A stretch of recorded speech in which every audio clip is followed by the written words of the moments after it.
excited to gather here today for such a noble cause. May I please request everyone to please settle so that we can start our today's day with great excitement. Requesting everyone to please be seated.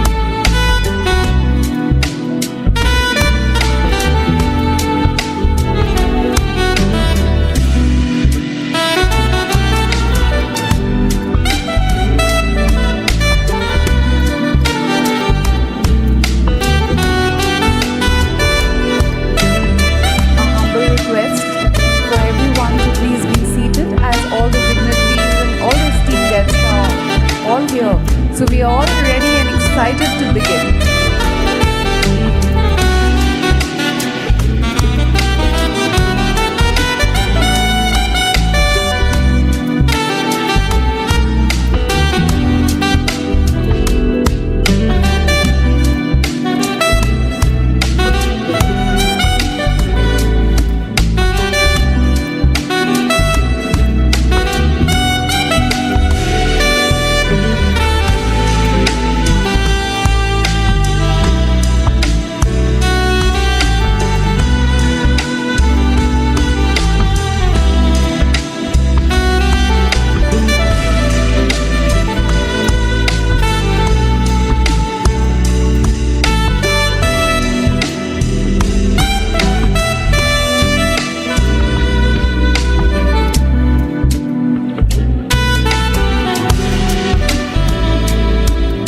everyone to please be seated. We are about to begin in another 5 minutes. Again, requesting everyone to please be seated.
Ladies and gentlemen, we are about to begin in another 2 minutes. Requesting everyone who is out there for refreshment, please do come in because we are just going to begin in another 2 minutes. A humble request for everyone who is outside having their coffee, please do come in so that we can begin this amazing day without much further ado. Thank you very much.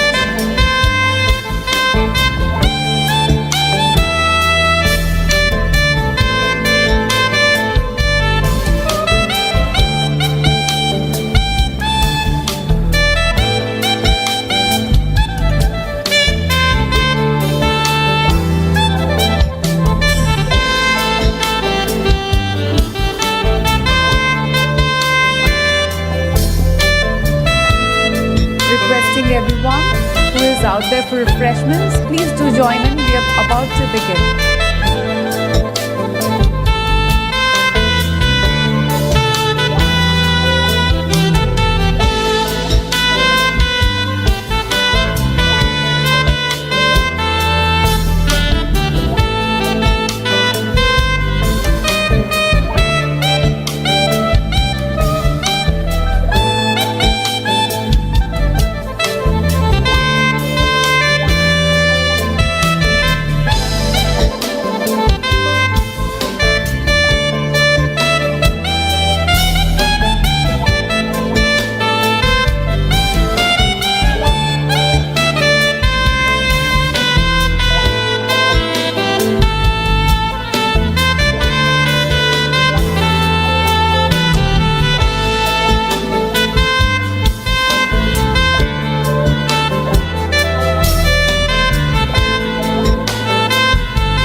and gentlemen, distinguished dignitaries, visionaries of the industry, policy makers, innovators, sustainability leaders, and change makers.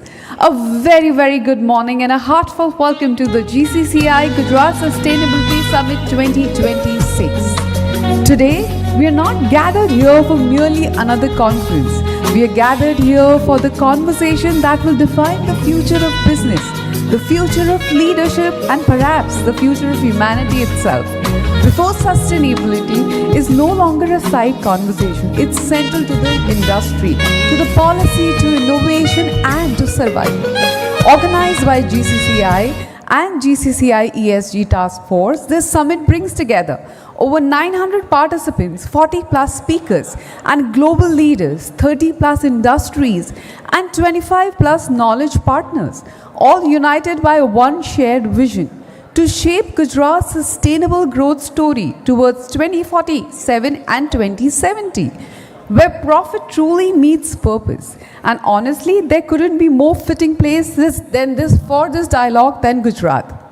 Good morning once again, everyone. My name is Meghna Soni, and it's both an honor and a privilege to host this prestigious event.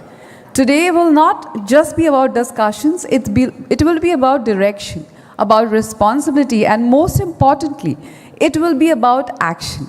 So, ladies and gentlemen, without much further ado, let me welcome the first speaker who actually needs no introduction in Gujarat's sustainability landscape. Sameer Sinha is the chairman of GCCI ESG Task Force and the managing director of the Savvy Group, the force that drives both the vision and the execution of Gujarat's sustainability agenda through the chamber. So, ladies and gentlemen, put your hands together and let's welcome Sameer Sinha.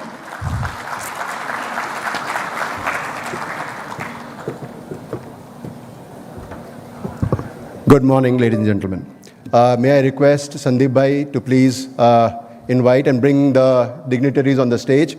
Puneet Lal Bhai, Pani sir, Mr. Chandrabhushan, please, I would love to have you on the stage. Good morning once again, everybody. It's a pleasure and an honor to have you all here.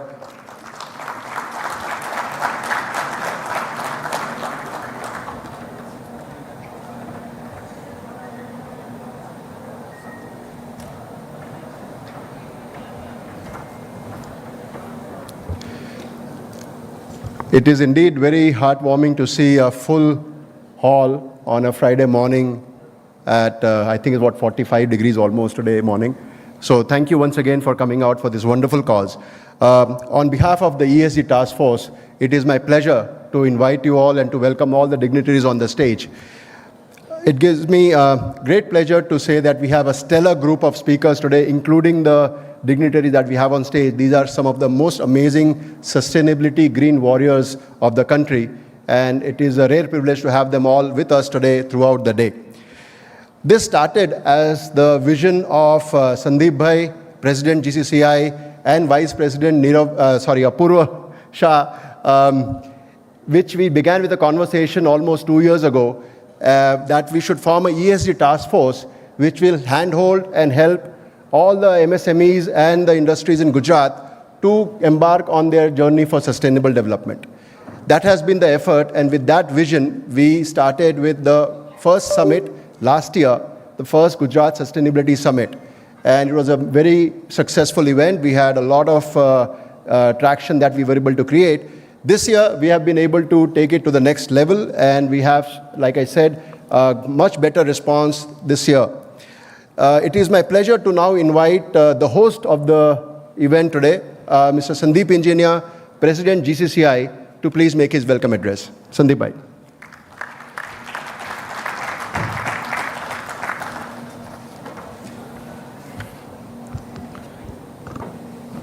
Thank you, Sameer bhai. I welcome all the dignitaries, my fellow office bearers, all the GCCI past presidents, executive members, industry leaders, sustainability experts, global partners, academia partners, MSME, climate tech innovators, and press and media. And obviously QCI Chair Chakshay bhai. So I have two speeches, so I'll start with the speech which ChatGPT has given me. I wanted to understand in detail what actually ESG means and explain. So the future belongs not only to the companies that grow fast, but the companies that grow responsibly, with responsibility. So if you take the E in the ESG, it reminds us of economic progress cannot come at the cost of environmental degradation. Sustainability is no longer optional. Energy efficiency, circular economy models, carbon reduction, responsible resources and its management, green innovations are becoming the pillars of the long-term competitiveness. When you come to the letter S, because day before I had a press to address, and the press itself was confused that what exactly is ESG. And so we had to explain it the way a simple person understands. S reminds me of business exists within society, not outside the society. Companies that invest in people, inclusivity, employee well-being, community development, education, and ethical practices create stronger infrastructures and stronger nations. And when you go to the word G, which is governance, it remains the backbone of trust, transparency, accountability, ethics, and responsible leadership are with different enduring institutions from temporary success stories. So this task force was created last year. Samir Bhai came and we went into detail, and ESG rating is almost now compulsory for all corporates. So we as a company also were undergoing this ESG rating processes. And today, every corporate, whether it's a small industry or it is a big industry or MSME, needs to go through this process. Still, certain ESG ratings of Indian companies are on the much lower levels. And this ESG rating has to go up. Now, when our Prime Minister, Shri Narendra Bhai Modi, is talking that India will be carbon negative by 2070 and India will be a developed country by 2047. So ESG is the backbone of this development. You cannot grow or sustain in this world without ESG. Today, if you see the bigger companies, their investors who come from abroad especially, and now Indian investors too, are looking at your ESG rating before investing in your company. And ESG rating has to be continuously improved. So this summit is going to play a big role, covering various topics. And our ESG task force, Samir Bhai and his team has done a great work. So just jumping, Saab is also in a hurry. So this is a net zero summit. We are continuously monitoring the carbon footage which this summit is creating by taking data from everyone. And by end of the day, we want to make this as a net zero summit. We are monitoring AC, lighting, travels, logistic movement, carbon emissions at all levels. And carbon offset mechanisms are also working against at the same time. 900 participants already registered. I think today it would be even more. 40 plus speakers, 25 plus knowledge partners, and 30 plus industries. So it's a very strong summit and growing more stronger year by year. And I think Rajesh Bhai has this responsibility next year to make it even bigger and more better for this summit. We have collaborated with CEEW, which works on energy and climate policy, TERI, research and industrial decarbonization. TERI works on that. WRI, India, urban and environmental development systems. CPI, climate, finance and clean energy economics. We have also knowledge partners like IIM Ahmedabad, CEPT University, iHub Gujarat, and we have also national and global people coming here and attending this summit and also will be presenting their papers. This is very important for almost every industry, as I told, but this is also going to give you the knowledge of how the carbon markets will work. It's going to be a huge market. Now you are talking of solar market, renewable energy market. Now hydrogen is going to come shortly, so hydrogen will be there too as an alternate energy. Now this is also going to play a big role, carbon markets. Big companies will have to start buying big lands and make them greener with more trees and offset the carbon which they are emitting against their own plantations and their own farms. This is coming shortly. We are already in the process. We have acquired from our company 100 acres plus of land near a national park, and we are already accumulating land there because this is going to be the tomorrow, and every corporate's responsibility is going to come to offset the carbon footage. Either you have your own or you buy the carbon credits from somebody. So this is the tomorrow for the business people also. You will have to sell your carbon offsetting against the carbon emissions which the companies are doing.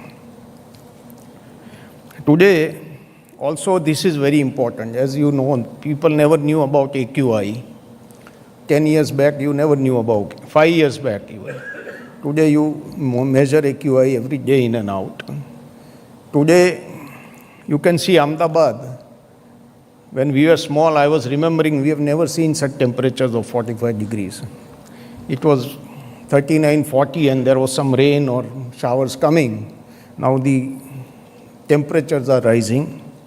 You are emitting so much heat from your air conditions. When you are cooling this hall, you are emitting a lot of heat outside in the atmosphere.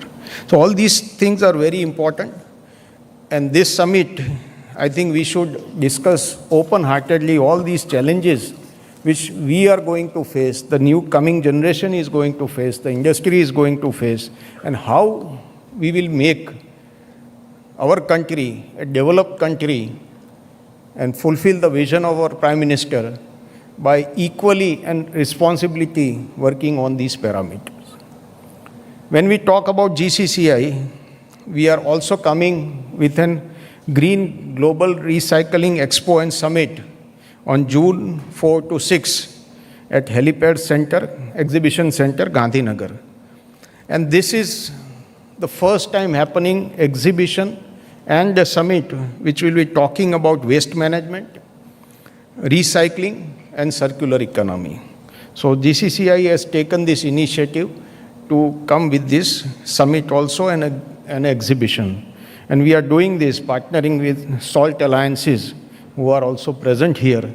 And we have 350 plus exhibitors, 15,000 plus stakeholders already registered. And we are coinciding with the World Environment Day also for this exhibition and summit. So lastly, I urge industries to adopt renewable energy, water circulation, supply chain decarbonization, digital MRV systems, green financing instruments, and this is a commitment which is going to happen for every entrepreneur. If a small scale industry or a medium scale industry thinks that this is not going to apply to my industry, it is going to apply to every industry. Because when we need to buy and we need carbon credits, and we need to rate ourselves in ESG at a higher level, we always buy the raw material or any goods from people who have a ESG rating. This is happening. The chain is establishing over time. And as this chain is establishing, this is going to be the tomorrow of the globe and every industry. Secondly, at GCCI, we have carved out many of such initiatives. GATE was one, which is a mega event from GCCI. And we are also coming with Farm to Fashion shortly, a one-day seminar on technical discussions on textiles is also happening shortly. So many such initiatives are happening, and we are also partnering with Government of Gujarat to conduct the last Regional Vibrant Summit at Vadodara. With the vision which was given by us by Honorable Home Minister Shri Amit Bhai Shah Sahab in the first opening event of our GATE, GCCI has partnered with Deloitte to create its own roadmap and vision document, which will be implemented, and GCCI will work on it for a new GCCI with the Viksit Bharat mission. By 2047, GCCI should also have its own way of growth and planned growth happening, and this document is under preparation. So Gujarat is always the growth engine of India. It has given development all around in every industry. It has continued to growth, and with the vision of our Honorable Chief Minister, Shri Bhupendra Bhai, we all commit that we are committed to keep Gujarat growing for coming many years, and we will be at the top in the development of India and make India the Viksit Bharat by 2047. So thank you very much. Bharat Mata ki jai. Jai Jai Garvi Gujarat. Thank you very much. Thank you, Sandeep Bhai. I've been instructed by Pani sir to keep the introductions very short, so I'll try and do that. Mr. Pani actually needs no introduction, but I must mention a couple of things. One is that he has a unique distinction of having been the Municipal Commissioner of Rajkot, Baroda, Surat, and now Ahmedabad. So his experience of solving our city problems is unparalleled in the state. Sometimes as citizens of a city, we keep complaining about the roads being dug up and the traffic problems, but we tend to ignore the human service that the AMC does in service of our city. We recently discovered that the Pirana landfill has been reduced by almost, 50 acres, because the landfill has gone into Dholera Airport. The backfilling of the expressway and the airport has been done from the reuse from Pirana. So these and such amazing stories that the AMC has been doing is something that a man of action and little words, Mr. Pani, doesn't talk about much, but we must hear these stories from him. Sir, it will be a pleasure and honor to have you here. Thank you.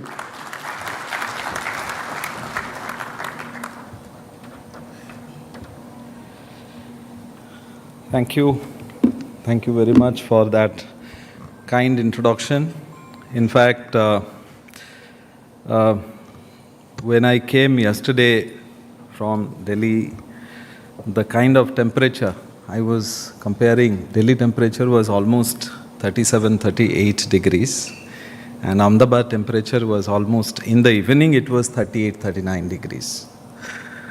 So I think we must think as to what kind of a city and the livable city that we aspire to. That is our interest. See, I'm very happy that today GCCI is doing, GCCI is doing this ESG summit and the Sustainable Summit. I'm really happy that today, just now, Sandeep Engineer ji has spoke, and he had a very candid and a very frank discussion. Puneet Lalbhai is here. He will speak a lot on his experiences and his contribution. Samir Sinha ji, Chandrabhushanji, Jakshaji, and all the members of GCCI, everybody sitting here. This is a very, very good opportunity, and I am really indeed very, very happy that today GCCI is organizing this summit. This is very important, and I congratulate GCCI for organizing this summit.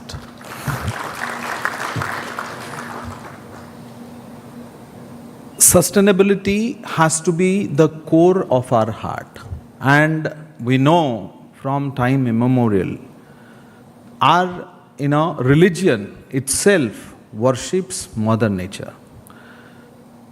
Entire religion is a way of life, and entire universe is being respected in this religion, in this culture, in this tradition. How come we can forget our roots? So if you go into the roots, you will find how powerful civilization is this.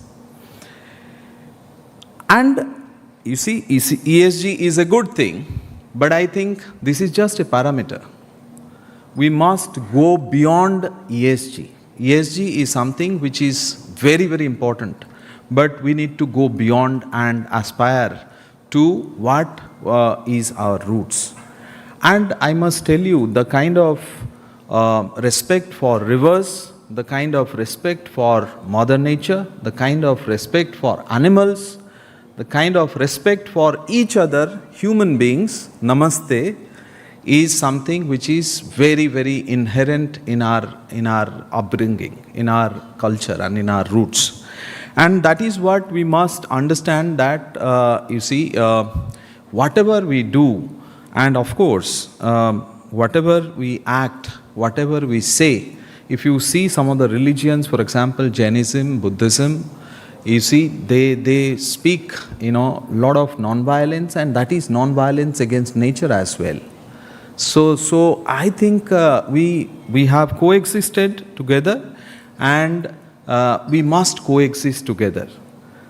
We must coexist together not because it is a choice for human beings, because it is a necessity for human beings. And when we are sitting here in this hall, in this AC atmosphere, we are not immune to the summer heat.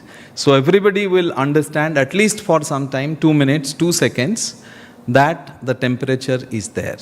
So I think this is where we are standing, and I must tell you that, Ahmedabad Municipal Corporation is doing whatever it is possible to do in all respects. Ahmedabad Municipal Corporation is the first civic body in the entire country to have a climate budget system in place. It is the first city in India to have, India as well as South Asia, to have a climate city action plan. And out of 9 parameters, 8 parameters have been complied to. And Ahmedabad Municipal Corporation, thinks of sustainability not from the point of view of just one point, but every action that we do, the sustainability aspect is inherent in it.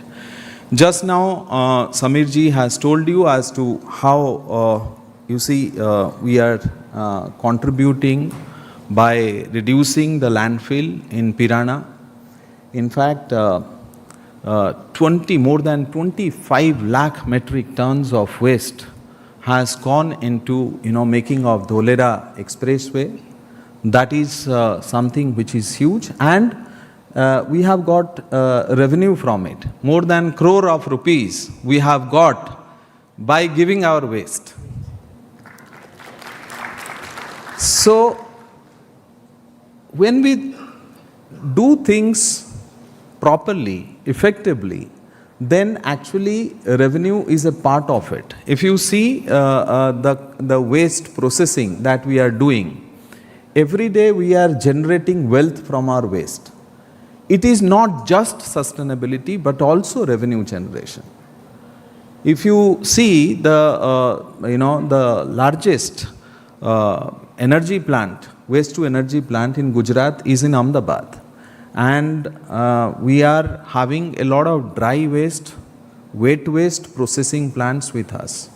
And in solid waste, if you see, whatever scraps we have from pipes, from electric poles, from other things, we are actually processing it to make sculptures for our city. So waste to art is a part of us. So is a part of you and is a part of the city. Solid waste management, is not just one sector, but also now liquid waste management with Narol Industrial Association. We are planning to have a tertiary treatment plant so that our treated water can be utilized and the water does not go into waste. All of you have contributed to the Million Plus Trees campaign. This year also we are going to plant, 5 million trees. Last year we planted 4 million trees. Last year it was 3 million trees. And Mission Million Trees is campaign that we are doing since last 7 years. And the number of plants that we have planted in the city is more than 1,42 lakh trees. I am saying big trees. You see, in every respect, whether it is greening, Ahmedabad city has come out with the first policy in the country for urban greening measures. If you see construction also, we are partnering with CREDAI, GAIHEAD to ensure that good construction practices is implemented in the entire city. And all of the members of CREDAI, GAIHEAD and everybody who is doing construction is implementing this. And AQI sensors are there in every construction site so that we monitor the AQI. It is being rightly said that AQI was never a part of it. You see, my daughter was saying, before few months that why, the AQI is more than Mumbai. So, you see, now young generation, they are more worried about AQI and rightly so. And we all must contribute as to how to reduce AQI in every place. Some of the places, you see the AQI is quite high, and some of the places the AQI is, we are having a partnership with IIT Kanpur to ensure that there is a hyper-local activity in a very, very micro-plant manner by actually identifying real-time places where the AQI is more. Some of the places the construction is happening, some of the places big works are happening, some of the places because of railway ward things are happening, Pirana waste processing, because of that the AQI is high. But the AQI is to be monitored, is to be reduced, and that is what Ahmedabad Municipal Corporation is doing so. So I think we are doing everything possible in AMC to ensure that sustainability is at the core of our heart. Recently, we have, we are getting more lakes from the collector. Generally, the lakes are with the revenue department, and the lakes we want to develop. We want to rejuvenate our lakes, the lakes of the city. And that is where we are actually getting all the lakes from revenue department, and we are rejuvenating the lakes. We have got around 177 lakes from the revenue department, and we are developing more than 42 lakes. And recently, Torrent UNM Foundation has been very, very supportive in maintaining 24 lakes in the first phase. And you see these lakes that we are having, we are rejuvenating them. Because lakes were there since, some places lakes were not there. We have to actually dug it up and make the lake a lake. And we are actually not just rejuvenating the lake. We are not just modernizing the lake. We have made a very, very planned thing. We are making in the periphery of each lake, in the 500 meter, it has to be a garden. It has to be big trees. So it is not just blue, but also green. So blue and green infrastructure together, for us, the grey infrastructure is not important. For me personally, the grey infrastructure will automatically be done because we are expert in grey infrastructure. But we have to concentrate and be very, very focused on blue and green infrastructure. And that is what we are doing. Now I have started a movement that all the junctions in the city has to be green by shrubs, by whatever small plants and the central verges. Or otherwise, you will see the central verges are all filled up by paving blocks. All the junctions are not green. So we have to ensure that the green infrastructure is there for all of us. We are not living just by the air condition, or we are not just living. Our life is a 360-degree life. So the time we spent in watching the streets, in looking at others, looking at the nature is what our life is all about. And we will be a livable city only when everything is being taken care of.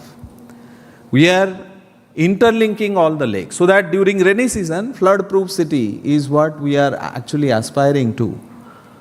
The lakes are very, very important. In Ahmedabad, if you see, the north side is high elevation and lower, this Bhopal, Ghuma, and the lower side is low elevation, almost flat and alluvial surfaces. Because of this, the water comes, and we know that connecting the higher elevation and lower elevation lakes will ensure that the water, actually the storm water, is rightly channelized into the lakes of the higher elevation, and by gravity it will come to the lakes of lower elevation, and then all of us can see beautiful lakes, beautiful gardens, and flood effect will be zero. Lot of manpower, lot of man-hour, lot of productivity will be generated, and that is how we will ensure that we will become a flood-proof city, and will ensure that a good living condition is ensured for each place. So that is what we are doing, and we have already interlinked around 42 lakes, and we are in the process of linking another 12 lakes, and in future we will be linking all the lakes. So I think these are measures. Most of the measures in sustainability are small ones, but big contribution. Most of the measures that we do, we should not think that it is a very small thing. So I will request all of you that you should all contribute this time in the 5 million trees campaign. I think most of you are already there, but this time we will do a good thing. A lot of people have partnered with Ahmedabad Municipal Corporation, and in future we will actually remain partners for these, whether it is 5 million trees, whether it is actually greening or the blue infrastructure. Your support is needed, and I think GCCI is always very, very positive and very, very nice as far as their support is concerned.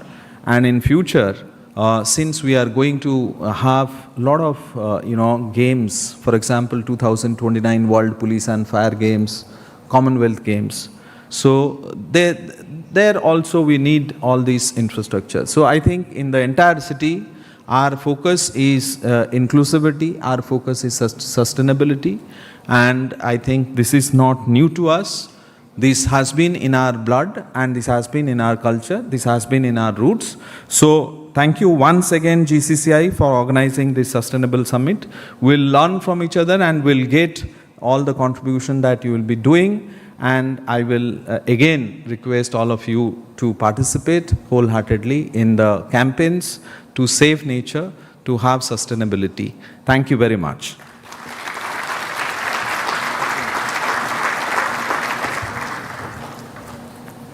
Thank you, sir. Actually, sir had an elaborate presentation which you did not share, but if you allow me, I would love to have that shared with the audience later on. I can share it with them. Thank you so much, sir.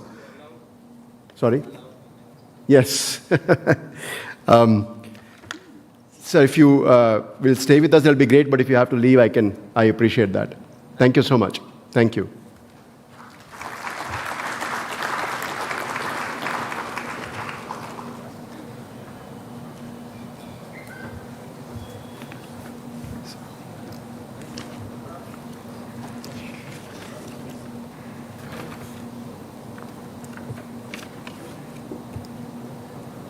Thank you, sir, for sparing your valuable time with us. I'm sorry you have to leave.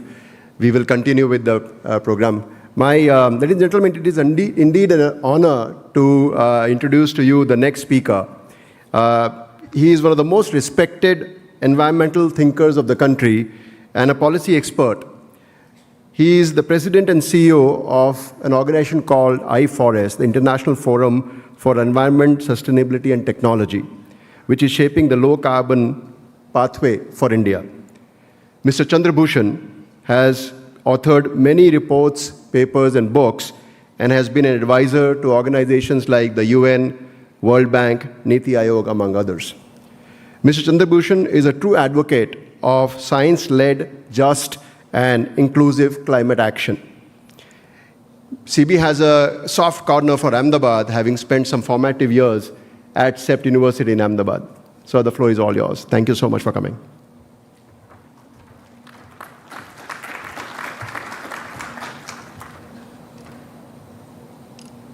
Thank you, Samir, for inviting me. Good morning, ladies and gentlemen. First of all, let me greet my panelist, Puneet Lal Bhai, Sandeep Bhai, Samir, Mr. Pani is not here. Ladies and gentlemen, it's a pleasure to be in Ahmedabad after a long time. I'm coming after a couple of years, and every time I come to Ahmedabad, I see changes. And some for good and some for bad. As Samir said, I have cut my teeth in environment in Ahmedabad when I was in CEPT, and then had the pleasure of working with Dr. Doshi for a couple of years before I found my way to northern part of the country. You know, I was hearing both Sandeep Bhai and Mr. Pani talk about heat in Ahmedabad. You know, when I was in Ahmedabad in middle of 90s, of course Ahmedabad was hot. I don't think that. In fact, there were 4 hours when Ahmedabad used to stop. Those who are old-timers will remember, between, say, about 12:31 to 3 o'clock, shops used to close. So heat was there in Ahmedabad. What was not there was night temperature and evening temperature. Okay. And yesterday evening at 9 o'clock, I was walking outside my hotel, and it was really hot. That was not something that I experienced when I was in Ahmedabad for a couple of years. And the precise reason for that is not climate. The precise reason for that is the way we are designing our cities. Everyone knows about urban heat island, and couple of degrees in night, maybe 4 or 5 degrees, is because of the large-scale waste heat that we are emitting through air conditioning and other activities, as well as the heat that concrete is releasing in the night. It's basic physics. And you do all the lakes you want, you do all the trees you want to plant, which is important, but if you do not know how to do your gray infrastructure, you will not be able to solve your heat problem. That is quite clear to me. So keep planting as many trees you want, keep connecting as many lakes you want to connect, but if you do not get your urban infrastructure and construction right, heat is not going to go. And we did something in Bhubaneswar, which is to develop an integrated heat and cooling action plan, where we are not the fundamental concept was, how do we cool the cities? And every time, every analysis, every modeling we did, the answer always was, how do you make sure that you reduce albedo of the city, enhance albedo of the city? How do you make sure that your gray is cooling the city and not heating the city? So I wanted to make this point because this is where there are great things that happens in Ahmedabad. It's a, I have enjoyed my life here. I come and see the city. But I think on gray infrastructure, the city is getting it wrong. And as a planner, with some knowledge of planning, I'm saying this. Coming to the main topic that we have on ESG, before I move to ESG, I want to give you a big picture of what is happening in the world. Because what industries will do on ESG will also depend on how the global situation will evolve in next 20 to 30 years. Couple of years back, there was a term coined which was called as polycrisis. That we live in a world of polycrisis where multiple crises are going to converge and are going to build on each other. We all know about heightened geopolitical crisis. This is something which is going to happen because one superpower is being challenged by another superpower. This is the history of the world. Okay? China and US conflict is not going away till there is a clear winner or they decide how to compromise. The Middle East crisis is not going away till Iran, Saudi Arabia decide or compromise. That crisis will continue. The erstwhile USSR is not going to, that crisis of Ukraine and Russia is not going away till we have a geopolitical solution there. So geopolitically speaking, we are in a heightened state of global crisis which will ebb and flow. It is not going to go away. And that we can see happening more and more because also of resource conflict that will happen. Petroleum is not the only conflict that the world is going to see. We are now going to also see conflict over mining and critical mineral and other resources that will be required for the next phase of green economic development. That is also going to happen. We have climate crisis, which we all know. The world is, frankly, we have not even started bending the curve on emission. Our emissions are going up. Last year, we consumed the highest amount of coal, oil, and gas ever in human history. So we are not bending that curve either. So, and of course, there's inertia in climate system. Even if you stop consuming all fossil fuel today, the inertia will make sure that you exceed 2 degrees. This is basic physical climatic science. 2 degrees is written now in our history. We will have in future, at least right now, about 1.5 degrees, 2 degrees. And then think about all sorts of environmental impact that will happen. Population is a problem. People don't want to talk about it. India, we are 1.4 billion. We will add another United States till our population stabilizes, which will be about 1.6, 1.7 billion. There will be resource constraint in the country. So there are multiple things which will converge. But this is also an era of great promise and opportunity. This is also an era where technology is coming, where a lot of problems can be solved. This is also an era where prosperity will increase. All those crises that I have mentioned are crises that are partly or fully solvable. We can solve it if we want to come together. And that's where I think as industry, industry will have to start thinking what is its role in the wider development of the society. I always think a society runs as a 3-legged stool. और मैं हिंदी में बोलूँगा क्योंकि हिंदी में मैं अच्छी तरह से आपको समझा सकता हूँ.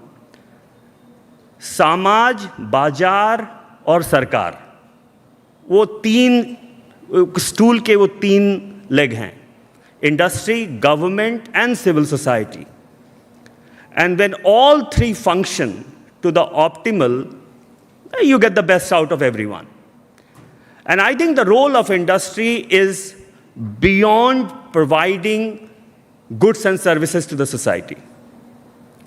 The role of industry also is to shape how things are going to be produced, consumed, disposed, recycled. It is not only the job of civil society and government to keep talking about it. And therefore, ESG is a very important concept. I came into ESG almost 20 years back. All those who are in ESG will know that I was the co-chair of Global Reporting Initiative. We drafted the first global standard on ESG. We now have BRSR, which is where 1,000 companies are reporting on BRSR. ESG rating is becoming important. All those are important developments. But those developments are only good enough if they're internalized within the business practice. Report लिखना अच्छी बात है, बनाना भी बहुत अच्छी बात है, लेकिन how you are going to internalize it as part of your business practice is far more important than making a good report. Let me say that. Okay. Where will ESG go? Let me end by saying that it will become ESGR.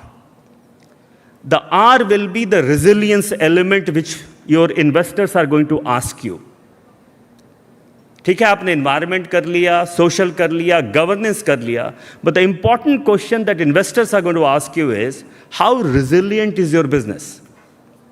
How resilient is your business in the light of crisis that I have talked about? Geopolitical crisis, climate crisis, social crisis. How resilient you are that you will ensure that your business will survive these crises. So the other aspect of ESG that businesses will have to start thinking about is resilience. There are a lot to talk about, but let me thank Sameer, Sandeep, GCCI for inviting me, and thank you very much for your patience. Best wishes. I wish all the best to this conference.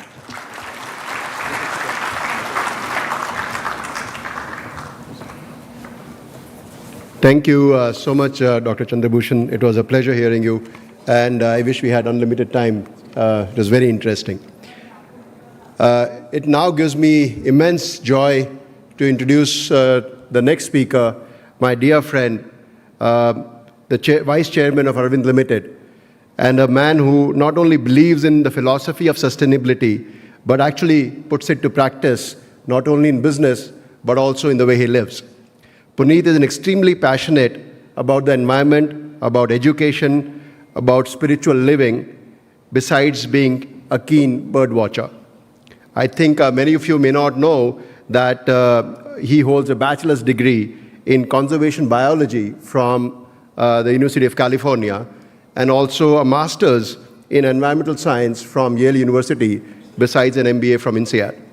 He's also a heartfulness meditation practitioner and a teacher, something that I've had the pleasure of experiencing with him.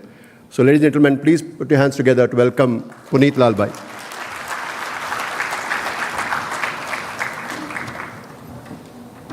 So it's a pleasure to be here. It's a topic very close to my heart. And I'd like to start this talk with a question. What comes to your mind when you hear the words ESG? When you hear the words or hear the letters ESG put together? Anybody? Just shout it out.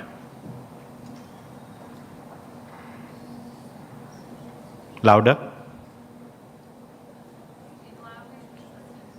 And that's the definition. Way of living, that's interesting. That doesn't come to my mind when I hear the words ESG. And I apologize, Sameer, you sort of lead something that has the word ESG in it for GCCI, but I don't like the word. I just don't like the word, and I'll tell you why. Because when we hear this word, we think of, three things and three negative things. One is compliance. ESG is all about compliance. ESG is all about added cost. ESG is about making commitments that we don't necessarily want to make. So I don't like that word because it limits thinking. I think both the speakers before me alluded to this, but if we can reposition why we think about ESG, it will, I think, lead to much better results. And they both hinted around a very important word, and that word in Gujarati is lagani. Dunya pratye and mari ajubaju, and maru word is also very important because it's about us. It's about me, mari ajubaju je ચાલી રહ્યું છે એના પ્રત્યે લાગણી. And the second thing is that we are in Gujarat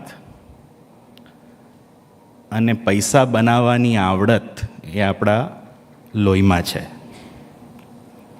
So this is the definition of ESG that I like. હૃદયમાં ખૂબ જ લાગણી રાખી અને ખૂબ જ પૈસા બનાવવા. I think it's very important. Money is the currency of enterprise. Money is the fuel of enterprise. And how do we make money while thinking about doing good? And I think once we make that the base of why we do things and how we do things, the results will be very different and not incremental. So, why think about it, Why it makes money? So there are three reasons, and the three reasons are before you on the slide. It makes money, of course, as I alluded before. It gets you close to customers, and it reduces your risk. So do it for these three things. Getting from the emotional level to the more practical level. I think everything that in my experience has been done well around sustainability and ESG has been done for these three reasons.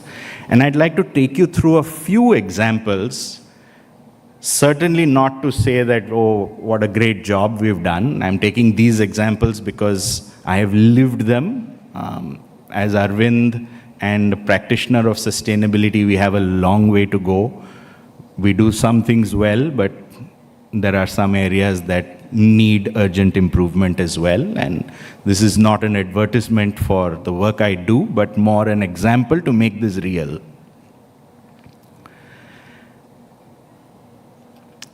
These are two areas. See, when we do things, when we consume less, when we are more efficient, we make more money.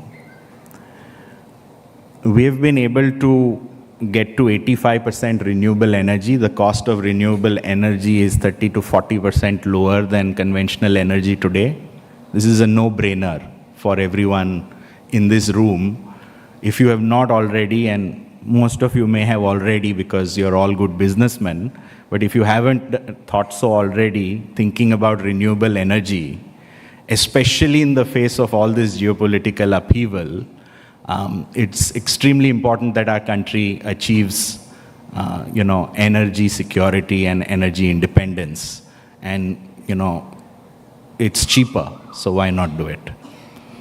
Similarly with materials, if you consume less, if you're more efficient, you'll make more money.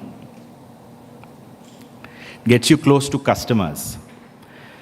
So in the late 90s or in the mid 90s, we started to think about putting the largest textile complex in Asia.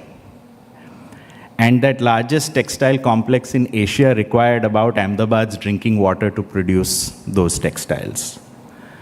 And so the environmental impact assessment came back saying that we'd bleed villages dry if we depended on groundwater. So much earlier than many, we were one of the first to start using reverse osmosis in water. to recycle water. It was prohibitively expensive, so we invested behind improving the technology, and today we have one of the lowest cost zero liquid discharge technologies.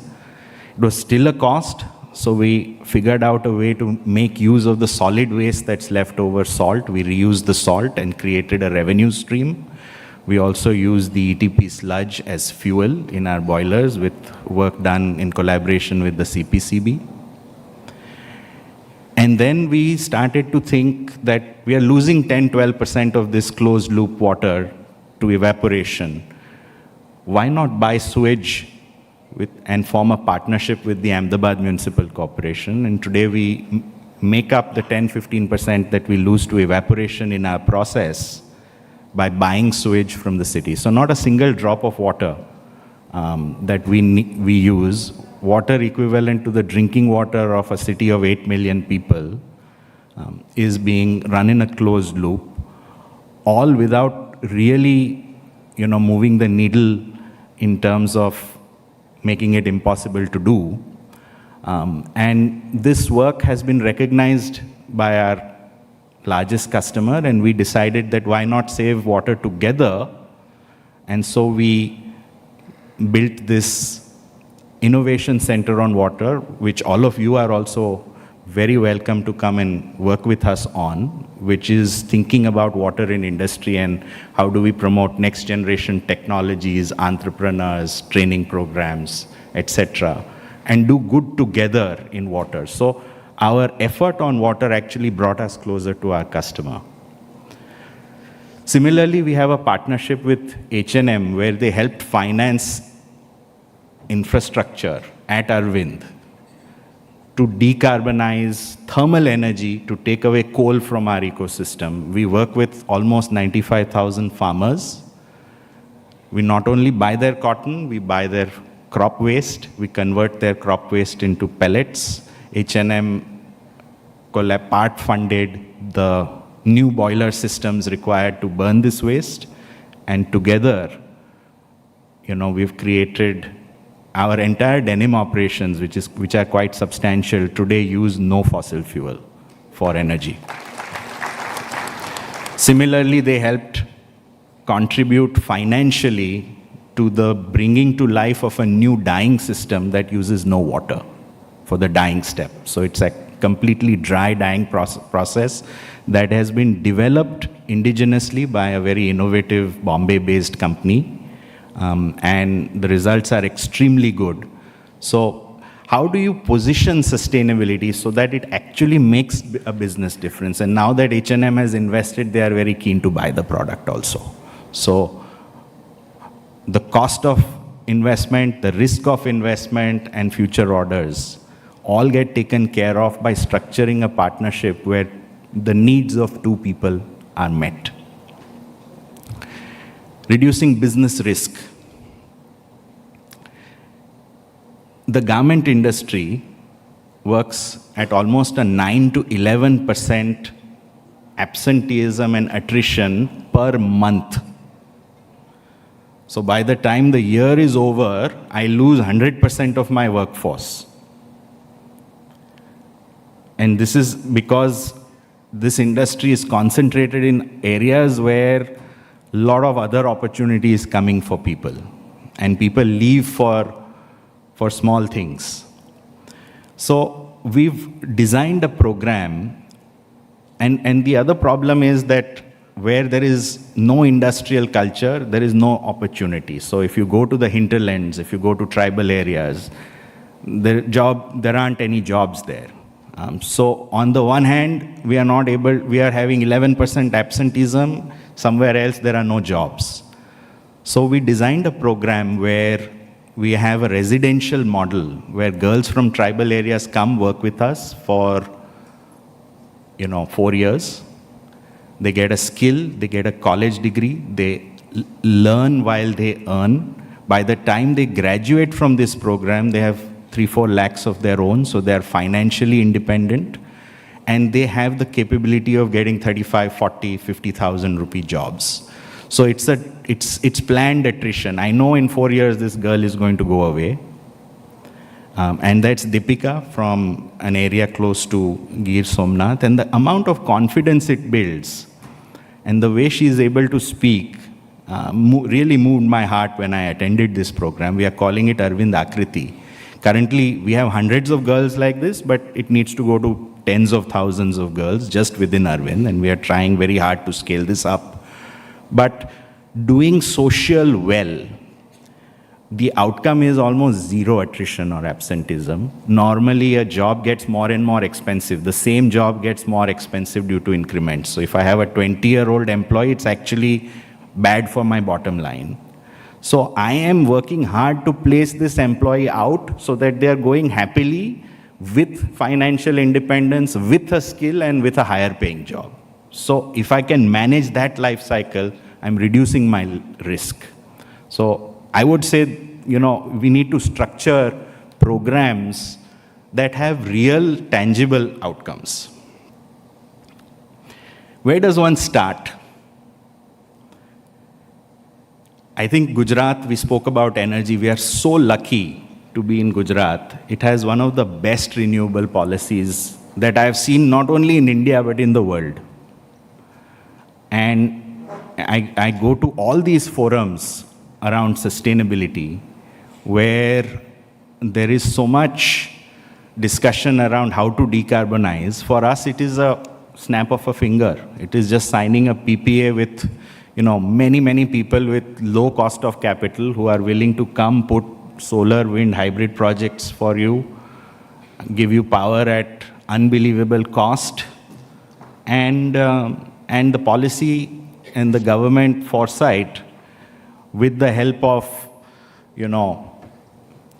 bodies like GCCI who have lobbied for years to get this done. All of this is available at our fingertips. And starting small and starting where it is very, very sort of aligned with bottom line is where we, I think, a good place to start if you are at the beginning of your journey. I think people is another area where it is easy and almost always profitable to start. I think talent is going to be the real differentiator for business going forward. And how do you structure ESG programs, and I consider all people programs as part of ESG. How do you structure them well so that you can retain the best talent?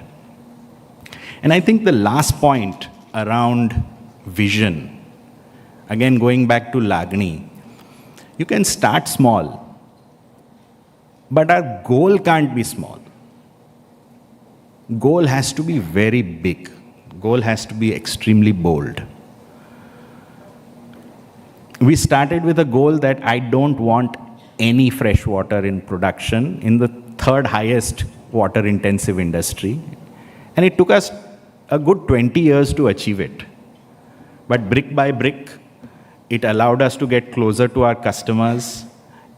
It allowed us to actually build a business. So now we have a wastewater treatment business which has more than 400 installations outside of Arvind, which is adding value, which is recycling maybe 10x the amount of water that Arvind recycles.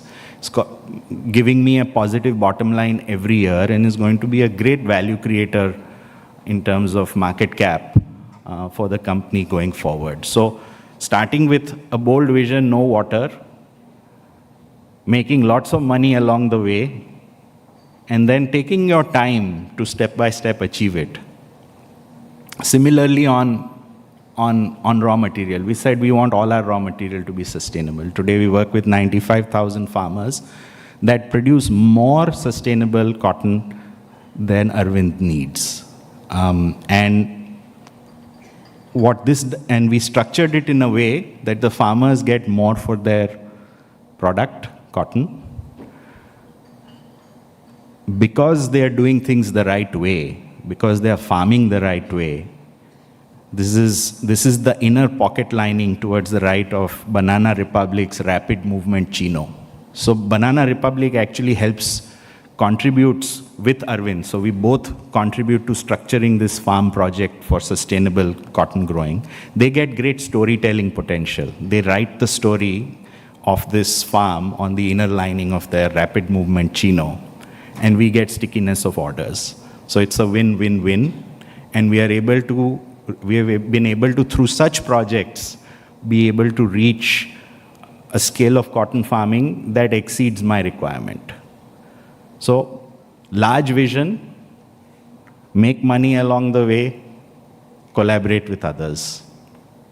Similarly, around decarbonization, this is a journey where we are still not at the end of it. So we'll be 80% renewable energy on power, but thermal energy, we are currently 50%, and we are partnering with a very innovative technology called torrefaction with Peak Ventures in Mumbai that will allow biomass to be used in any boiler. You don't need a new boiler system to run biomass. So if this technology comes to life, then this journey will also, and again, this has been a 12, 13-year decarbonization journey, and every year we are adding a couple of bricks. So you don't need to add too many bricks every year, but ensure that you have a vision of building a great, big, beautiful house whenever you think about ESG. What can GCCI do? I think you're doing a good job. You've constituted a task force, but I think we need to move. I mean, whatever Arvind does, however well Arvind does things, it's going to be a drop in the ocean. As previous speakers have said, that, now, even if we stop doing everything today, negative change is coming. So we need to accelerate the pace of our ability to adapt. And to do that, we need to work together. And to work together, how can bodies like GCCI, bridge that creativity gap? How can we collectively invest? For example, one of my pet projects is a check dam rejuvenation project. I think rejuvenating check dams or building new check dams is the cheapest way to recharge water or to conserve water. It takes 40 liters to produce a pair of jeans in the factory. It takes more than 1,000 liters to grow that amount of cotton. So if we can make a difference to the farm landscape and do it through check dams, the cost benefit is phenomenal. Now I will build 5 check dams, Sandeep Bhai will build 5 check dams, somebody else will build 5 check dams. We will all be doing our impact assessment. We will all be doing our designing. We will all be, onboarding contractors. Imagine if we can pool 1,000 check dams together and do just one impact analysis, or just put one contractor, buy materials for 1,000 instead of 5. Just think how much efficiency we can build together, and then we can, do something much better than any individual company can do on its own. So I think GCCI has a very strong convening role to play. And this has been done very well at scale globally. So for example, Apparel Impact Institute, I was involved with its foundational years. What they do is they build programs that are only part funded by industry. So 1/3 of the money comes from, there's a mill improvement program that works on energy and water efficiency in textiles. When a mill signs up for it, 1/3 of the money comes from philanthropy. 1/3 of the money comes from the brand. And only 1/3 of the money the facility has to fork out from its own pocket. So it makes the entire process of going through these tough change management exercises much, much more affordable, especially for SMEs. So I think, Carbon Disclosure Project helps create an internal pricing for carbon to motivate people to sort of use less. Fashion for Good is an incubator for innovative technologies.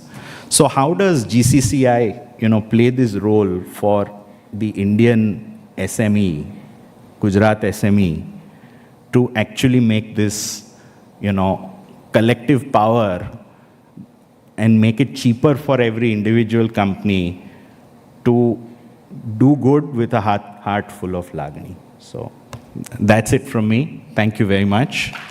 I don't know if we have some time for questions or interactions. How are you doing on time, Anjali? Can we have a few questions from the audience? Yes, please. Yes. So, thank you so much, Puneet. That was really eye-opening. Thank you so much. That is as evident, came straight from the heart. And I don't think there's a better example of profitable sustainability than Puneet Lalbhai. A round of applause, really. So, wonderful. He actually walks the talk. So please, we have a few minutes for any questions from the audience. Please let us know who the question is directed to and your name, please. All the young people in the back.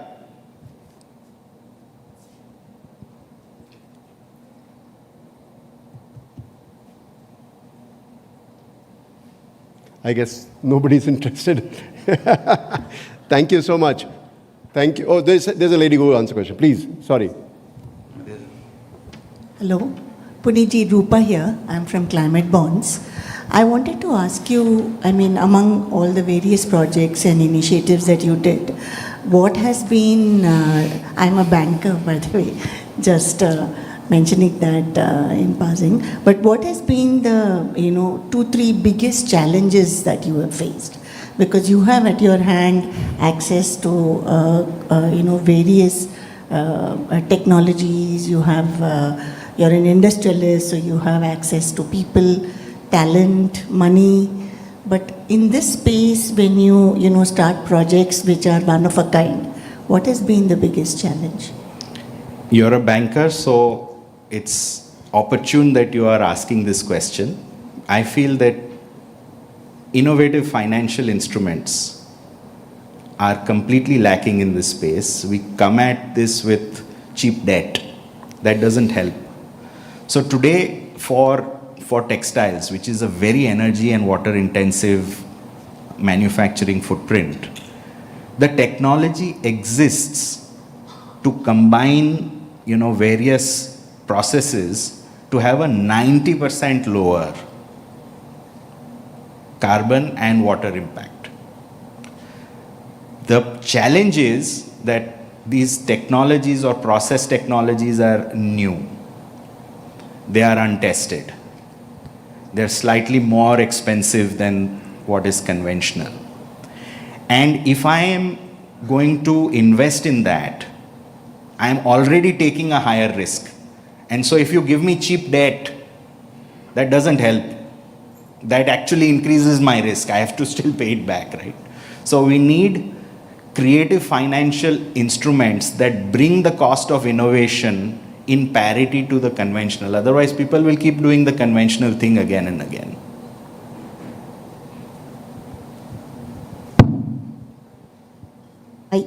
Am I audible? Yeah. So are you saying higher risk taking by financial institutions? Yes, see, the burden of the risk cannot be in one part of the value chain. Generally, brands want suppliers to compete. So they like to stay arm's length. Financial instruments want to lend or, sort of participate with the within their own sort of constraints. So if everybody is unwilling to take a step outside their comfort zone, we need instruments that distribute the risk equitably across value chains. I understand. Thank you. And equity would be a good way of doing it. Yes, we have time for 2 more questions exactly. Yes. Sorry, the gentleman there raised his hand first. Yes.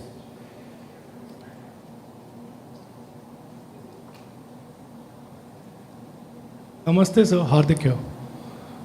There, on the left. Hi, sir. Hardik here. I'm from the textile background. and we are building a consumer D2C sustainable fashion brand from ground zero in India. And I just want to ask one question, sir. Like, how can a small brand, a D2C brand starting up, can take a supply chain benefit from factories like you?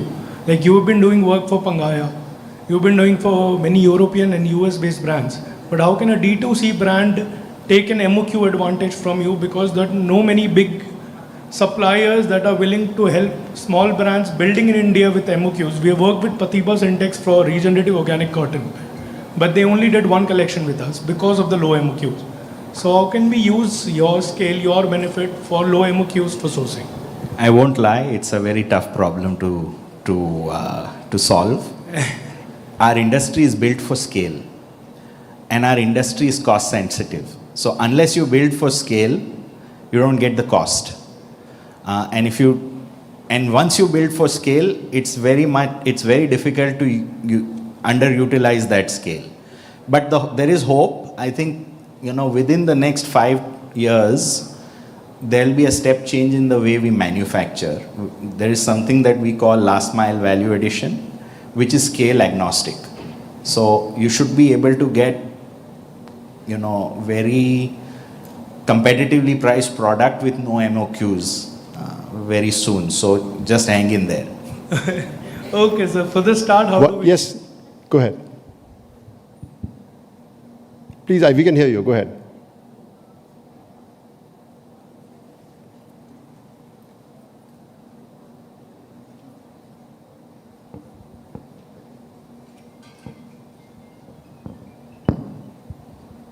Thank you. It's been very, very inspiring presentations. My question, I'm a development professional and worked in many international agencies, including UNICEF, and now I'm heading one civil society organization. Sustainability is, as rightly said, is a collaboration between Samaj, industries and governance. My question is, how do we actually strengthen civil society movement in India? Because it has been very, very strong, but lately quite weakened, and behavior change is very, very important component for sustainability. So how do we actually empower civil societies to help in behavior change through resources, through technology, through capacity building, right kind of talent? Yeah, thank you. I think that's directed at you, Dr. Chandrabhushan. I think for that, the first thing, civil society has to come together. Okay. Unlike, I always admire industry, you form associations very quickly, right? That's not the case with civil society. Civil society across India, in fact, even in Gujarat or any state if you go, you don't have an association to actually help you grow. And that has been the problem with civil society. The other problem with civil society is your business model. Let me use that term, because grant is not going to be something which is going to come to you all the time. And therefore, we have to think about our model as social business. Okay. Remain non-profit, but is still something in which there is a regular, inflow of revenue. Grant will add to that. So both from collaboration perspective as well as from business model perspective, civil society in India will have to relook at itself. I believe that civil society can be a significant part of our economy. Social business can be a significant part of our economy. And that's something still to be explored and taken forward. Thank you so much. Huge round of applause for all our speakers today. Thank you so much for being with us. Puneet Bhai, Sandeep Bhai, Dr. Chandrabhushan, thank you so much for being with us.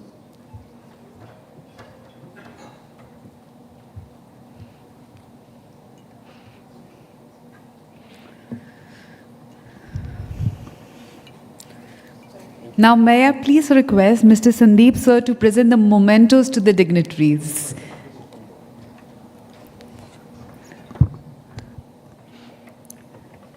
Ladies and gentlemen, can we have a huge round of applause for all the dignitaries?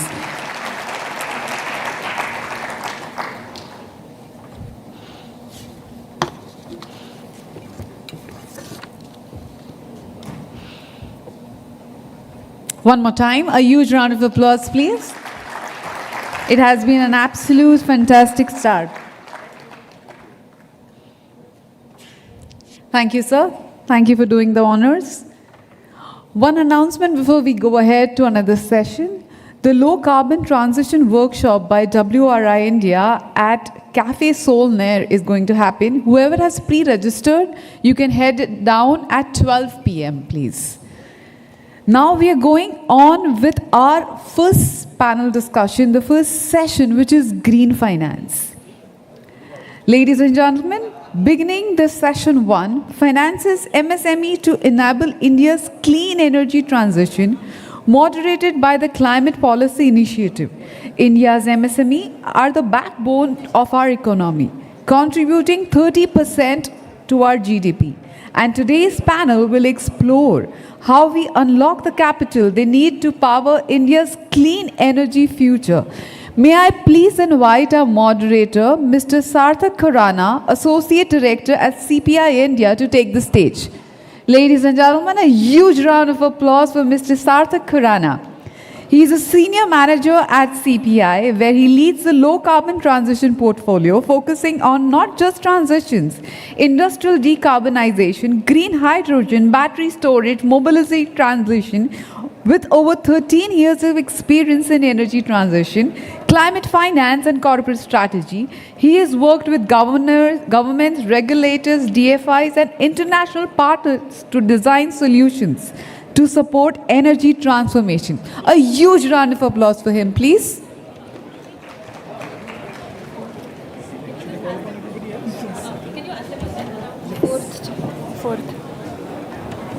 Requesting everyone to please settle down for this panel discussion. This is going to be a very interesting one. The stage is being handed over to the moderator. Again, requesting everyone to please be seated.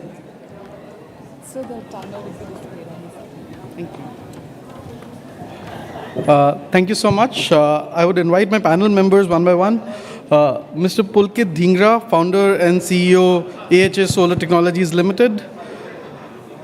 Pulkit Dhingra is the founder of and CEO of AHA Technologies, a publicly listed clean tech company on BSE SME, dedicated to accelerating solar adoption across India through both project implementation and digital innovation.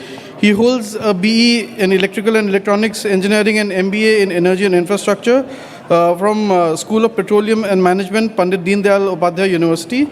With over 14 years of renewable energy experience, Pulkit began his career as a design engineer at Shell Solar India before spending over 5 years at Germany, where he managed advisory and project management services, spanning canal top, floating rooftop, agri PV, and he founded AHA Solar in 2018. Welcome. My second panelist, Mr. Sangram. Sangram, he's the business head SME at Ecofy. Sangram Singh leads the SME division at Ecofy, driving in strategy and growth across key verticals, commercial and industrial solar, energy efficient equipments, and supply chain financing. With a career spanning 2 decades in financial services, Sangram has a track record of building profitable and scalable products that address the evolving needs of SME customers.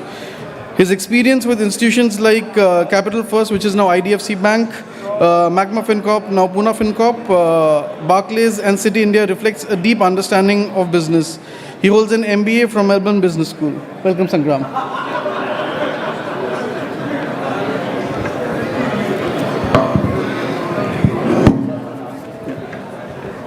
Sit down. I'm so sorry about this. Ladies and gentlemen, please take your seats. The session is on. Can I request, especially the GCCI OB members, please take your seats. We need to start the session already.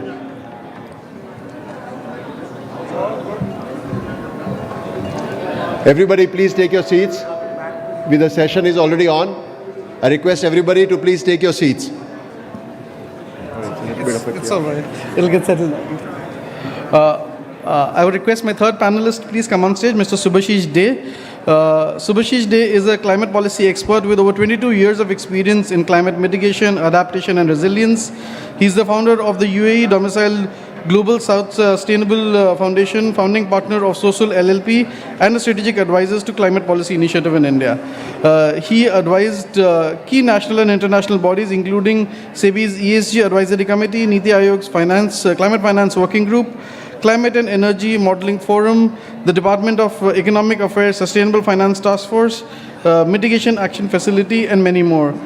He is a Government of India Certified Energy Auditor, Australian Government Canberra Fellow 2023, US Government Sabit Alumnus 2023, and many more such accolades. Welcome, sir. My fourth panelist, Mr. Kundan Krishna. Mr. Kundan was selected as an officer for IFSCA from the UPSC Civil Services Examination in 2019. At IFSCA, he has been instrumental in leading efforts in handling matters related to bilateral cooperation with foreign counterparts and regulators. He has played a key role in finalization of nearly 20 MOUs and exchanges of letters with regulators across major jurisdictions. His most significant achievement was the conceptualization, development, and implementation of the single window IT system, which was launched by the Honorable Prime Minister in 2024. He has completed his engineering in electronics and communication from Manipal Institute, and he's a Young India Fellow, having completed his post-graduation in leadership and liberal studies from Ashoka University. Welcome, Sangram. And finally, the lady on the panel who's the expert in banking and finance, may I welcome Ms. Rupa Satish, an alumnus of IIM Lucknow. Ms. Satish has 30 plus years of banking experience, unique distinction of both leading corporate banking as well as sustainable banking units. She has spent her career across domestic and multinational banks like BNP Paribas, ANB AMRO, IndusInd, and worked across both large corporates as well as MSMEs. She set up the ESG unit at IndusInd and oversaw the sustainable finance portfolio of the bank, comprising of environmental and social impact loans to sectors like clean energy, e-mobility, green real estate, and water. She chaired the ESG Risk Committee and corporate banking, integrating ESG risk assessment with credit appraisal systems. Since 2024, after leaving the bank, Rupa has been an independent advisor and board and committee member to several NBFCs, financial organizations like Avanti, IIFCL, Climate Bonds Initiative, IIM Lucknow, CIR, Vector Consulting Group, and many more. Welcome, Rupa.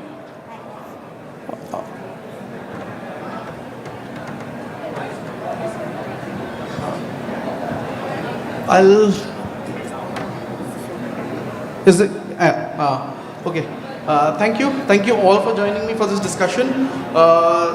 We wanted to discuss the financing of MSMEs to enable India's clean energy transition. And this is something that has been pretty close to my heart. I've been working on this for around 5 to 10 years now.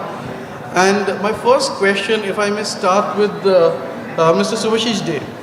So we have seen RE grow in India extensively over the past decade. But how does the renewable energy and storage value chain look like over the next 3 to 5 years to you in India? And where do the opportunities lie, especially for the MSME sector? Thank you. I hope I'm audible. And first of all, I would like to thank GCCI for having me today with all of you and be part of this panel. Having said that, I would say a kind of a chicken and egg scenario as far as the value chain and the MSMEs are concerned. And when we talk about renewable energy and storage, and more so for storage where we do have a strong reliant on import even today, where MSME definitely can play a role in terms of bridging the missing middle. Now, there are strong opportunities in the supply chain as a player. The key opportunities lies mostly in the component manufacturing, including the balance of system equipment, mounting structure, wiring, inverters, battery packs, and so on and so forth. But one area where I see a strong presence which the MSMEs are building is in terms of providing energy as a service. MSMEs can also participate in local service provider, aggregator, installers, maintenance partners, and technology integrators. And we see in next 3 to 5 years this segment to grow. And we have already heard from the gentleman from Arvind Mills that the kind of industry outlook is there in terms of integrating rooftop solar and other integrated renewable energy systems within the factory premises, which are large in scale but not grid scale solar installation where mostly the large players will play a predominant role. Where I see a limited exposure of MSMEs at this point of time is in terms of direct users of renewable energy and storage. Being said that MSME may have a limited role because of the upfront cost, financing constraints, and technical capacities and scaling limitation. And we have also heard from our earlier panelists that how the financial system can play a more critical role in terms of reducing those burdens. So with that, I'll pause for the time being and hand over the mic to. Thank you. Coming to you, Pulkit. So, from the perspective of domestic manufacturing, focusing on Atmanirbharta, as the Prime Minister has often reinstated in his speeches, where do you see the greatest opportunities for MSMEs with the lowest entry barriers right now? Where can the MSMEs play a big part in driving the localization of the value chains?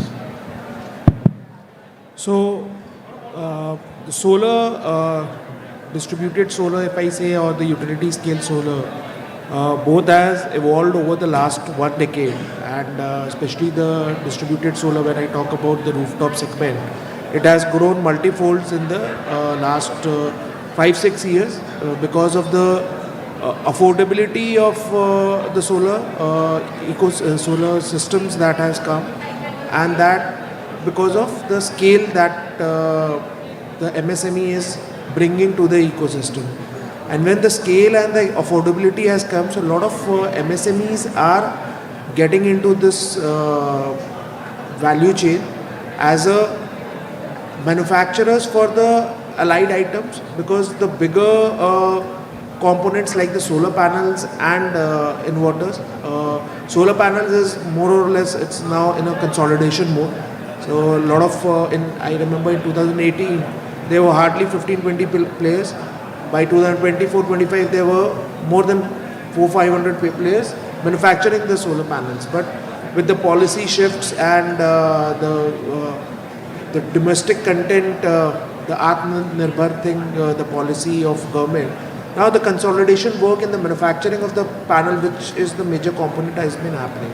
But still, there are a lot of space left for MSMEs in terms of other components like inverters, like the other battery energy storage system, because that is recently started here in India. So these are the two major items which I see where the MSMEs can definitely get into it. And apart from this, on the distribution side, so these are on the manufacturing, but even at the installation business, we are still very limited number of installers to cater this bigger market of MSME. So that is also an opportunity for the MSMEs to get into it and expand their footprints in the MSME segments. Thanks. I'll come to you, Sangram, and you are a financier in this ecosystem. And you have seen a lot of government initiatives come up, PM Surya Ghar Yojana, there is agri-solar initiatives, there are a lot of initiatives around the CNI consumers as well. So, and you have seen MSMEs work in this space. Some have succeeded, some have not succeeded. So, in your view, what are the key success factors that the MSMEs need to be mindful of to actually capitalize on the opportunities that exist? Okay, thank you. And thank you all for being here today. So, I'd start with an understanding that I think MSMEs need to recognize what are the schemes available in the market with private financiers, and the PSU banks. SIDBI is playing a very active role in this space as well. So that knowledge of the financing schemes that are available in the market. Right now, solar comes at a very cheap cost. It gets financed at rates starting from 5.75% upwards, depending on the thing. So they should be probably aware of what is the schemes available so that it becomes cost effective. The second, I would say, is the tax benefits that they get. I don't think a lot of MSMEs in the market know that, in their first year alone, they can claim almost up to 60% depreciation based on, Section 32 of the Income Tax Act. So that's a very, very big enabler, and that is the reason why in Jan, Feb, March, somewhere they kind of come back to us, and then they suddenly realize that they want to go ahead and do it, and it becomes a little too late because of the raw material, the increased demand that comes up. The third is a very basic thing. So basically, what MSME should be doing is that when they do an implementation of solar, they should try and match their production to the generation of the solar itself. So maybe operate at a time between your 9 o'clock to 4 o'clock, 9 a.m. to your 4 p.m. or 5 p.m., where solar generation is there, and they're basically consuming that only for their production. If they start operating, in the later evenings, there is a restriction on time of day, time of use, and maybe that is, because of that, they may not get the full benefit of it. There are certain other new products in the market. We're happy to kind of, say this, that battery energy storage systems, which has been around for some time, but PSU banks don't finance it today. Our company actually finances BESS. It subsidizes diesel, the cost of diesel, and there are various other benefits also from a production perspective. So that is the other thing. And from an agri perspective, I would say agri-voltaics. I mean, you have solar pumps. Those have been in the market for some time, but agri-voltaics is also a space which could, conserve the soil, prevent evaporation, and you have that land, and you can possibly sell the electricity that is generated across to other consumers through the open access or the captive PPA method. So these are some of the benefits that MSMEs should basically do to kind of optimize the returns. Yes, Arthur? Yeah. Thanks, and exceptional thoughts on operational aspects, financing and taxation aspects as well. What I'll do is I'll come to you, Rupa, and I'll build upon the question that you had asked Puneet Bhai during the discussion. And we heard, and this is a slightly zoom in on the MSME aspect. So MSMEs face a double complexity in some sort. So there is credit access related complexity that is there, and then investing in a sector such as clean energy, which is fast moving, where technology is rapidly evolving. So we heard from the developer that what is his expectation from the financiers. But from a financier's perspective, what is it that what are the financing complexities that MSMEs deal with, and what is it that the financier would want to see happen to actually mitigate some of the complexities? Sure, thanks. Actually, the irony is that, MSME in India, overall, the sector has a huge credit gap. And at the same time, banks and financial institutions are desperate to grow their MSME lending book. So somewhere there is a gap here, and that is predominantly because the way in which banks and not NBFCs, more traditional banks look at the space is that it's reliant on the last few years of their financials. It's reliant on collaterals, and this is where there is a huge gap, financing gap created, and especially in new industries like sustainability linked industries which are coming up now. These are done by first generation entrepreneurs, and oftentimes there is no collateral, there is no past financial record to demonstrate, and then you are unable to access finance. And NBFCs have come up, over the last few years trying to bridge this gap. And both banks and NBFCs now, what they seem to be doing is creating specific products aligned with, what the requirement is.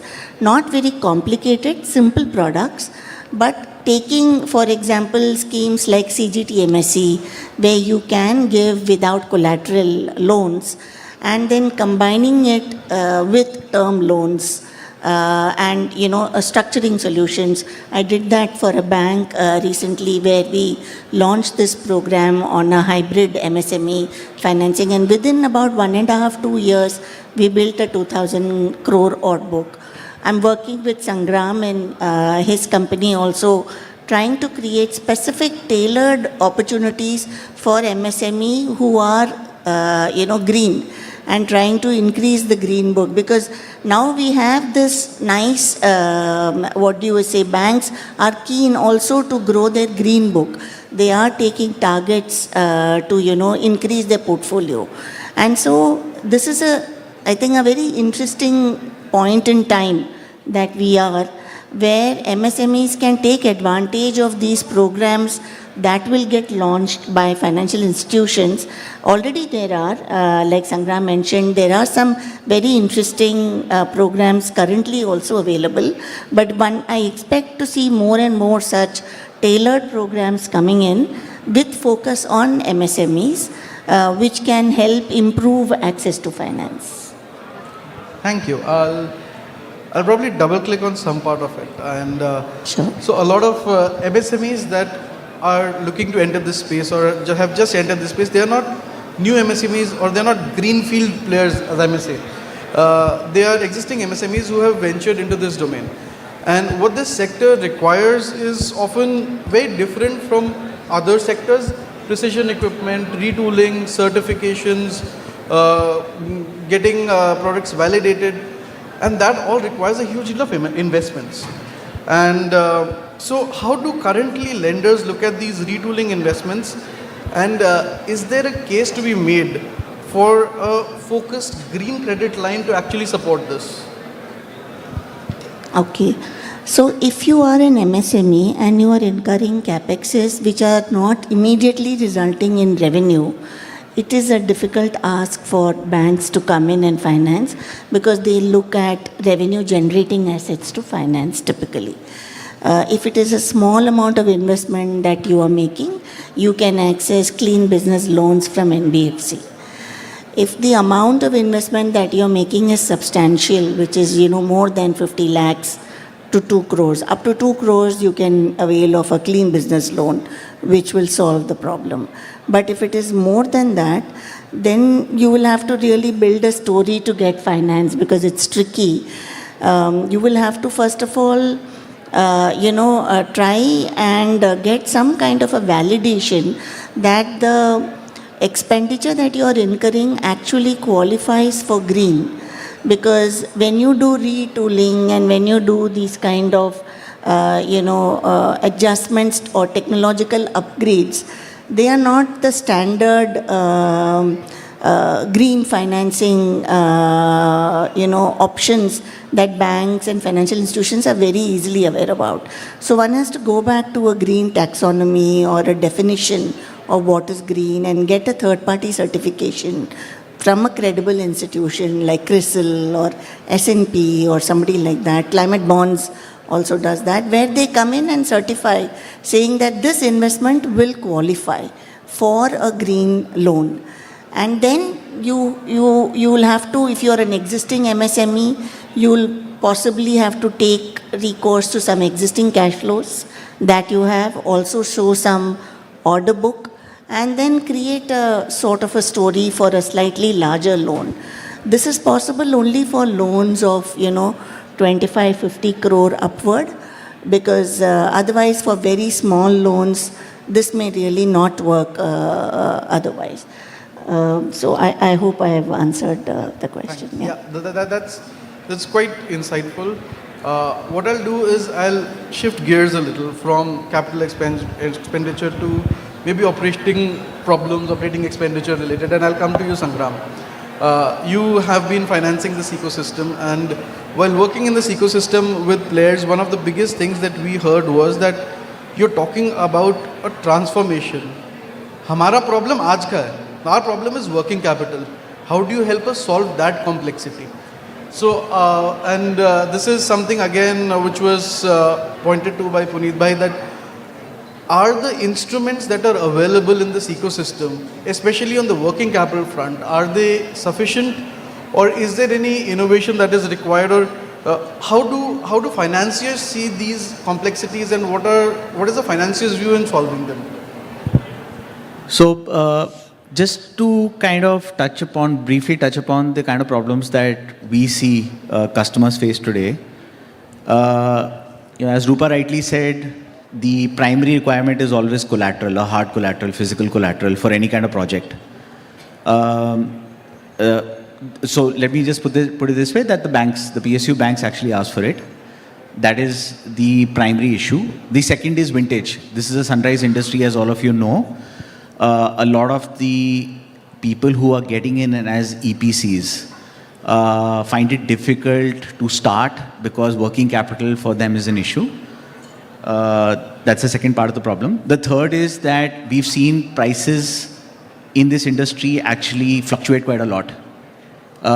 You would be aware that you will find the cost of raw material, and in fact, unfortunately, due to the ongoing war, there is a supply chain disruption part of it which is creeping up now, and in high demand periods like in March, like I'd explained, we could see certain manufacturers of solar panels actually running out of stock or supply as well. So broadly, there are these 3-4 core issues that this industry is facing, and obviously because this industry is new, it's these disruptions, it's not yet stabilized yet. Firstly, I can only speak mostly what we, as an NBFC, we are doing, given that we are only a green NBFC. We've basically tried to solve for these kind of problems. So one, the primary problem that we solve for is that our loans are completely unsecured. And I think, like Rupa touched upon a bit, this is the reason why NBFCs exist and they survive, because we are a little more agile. We take policy decisions based on feedback from the market, based on performance. So we do not insist on collateral. We just introduced a startup policy just about 6 months back in the energy efficient space. So anyone who's setting up an industry who's purchasing energy efficient machine up to a certain ticket size without any experience, vintage or without setting up, we actually finance those machines as well. We have a supply chain vertical also under SME, which actually finances EPCs. So fortunately, we are seeing a lot of our customers actually their revenue go up 5 times, 10 times. So it's not a CAGR of 10, 12%, like other industries are exhibiting. We are seeing a 5x growth in year-on-year numbers, a 10x growth.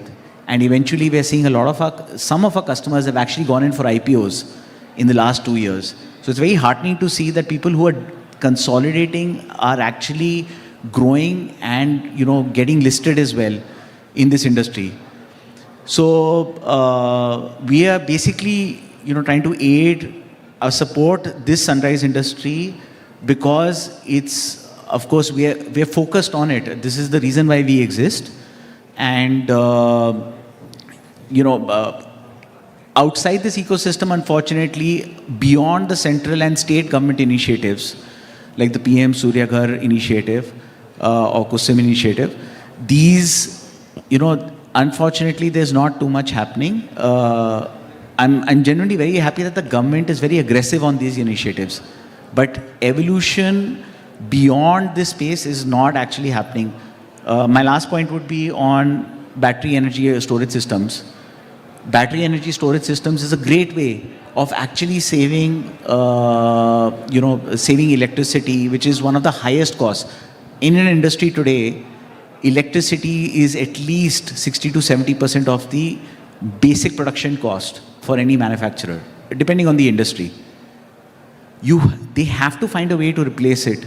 And unfortunately, banks today insist that you have to pay a 20% working equity from your own pocket, and the remaining 80% can still be financed, which we don't do. We also finance up to 100%. So that's what I'm saying. So I think policy needs to keep evolving. That's not happening as fast. I hope I've answered. And it's incredibly heartening to see that agility and innovation is actually helping enterprises become bigger. And as you mentioned, that some of them have gone ahead and done their IPOs. And staying on the theme of innovation, Kundan, you come from Gift City and IFSCA Gift City. So could you, a lot of us might not be completely aware of what it does, how has it been structured, and we've seen a lot of interest from international financing organizations, bilaterals, multilaterals in IFSCA and Gift City. So could you help us unpack what is going on over there and how is it extremely important and valuable to this setting? Thank you, Sarthak. At the outset, I'd like to thank the Gujarat Chamber of Commerce and Industry and the Climate Policy Initiative for taking this, organizing the extremely topical discussion. Let me start by asking a question. How many of you all have heard about Gift City? Quick show of hands. Wow. How many of you all have traveled to Gift City? Wow. I'm really happy to see so many hands go up. But are you aware that India now has two economic jurisdictions? One is rupee financed and one is dollar denominated. Any of you are aware? Less of hands. So I'm so glad to be here. So let's start with the basics. Since all of you are aware, Gift City is a city which is about 20-25 minutes from the airport, close to here. It has two zones. The outer circle represents the domestic tariff area. The inner circle represents the multi-services special economic zone. We like to call it as IFSC, which is International Financial Services Center. So the goal or the vision of the government of India is to develop Gift City, or rather Gift IFSC, as a world-class international financial services center to compete with the likes of Singapore, Mauritius, London, New York. What is the current status of Gift City? Currently, Gift City hosts about 1,200 plus registered entities across 35 business segments, cut across banking, capital market. We have 2 international exchanges. There's more than 60 plus insurance companies, more than 100 fintechs registered. We also have 4 foreign universities present in Gift City. The distinguishing factor of how Gift City is and how is it different is, it is a zone which has full capital account convertibility. What that means is any movement of capital from India into India to Gift City, there are no RBI restrictions. So there is a free movement of capital from outside of the country to Gift City to eventually India. So what that essentially means for financial institutions is to structure their businesses more effectively. And towards that endeavor, IFSCA as a regulator, we are a 4-in-1 regulator. We have a combined powers of RBI, SEBI, PFRDA and IRDA for the purposes of development and regulation of the financial center. Now in the financial center, as I've mentioned, we have 1,200 plus registered entities and a lot of them could and should be looking at Gift City for their financing options. And a last point I'd like to add is Gift City as a financial center is only 5 years old, but we are seeing strong interest from the likes of the competing jurisdictions. In fact, we had been in discussions with some of the very large state-owned enterprises, and REC has come and set up shop there as well. So yes, REC, ONGC, HPCL, some of the large Indian and foreign firms, including you name across the segment, 35 business segment, be it fund management, etc. All of them have now set up their existence. So it's fantastic. Very heartening to see this kind of a development. I'll come to you, Subhashish. So when we have been talking about international capital, and this is something related to that, we have seen blended capital and risk-sharing instruments such as first loss guarantees, etc., play a very important role in actually the development of this sector. We saw a lot of the developers take advantages. And thank you to our moderator, Mr. Sarthak Khurana, and to all our panelists for their valuable insights on financing India's green MSME future. We are truly grateful for your time and expertise. Now I would like to invite Bipindra Singh Jadeja, Honorary Secretary Regional, and Gaurang Bhagat, Honorary Treasurer from the GCCI to present a memento to our moderator and panelists as a token of appreciation.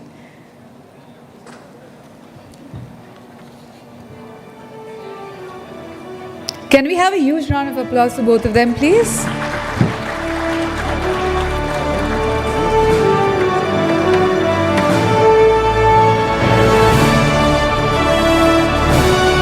Ladies and gentlemen, can we have a huge round of applause for all the panelists?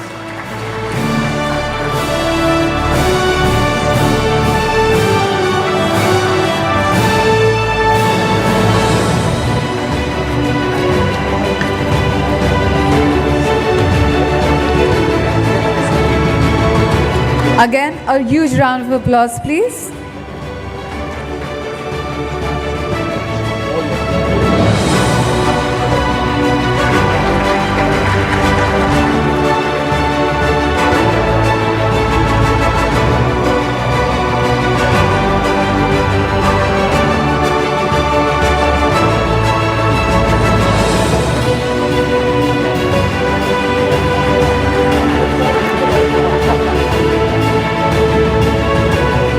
One more time, can I have a huge round of applause to express the gratitude to each and every panelist here. Thank you, everyone.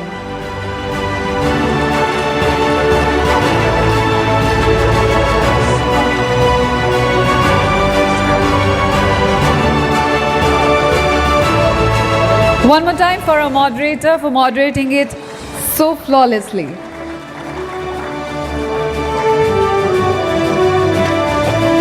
Yes, everyone, one group picture.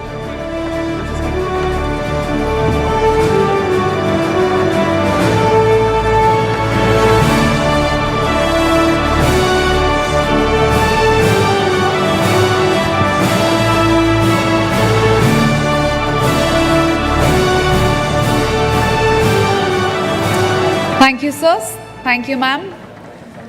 One more time. Anyone who has pre-registered for the workshop on low carbon transition by WRI India, that's happening at Cafe Solunaire, and it has been started at 12 o'clock. So whoever wants to join, please do that. Now we are going on to the session 2, which is Indian carbon markets. And for the session 2, which is Carbon Market as an Enabler for Gujarat's Low Carbon Transition. It's moderated by CEEW.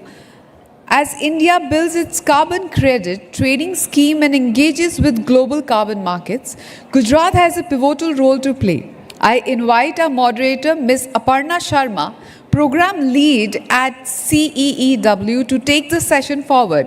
Can we have Ms. Aparna on the stage, please? And ladies and gentlemen, can we have a huge round of applause for her?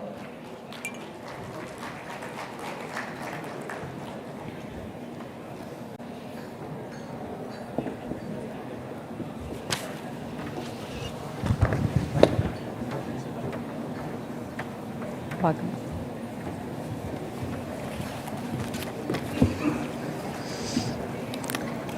Thank you to the Gujarat Chambers of Commerce and Industry, and it's a pleasure, it's an honor to be here. A very warm welcome to all of you. I'm Aparna. I lead the Carbon Markets Program at CEW.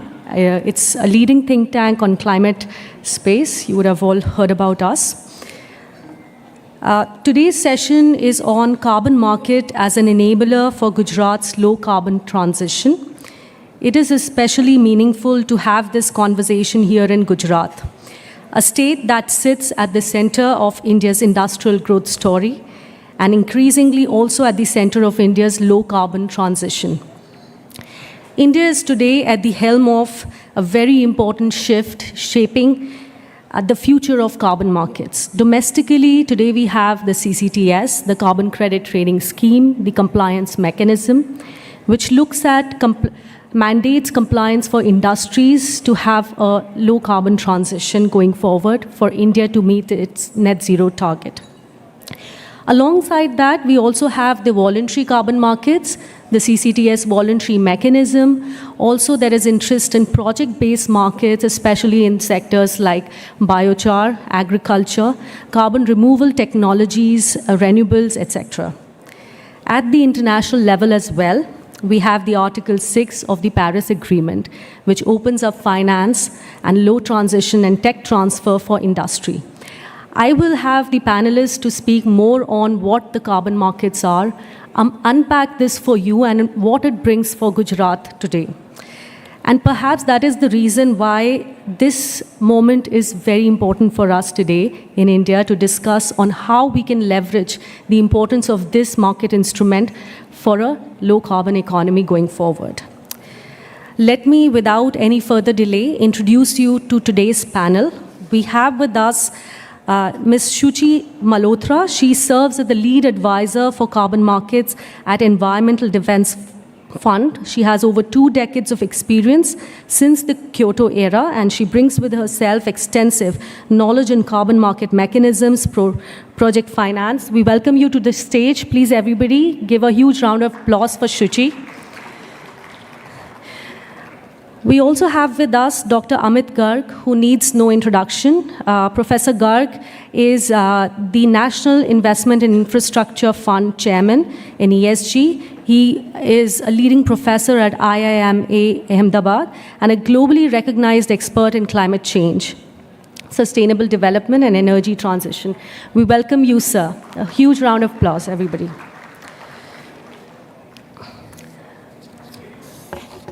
We also have with us Ruta Veena Shashank. She has more than a decade of experience in international VCs.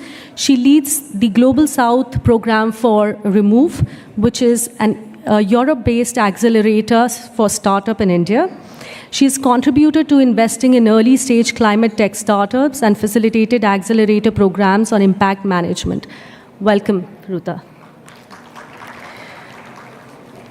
Finally, from the government, we also have a panelist who's with us online because of the recent announcements by the government. She couldn't join us in person. Please welcome Dr. Anjali Jain. She is a distinguished energy and power sector modeler with a PhD and over 15 years of extensive experience. She currently works as a senior consultant at Niti Aayog. She has contributed significantly on modeling and evaluating long-term energy scenarios to inform policies, especially on carbon market. So thank you, everybody. And now I will join the panel.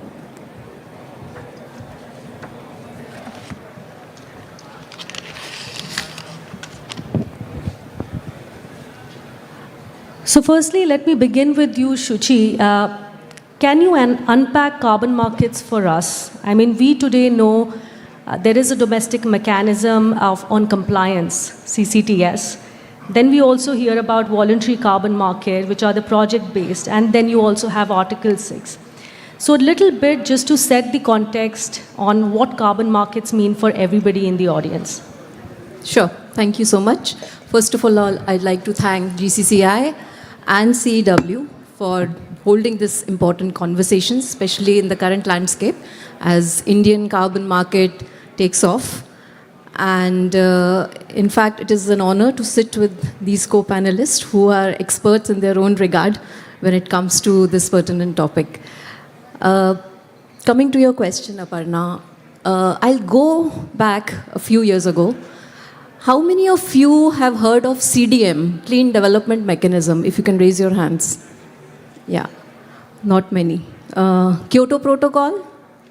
Oh, wow. So CDM was one of the mechanisms under Kyoto Protocol. And now we have something called Paris Agreement. How many of you have heard about it? Oh, wow, great. So the younger generation more so, I can totally understand. So there is a difference between the role India played during Kyoto Protocol era and now. During Kyoto Protocol era, the developing nations like India, they were net sellers of carbon credits, right? We were doing project-based mechanism. Basically, we were doing renewable energy projects, we were doing waste-to-energy projects, and the credits generated from the projects were sold to international buyers like Europe, etc., because they had targets to reduce emissions. So India did not have any targets at that point in time. I'm talking, around 20 years ago. And now things have changed in Paris Agreement, which is in 2015, where India itself has targets. Now, when you yourself have targets, will you oversell? Will you do the math before selling the credits? Of course, you will do the math, right?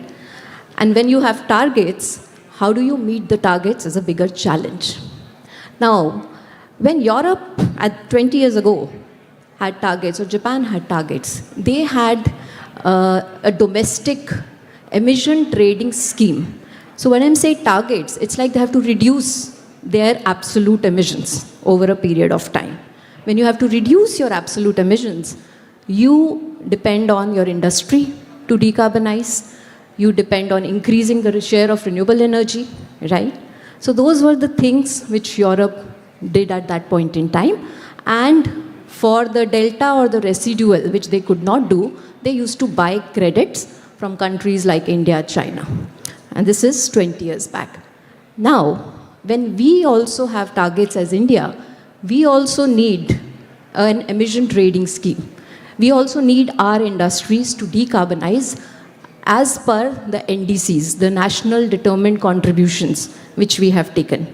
So our NDCs, the latest one which is updated, it says we need to reduce the intensity of our GDP by 47%, right?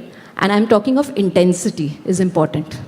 An absolute reduction says let's say 100 tons CO2 to 90 tons CO2 over a period of time. But when it says an intensity reduction, the denominator becomes the production. Now, India was smart to take an intensity target because we are a growing economy, right? We have to grow also, which means emissions will increase, but we have to grow in a sustainable way. And therefore, our targets are intensity-based. So this is the difference, how carbon markets have evolved, right? Now, talking about that, we had a domestic ETS or a domestic emission trading scheme where certain firms, 490 obligated entities as of today, are being given targets across 7 sectors. Now, if they're able to meet their targets, well and good. If they're overperforming, they get credits which they can sell to others who are not able to perform, right? So that's a domestic trading between industries, right? There is an offset scheme. Always remember, an offset scheme is a project-based scheme. This ETS scheme is at a facility level, right? At a production or a factory level. The offset scheme is a mechanism which generates credits through a project, like a renewable energy project, waste to energy, agroforestry, etc. So there are 2, as of now, in the current landscape of carbon markets in India. There is an ETS, an emission trading scheme, there is an offset scheme. But, globally carbon markets are working since the last 20 years, since EU ETS.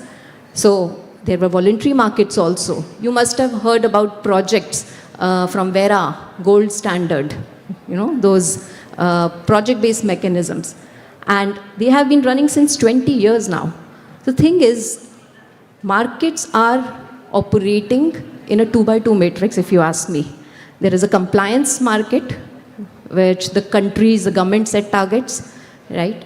That is the jurisdictional market. There is an international compliance market, where countries like India, they say that, we are working towards meeting our targets.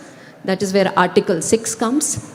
And then the other side of the 2x2 matrix is a voluntary and the voluntary side of the markets, where we have a domestic voluntary market and a global voluntary market.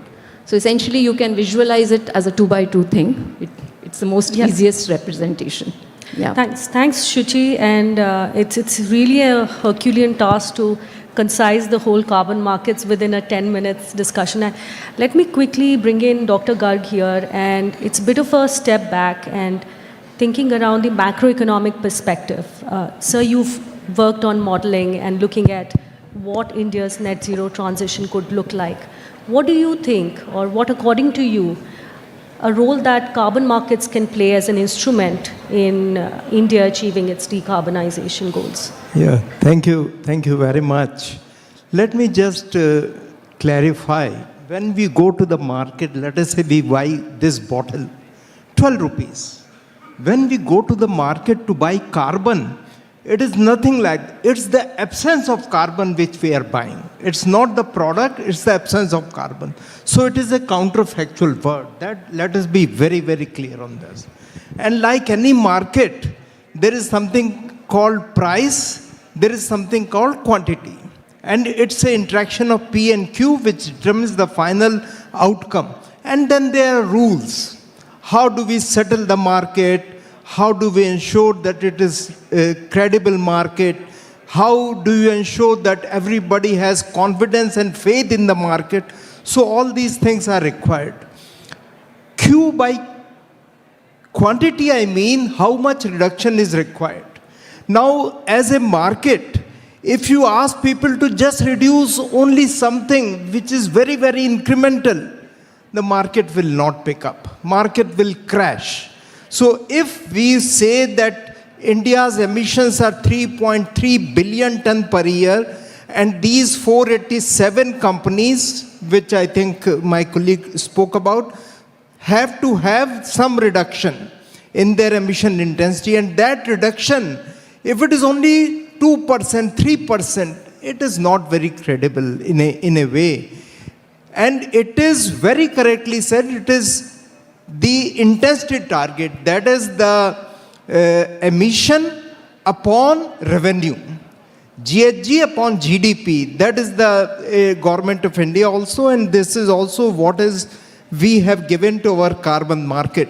Now our GDP is growing by 6 to 6.5% per year, average long term, and our emissions are growing 3 to 3.5% per year. So means there is a decoupling of 3% per year. So if our carbon market is reducing by 3% per year, it's very normal. It's very normal. We'll like go on doing like this. So we have to be more ambitious. We have to be maybe 4%, 5% reduction. But I'm not saying because India is a developing country, and for us, development-led transition is more important than transition-led development. We have to grow. We have to provide energy for all, housing for all, education for all, health for all, so many things for everybody. That is a political currency we need to provide. Then only we win elections. So that is number one. To lose a cap will crash the market. That is very, very clear. Now, coming on price. The price on EU ETS is now running about $85 per ton. $85 per ton of carbon. In India, all the modeling, whatever we have done, our colleagues have done, it is coming to, with the present caps on quantity, it will not go beyond $10 per ton of carbon, which is good. I'm not saying it is, but we need about $25 per ton of carbon to make any effective change in the company's policy, government policy, $25 per ton, which is not going to happen. So this is, I think, of course, price, quantity, and then rules. How do we create reliability in the market? How do we ensure credibility of the market, that whatever I say I have been doing? There is something called MRV, measurable, reportable, verifiable. That whatever you claim that this is the emission I am making, you are not doing any greenwashing. So somebody has to come and check up your books and say you are doing it right, like any auditing, carbon auditing. So this is required to be very, very credible. It cannot be left just very loose. So in my opinion, set up any carbon market, first have a very comprehensive MRV system established. We have to have rules should be known to everyone. How we'll do that, who will do that, and how it will be followed up year on year. That is required to be done. We are not yet there. And we have announced that in 3 months, 4 months, we'll have carbon market. So this raises a doubt whether we are ready for that. And as you asked me, that transition to net zero is 2070. Long term, we are going to achieve that. I have full faith in the policies.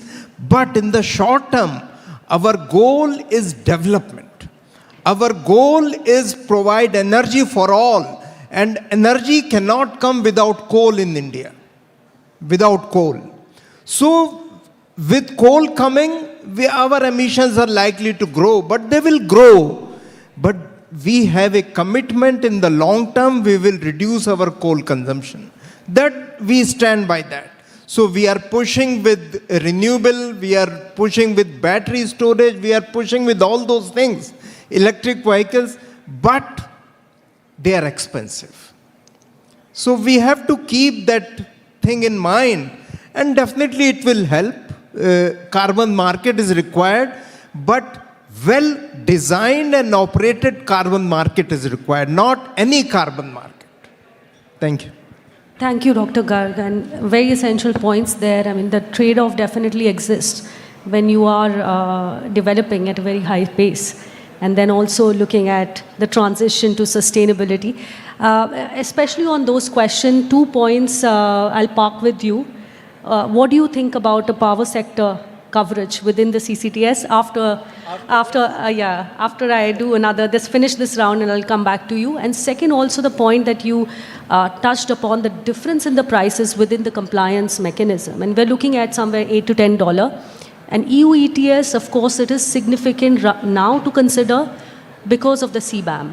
Now, CBAM is a point, and both Shuchi and Dr. Garg, I mean, just pinning there, I'll come back to that in the next round. So taking a bit of a segue here, I want to go to Ruta. And Ruta, who comes from a carbon removal accelerator company, carbon removals have become very significant investment within project-based markets now we see. There are many firms, especially also in Gujarat. We have Varaha, who has significantly scaled and having operations in biochar. What do you think about these markets, carbon removal, how they are doing? Also to unpack that for the audience, what does that mean? And why are we currently talking about those within the carbon markets? Yeah, over to you. Thank you, Aparna, and also thank you, GCCI, for inviting me. And this is a really cool panel to be a part of. Normally, it's not easy to go last, but this was amazing context setting from both of you. So, yeah, and then, okay, but still, like, it makes my job easier. Definitely interesting development we've seen in the Indian carbon market specifically. And why it's relevant, I think it's not just about climate anymore, right? Like, there's a huge economic opportunity also. And I feel like the project developers in India specifically are very acutely aware of that. So state like Gujarat, you would imagine that to be multifold, right? Like compared to the rest of the country. But definitely, I think India has a unique opportunity. Like Suchi also mentioned, that the Indian CCTS is still in a building space. Offset mechanisms are still sort of early, which means that this is the opportunity to build, right? Like before the markets really reach their penultimate state. Specifically for India, there's a huge opportunity for nature-based solutions, agroforestry, mangroves. And when I talk about these are also building your natural defenses, right? Like mangroves are protecting you from any ocean-related threats. Any soil enrichment activities that you're doing is increasing fertility, increasing productivity for our agriculture. So it kind of goes embedded in what Indian agrarian society is essentially, right? That is one. You mentioned about Varaha, which is a biochar company. So biochar and agri-waste also quite interesting alternate income revenue streams for farmers and for project developers also, right? Like talk about increased income prospects for, and also improved air quality, because you are now not burning agricultural biomass or agricultural waste. Instead, you are converting that into biochar, which goes back to your soil and makes your land more fertile. So that loop is also very interesting from Indian perspective. And I think the last opportunity there really is the technological innovation, right? Like we have a huge engineering talent. We have a lot of capabilities from a technology perspective and kind of also cost advantages, right? So utilizing on those, I think, to make these solutions more scalable, I think that is the hugest opportunity for India from a carbon market perspective. I'll pause with that. Thanks, Ruta. Could we have Anjali on the screen, who's joined us online? So, Anjali, I hope you can hear me, and this next question is to you. It's good to now have a government perspective. You've heard the panelist, and from you, what do you think are the policy safeguards that are required? I mean, you heard Dr. Garg mention that we need carbon markets to work for us, given the policy, the growth context that we are in. How should they be designed that they can support our own development without curtailing it? So yeah, over to you, Anjali, and look forward to your perspectives on that. Yeah. Yeah. Good afternoon, everyone, and thank you, Aparna. Hope I am audible. Hello. Yes, you're audible to us. Yeah. Thank you. So first of all, I would like to thank CW and GCCI for inviting me for this discussion. And my apology that I am not present there in person because of these restriction on travel. Across government, it is restricted that if it is possible for us, then attend all the meetings and the webinars and conferences virtually. So I couldn't come there. Coming on to your question, Aparna, the safeguards that you are talking about, I feel for any carbon market to succeed, credibility is the first thing which is absolutely critical. And I think Professor Garg has already talked about it a lot. I feel if a market generates low quality credit, as the professor also mentioned, or weak emission outcomes, confidence will erode very quickly. So India's carbon market framework must balance three objectives. First, environment integrity. Second, economic competitiveness. And third, development inclusiveness. First, I would like to mention that MRV system is very critical. As Professor Garg also mentioned, monitoring, reporting, and verification system. And this is the foundation of credible carbon market. We can have it by standardizing methodologies, digital reporting system, accredited third-party verification, sector-specific benchmark, and transparent registries. And current technology can help in that, because now we have digital monitoring, smart metering systems, satellite remote sensing, digital twinning across the discoms, blockchain-enabled registries, everything. So now technology can help us for ensuring this MRV system to be very in a good manner should be ensured in the country. Second, I would say ensuring high integrity credits. As Professor explained, not all credits are equal. High integrity credits means there should be real reduction, measurable reduction, additional reduction. It should be permanent sometimes, and it should be verified reduction. So this is a basis that we quantify it as high credit or the low credit, high integrity and the low integrity credits. Third, I would say avoiding double counting. So there should be clear accounting rules across all the carbon markets that we have: voluntary, compliance market, corporate claims, national climate targets. So there should be accounting rules so that one cannot be double counted in other market. Fourth, I would say inclusion of MSME. And this is particularly important when we are talking in Gujarat Sustainability Summit. It is important with respect to Gujarat state, where industrial cluster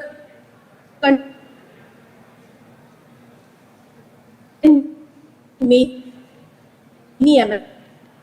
MSMEs. So small enterprises often face challenges to technical expertise, monitoring cost, financing constraints.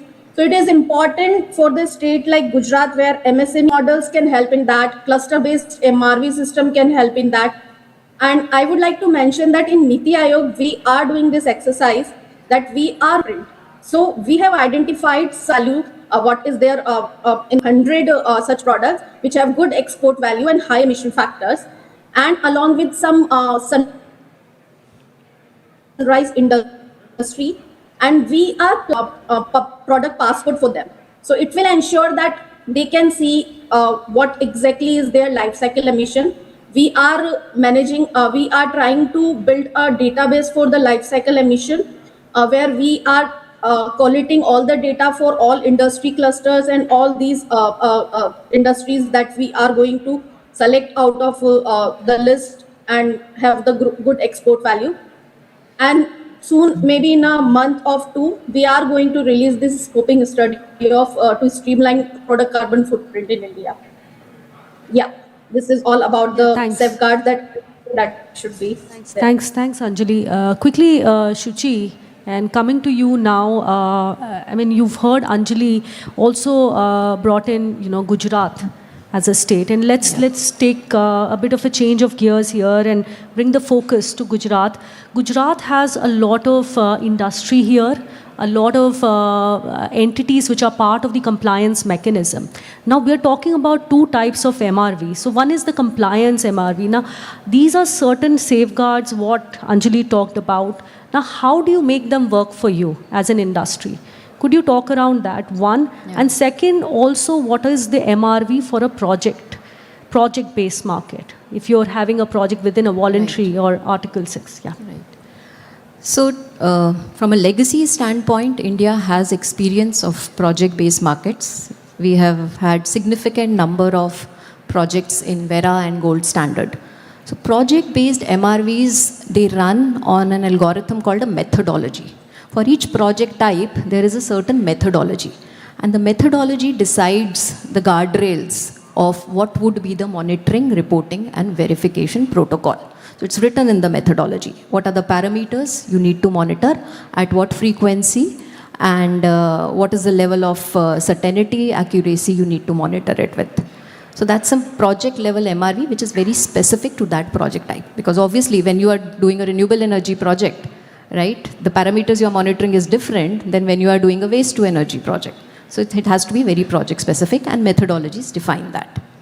When it comes to MRV of a compliance mechanism, we are measuring, because our targets are in GHG intensity, tons CO2 per ton of product from that facility or factory or production unit. What we are measuring there, we are measuring scope 1 and scope 2 emissions, and we are dividing it by the production. So when you are measuring scope 1 and scope 2 emissions, again, this is not something new. Many of us who have been doing sustainability reporting and reporting on our scope 1, scope 2, and sometimes scope 3, you know how to measure it. Only thing is you need to see whether, because that measurement was done as per greenhouse gas protocol, the international standard. Now BE has come up with a compliance procedure where what you are measuring is also very clearly laid out there. So you have to see what you are measuring, what is your gate-to-gate boundary. In our compliance mechanism, as of now, only carbon dioxide and PFCs, only these two gases are covered. While in your GHG protocol, you were looking at all the 7 GHGs. So that distinction you need to make as a factory manager or who is reporting. So that's the difference. Now there is an additional level of complexity when it comes to CBAM. Because in CBAM, what you are measuring is a product level greenhouse gas emissions, which Anjali just mentioned that, their NITI is working on a database of product level carbon emissions.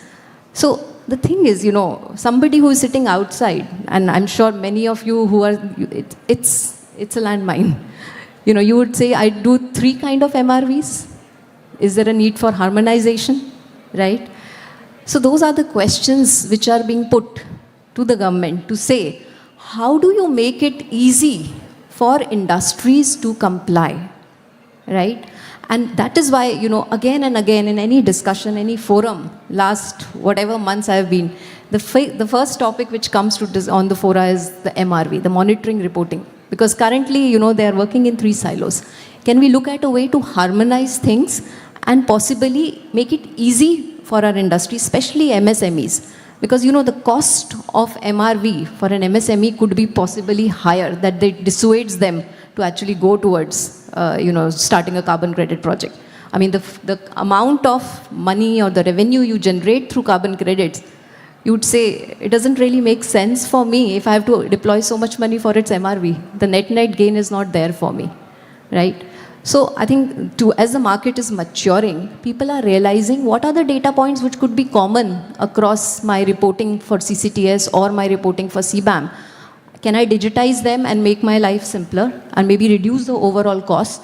Or can a state government, can take an initiative where we do sector-specific MRV studies and say that this is the protocol we need to follow, and they get this protocol signed off by whoever is asking us to, report or monitor, right?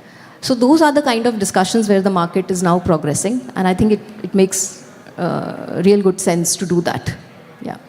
Thanks, Shruti. And before I go to Dr. Garg on the trigger question on power sector, I want to touch upon the same topic and continue on the MRV and also on the project-based market with Ruta.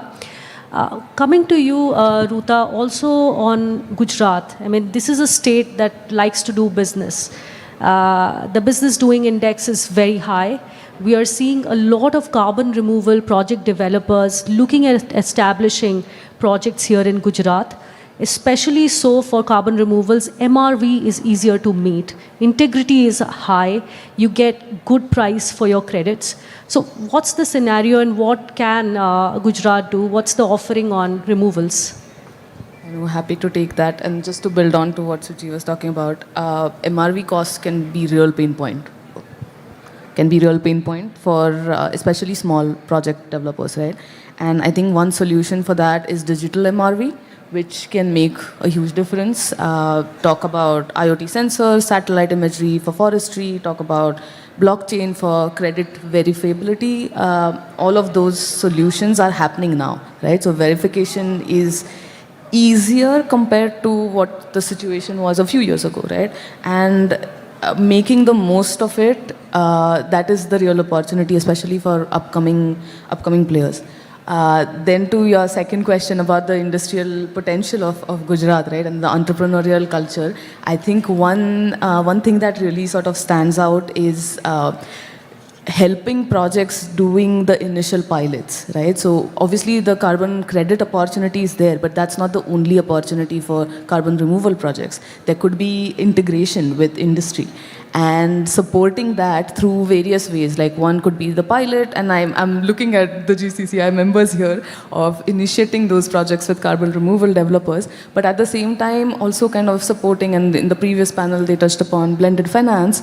How can we de-risk some of these upcoming technologies and innovation so that when you want to scale this now on an industrial level, there is proof of concept. And not just that, proof of concept for India.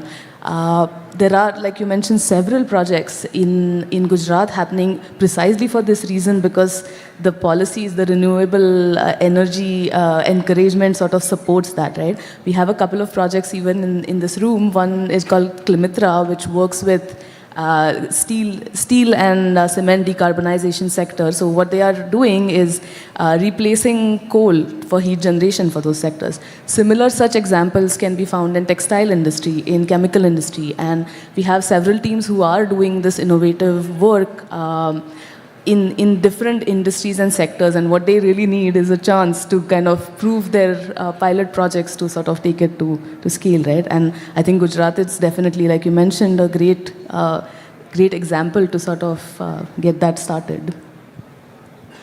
No, excellent, especially on the synergy that how biochar can also lead to some sort of decarbonization for hard-to-abate sectors like cement and steel, and that option exists. I think there's a dual opportunity that we are looking at. Now back to Dr. Garg, and this again is a bit of a gear change, but a very relevant question. We are talking about transition. We are talking about what's the best approach and how does the architecture work. The sectoral approach to the Indian carbon markets currently has hard-to-abate sectors, but not power sector included within it. Within PAT, it was part of the scheme from the beginning. And you have countries like China, Indonesia, who are also emerging economies growing at a faster pace like us, and starting their ETS only with power sector inclusion first. So why so, and why not to start with power sector? I mean, your quick thoughts on that. So you are keeping the political question to me. Professors can say that this is very, very political discussion, because all the 487 plants, their combined emissions are 18% of Indian emissions. Okay, power sector alone is 40 to 42%. Now we are talking so much about these 487 guys who are only 18%, and we are just treating power sector like a holy cow. I do not agree. I have, on every fora I said, power sector should be brought in first. Like you rightly said, China started ETS only with power sector. And we are starting ETS only without power sector. It is a difficult thing to understand. Now, I don't know whether it is a criticism, whether it is not a... Power sector consumes a lot of coal. And I believe that India needs a lot of energy, lot of electricity, which has to come through coal. I all agree. We have to do that. So have a moratorium that, okay, power sector will be in, but old plants will have to meet the requirement. New plants can be out because they are providing power. Efficiency is very, very important, because we have efficiency target. Whether we are consuming 700 grams of coal to produce 1 unit of power, or we are producing 1.2 kilograms of coal to produce 1 unit of power, there has to be a difference. These two plants are different. And if we are not able to differentiate, there is a problem. So new plant, if they are efficient, yes, let them fall in line. That is, and biochar, we work quite a lot on biochar system. Biochar is a ideal replacement for coking coal in steel plants. About 20% coking coal can be removed from steel, and India consumes about 60 million ton of coking coal. Out of that, about 40 million ton we are importing. So we can replace that, about 20% can be replaced, and that money will go to farmers because they are producing crops. I think the difference is coking coal is about 8,000 rupees per ton, biochar is about 18,000 rupees per ton. So this difference, which can be brought down, but is not coming down. And it can be brought down by simple subsidy. We are providing subsidy everywhere. Why not to farmers? Steel companies should provide that. And steel companies, they just need a policy by the government that 5% of a coking coal has to be replaced by biochar. Whatever you do, it has to be done.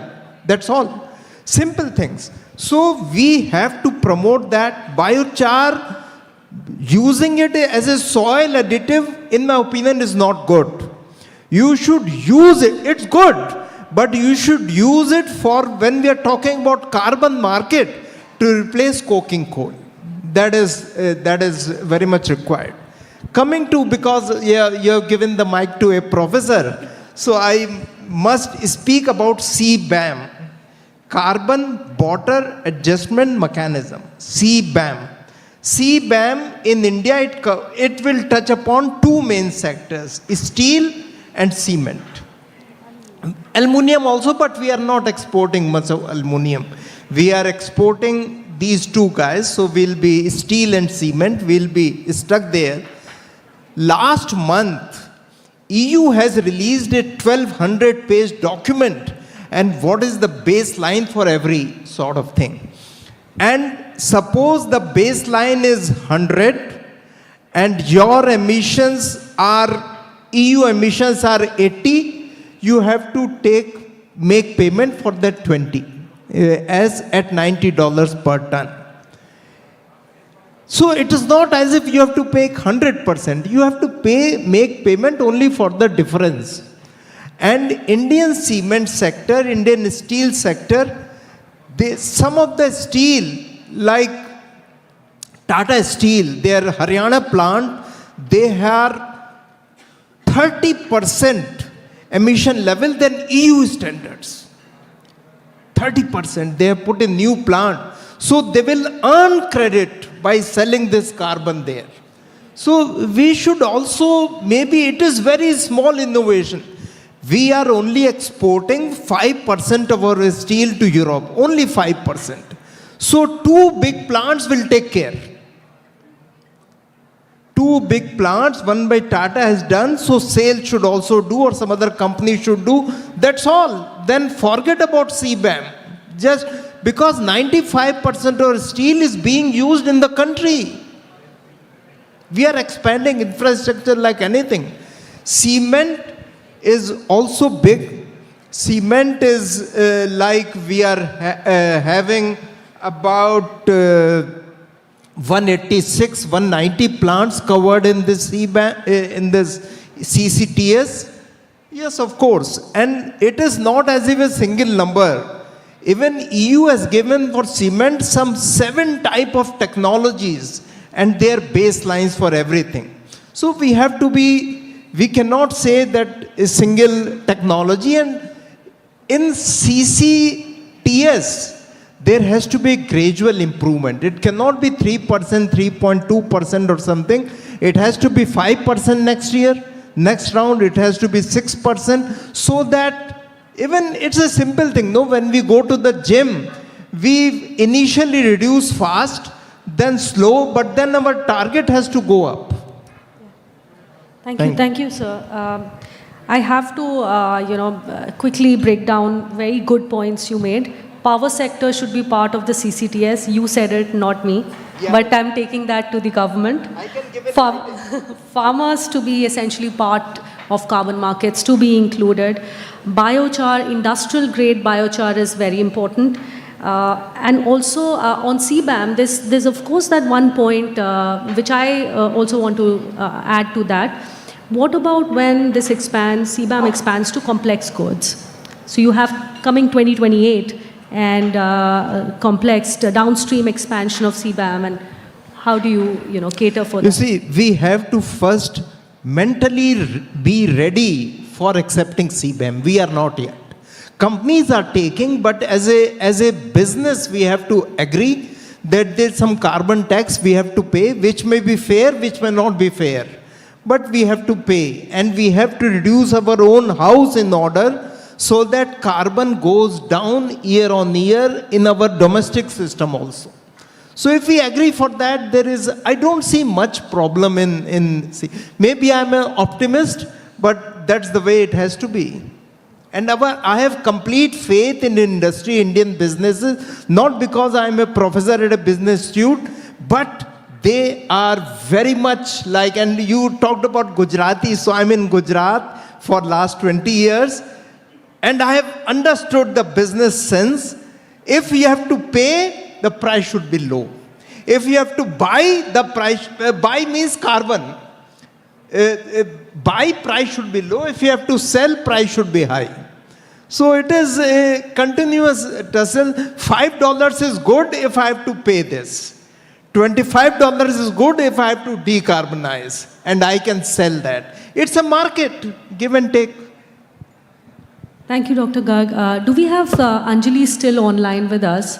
And Anjali, quickly to you, I mean, I don't want to peg you against this approach in power sector also, because you're an expert there. Is Anjali online? Yeah. So what's your take? Now, what's the government thinking? Are there any modeling approaches to power sector as part of the CCTS? So, thank you, Aparna, for dragging me into like a political question again. I will talk about from my individual perspective. I want to answer anything from the Niti Aayog perspective. So, very well thought and very well said Professor Garg.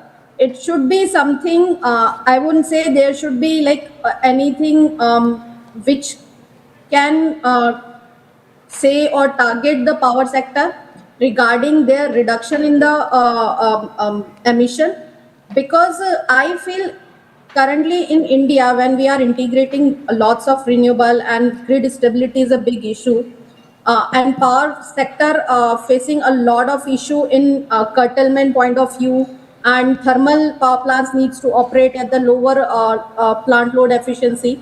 So there should be some mechanism that power sector should have some incentive to go in a better efficiency mode. But I don't know how it will happen because now lots of the power plant are forced to operate inefficiently or at a minimum load level. Even they can have a better efficiency, they can have the better plant load factor. So it is because we need the stability at the grid side. We don't have such energy storage system which can support the grid currently. So they need to operate at a plant load, partial load efficiency where they have the efficiency losses. So there should be some segregation in terms of old plant definition. They should be incentivized, or they should be, I don't know, I would use that word penalized, or they should be given some target to improve some kind of efficiency. But for the plant which are having good efficiency, if operating at a full plant load factor and are forced to operate at a lower efficiency factor, I don't know how this mechanism will work. Yeah, so this is a big question there. Yeah, thanks, Anjali, for coming in on that. I mean, that was not planned. It was impromptu. Yeah, because we have a paucity of time and coming to the close, I would like to have one quick intervention from each of the panelists. 2 minutes, your closing. 2 quick points on what do you think, how Gujarat can leverage carbon markets. What is the priority there for the state? Yeah. I'll start with saying we need to understand the field we are playing, whether you are a company or whether you are a state. So out there are lists, Article 6.2 list, where it shows 13 technology, where there could be a bilateral cooperation. So you look at what are the kind of projects you can put in, and if you want to play at that field, you need to, engage with MOEFCC, which is the National Designated Authority for Implementation of Paris Agreement, and you need to, look at where your project fits, right? The other part of it is readiness. The readiness is very important. We will not wait for another 3 or 5 years, till the policy clarity and coherence would happen. You will have to start by building the digital infrastructure, data infrastructure, and the MRV ecosystem right now. I mean, and CCTS, as it's going to be implemented, that's a good opportunity. It helps you prepare way in advance. Whether even if you're not exporting, still you might come under the ambit of maybe the next part of sectors which are going to be covered under CCTS, right? Eventually the PAT is going to transition into CCTS, the Perform Achieve Trade Scheme.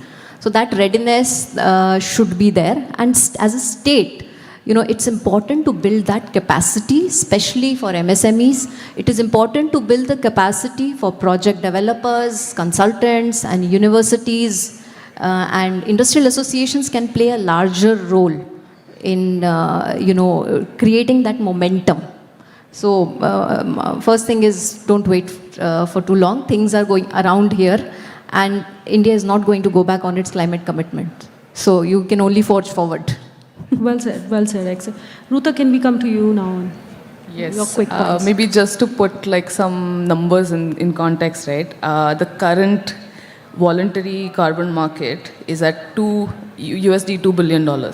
And by 2030, it's expected to be $50 billion. We're not talking about 10 years in the future. We're talking about just now, right? Like 4 years into the future, 3.5 to be precise. Which means that the opportunity to build the infrastructure for that is now, right? And then coming to the specific carbon, like forget about carbon credits, right? But expected carbon removal from India, like the overall global carbon removal required is 10 gigaton. And out of that, the potential from India is 1 gigaton. So 10% of the global carbon removal that can possibly happen, 10% of that can happen from India. Now coming to Gujarat, forgetting about carbon credits, this is just an industrial opportunity, right? You have the existing infrastructure, which can be utilized for this. You have technical expertise, which can be also utilized to achieving that.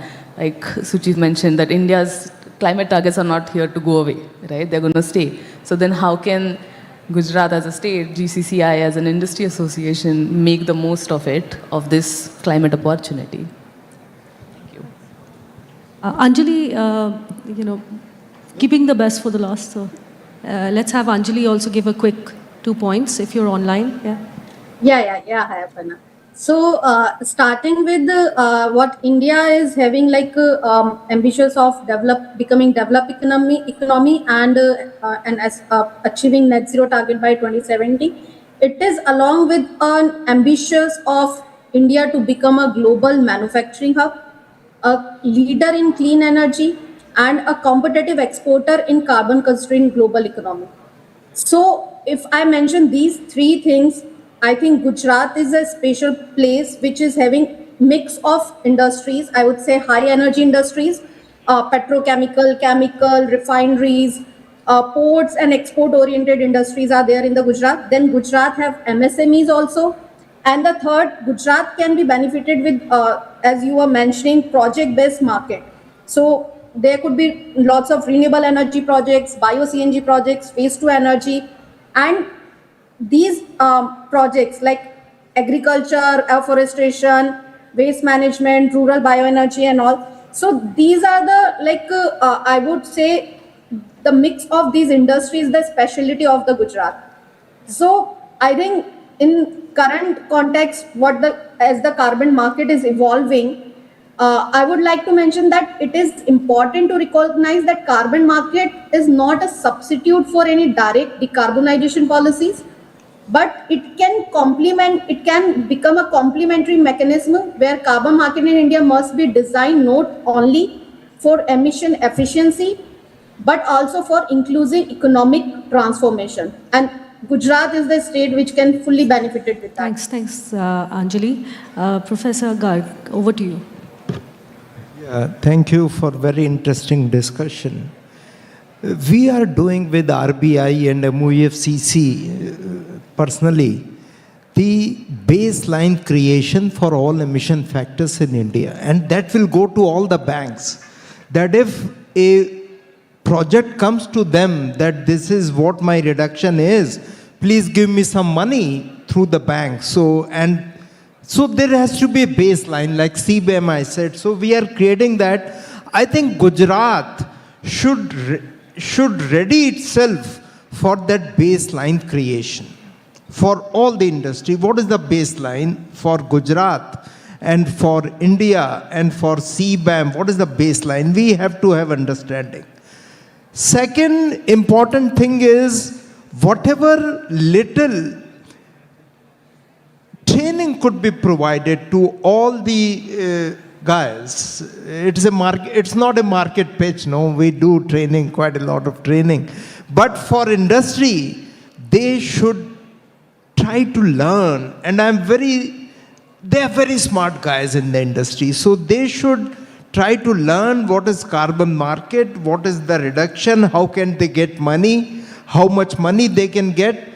This all should be, I think the industry's part, they should do it, and GCCI could help this thing, and my services are available if anything is required to be done.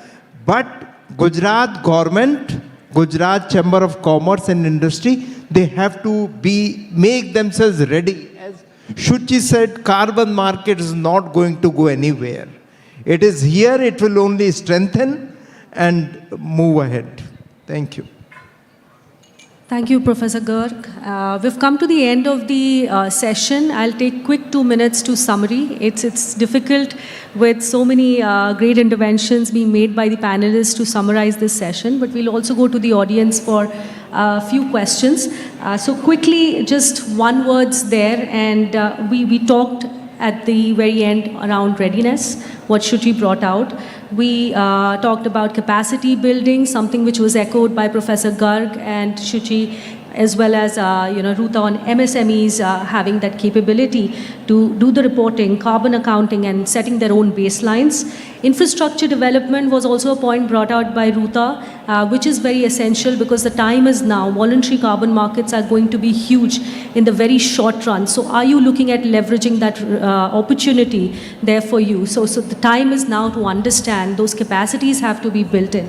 Also, from Anjali's side, she brought out many technologies, many activities which are currently doing exceptionally well, especially within the context of agriculture and agriculture technologies, be it CBG or SAF technologies, bioethanol. So those opportunities remain especially to be leveraged in Gujarat, and the state has been at the top of its performance in terms of delivering on decarbonization. I mean, there was one point which I really wanted to bring in because of the discussion being on carbon markets. We couldn't really talk around the Surat ETS, which has been a phenomenal success and a case study that everybody wants to follow from coming right from the ground of Gujarat. So very happy to have been here. It's been an exceptional audience. Thank you everybody for your patience. And now over to you for any questions.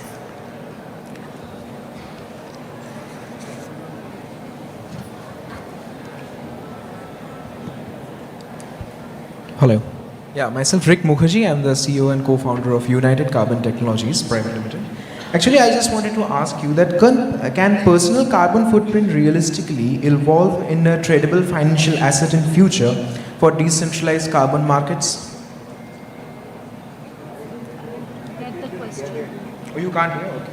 Can you repeat the first bit?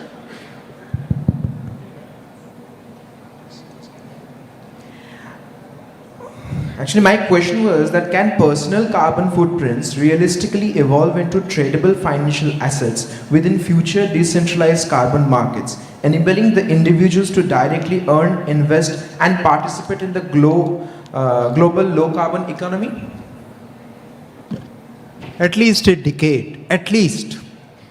And every year I teach a course at IIM Ahmedabad, and at least 2 student groups take this project, know how to take, but at least 10 years are required because it requires huge MRV and huge numbers. It may come, but after some time.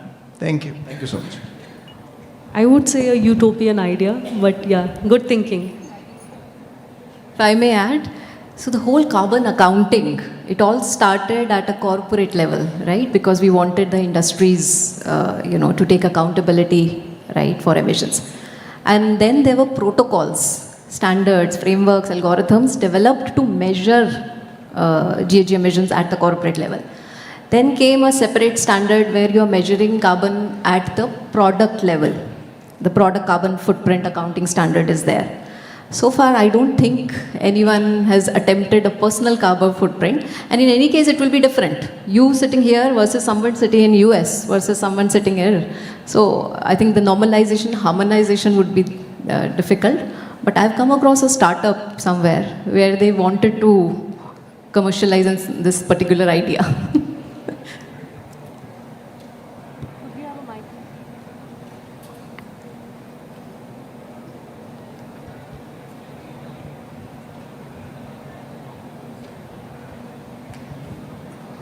Shabir Kajwana from Global Network for Zero US. My question to all of you is, does the present carbon credit selling price justify investments in carbon credit? Because the atmosphere in the US is not pro-sustainability, and obviously, yes, Europe is doing its bit in terms of the largest market, whether it's Europe or if you see New Zealand also has toned down the requirements. Australia is doing that. The courts of the US are saying, asking the companies to tone down the sustainability. So if the carbon credit selling price is not good enough, how do you think carbon credits projects will run? Okay, happy to take that one. I think it's an opportunity. If US is stepping back, the rest of the world can take its space, right?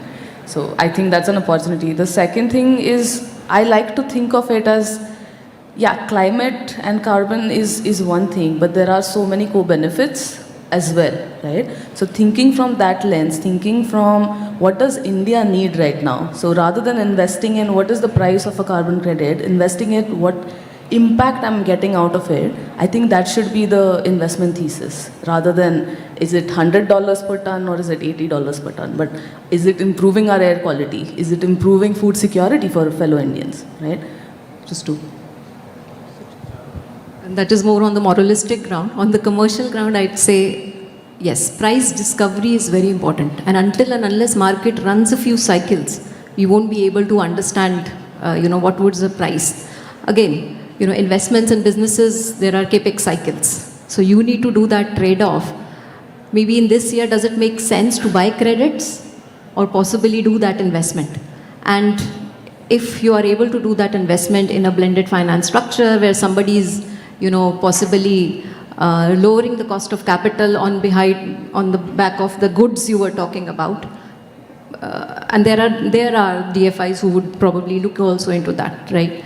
So depending, it's a case-by-case thing for sure for any business that's there. It also depends on the long-term horizon where I'm looking and, the change in the policy environment as well. So those are different variables which would matter, any decision, right? And possibly you want to hedge your future carbon risk. Like suddenly, let's say the carbon price increases, you probably want to hedge it, by possibly taking steps now.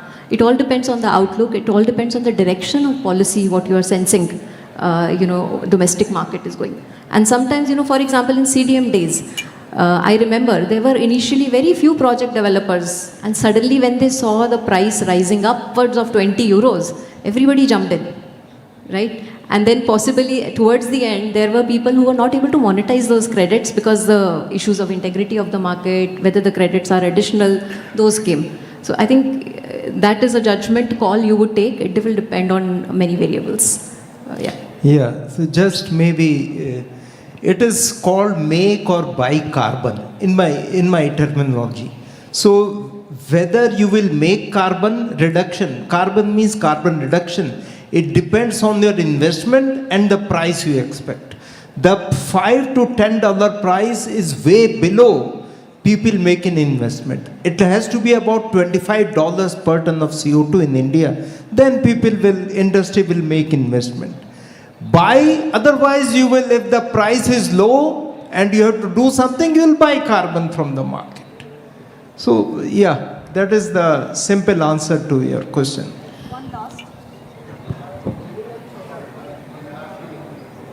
Questions, I'm very sorry.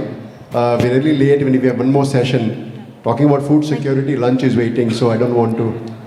Thank you everybody for your patience, and thank you to the panelists for joining us, also to Anjali to have joined us online even after the delay. Thank you. Thank you, Ms. Aparna Sharma, and to all the distinguished panelists for a truly insightful conversation on India's carbon market journey. From the CCTS to Article 6, you have given us a clear roadmap on what Gujarat's industry needs to act on. May I now invite Apurva Shah, Vice President, GCCI, to present mementos to our moderator and the panelists, please.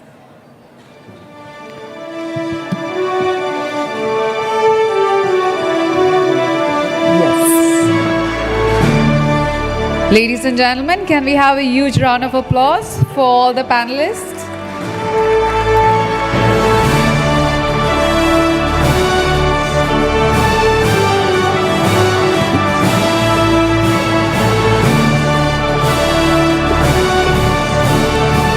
Again, a huge round of applause for each and every one of them.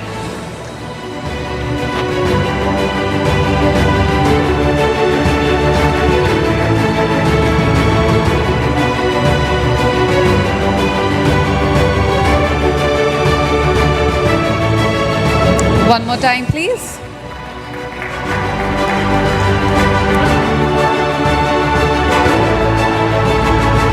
Thank you, everyone.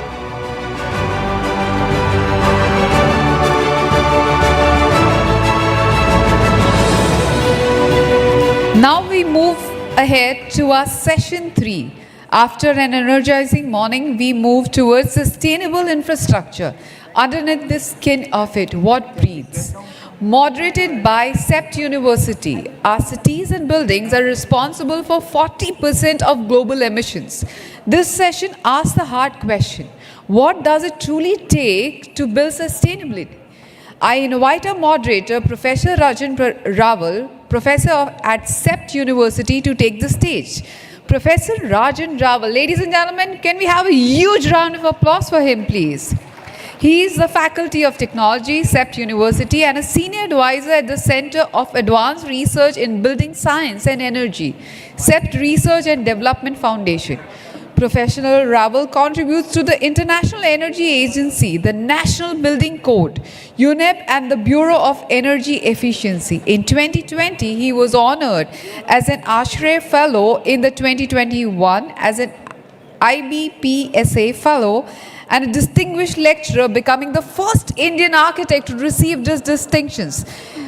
Professor, the stage is all yours.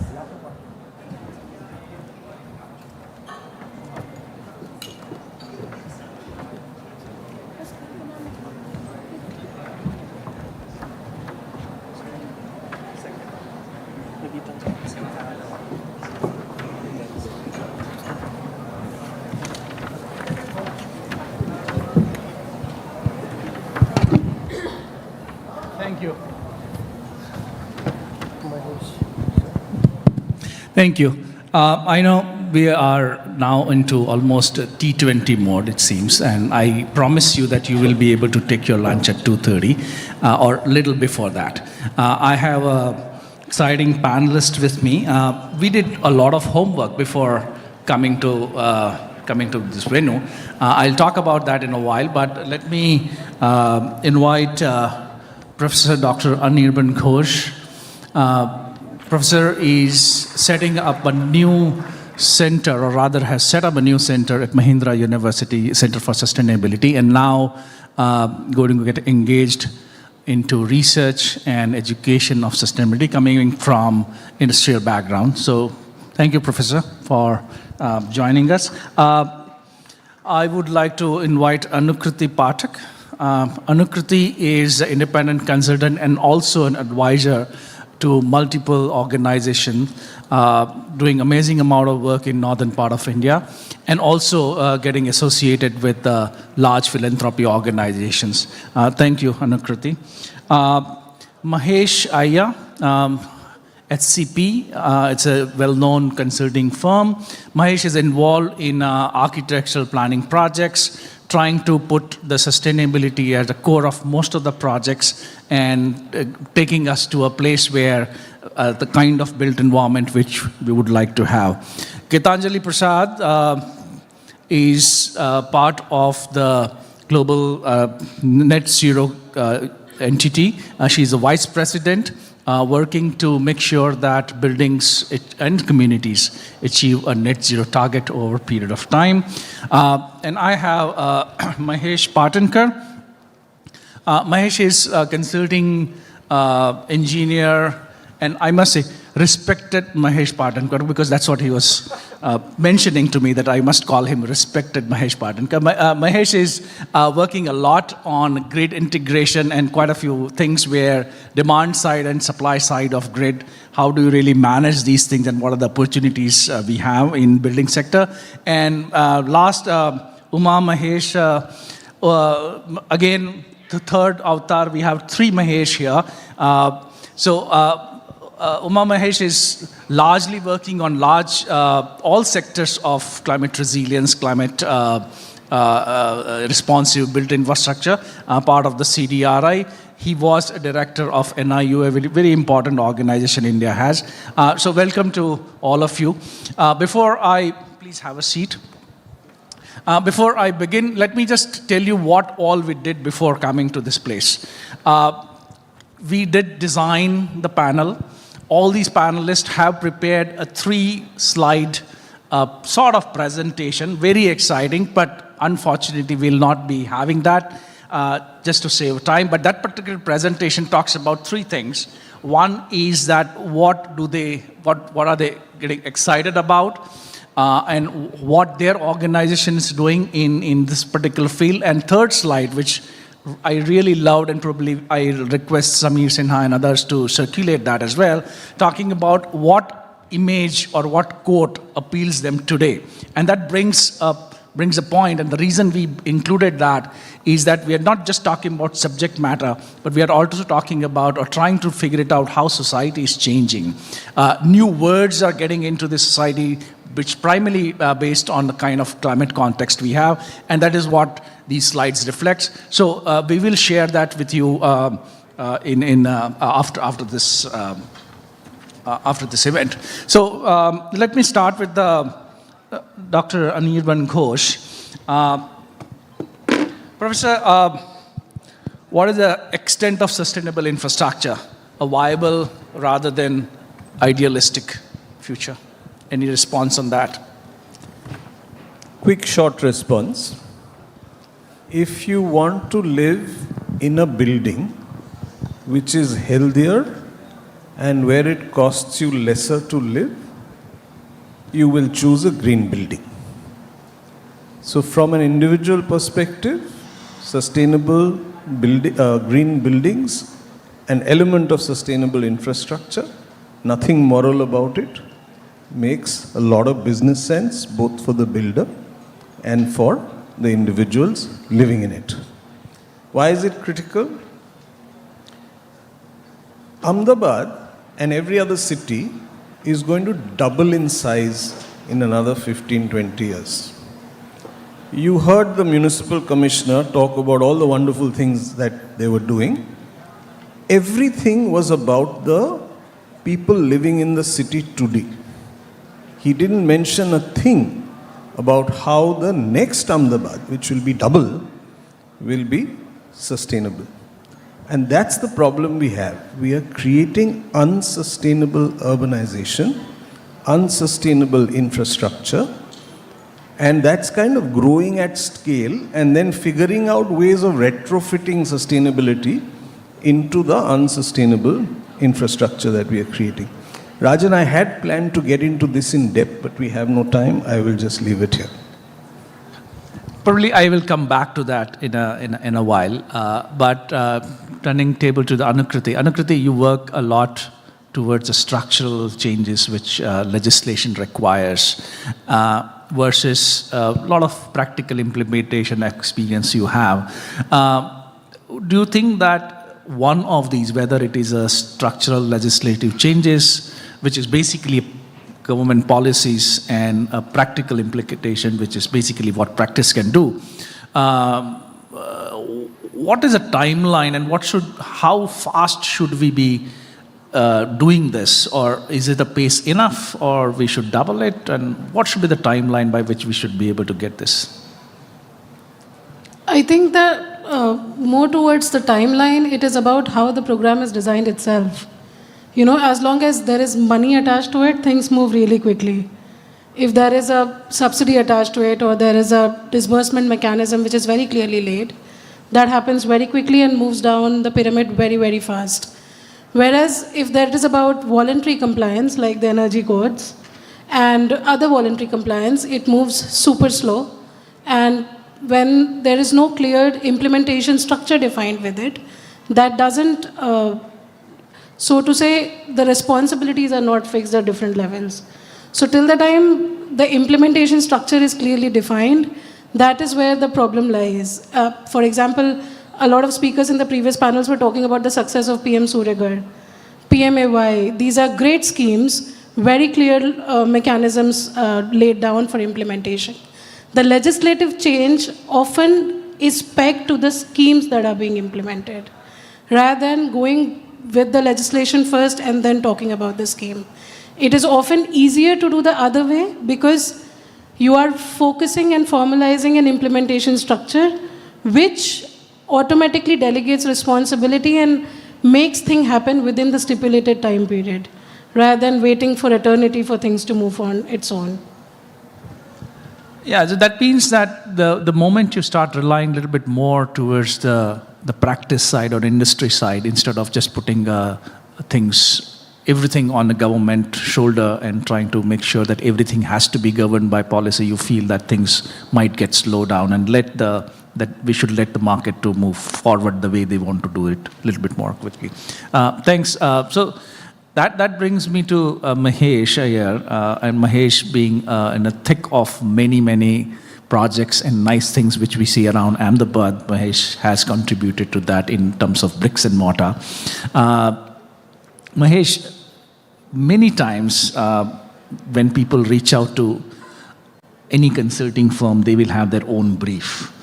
And they will say that, oh, okay, I want to do A, B, C, D, E, F, G, and I want to do that tomorrow, or I really wanted to do that yesterday. And you might be facing this challenge that why people come with a very, very fixated program brief that I want square building or circular building or whatever. Can you just help us understand what are the biggest challenges do you face when you get very, very tight, prescriptive programmatic brief, and how do you really deal with that? Good afternoon all. It's a T20 match, so I should be really short, but it's a pleasure to be here. And what I bring on this panel is a perspective of a designer. So the best way to answer this question is through an example. I spent the last 5 years of my life building the Kartavya Bhavan in Delhi.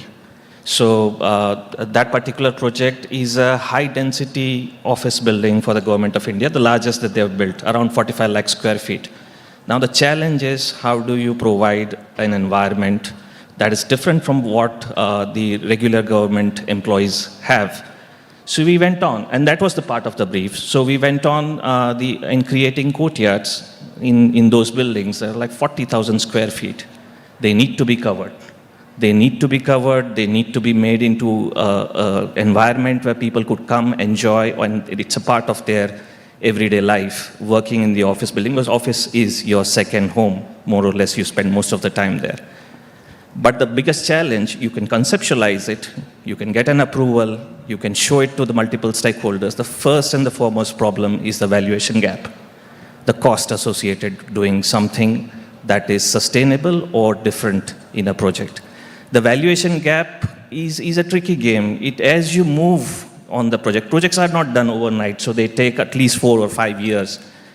So you might have money to start with, or you might have the resources to put it together, but the moment it starts going into the detailed design, the construction aspect, the first thing that could get killed off on a project is these elements that help improve the microclimate of a site.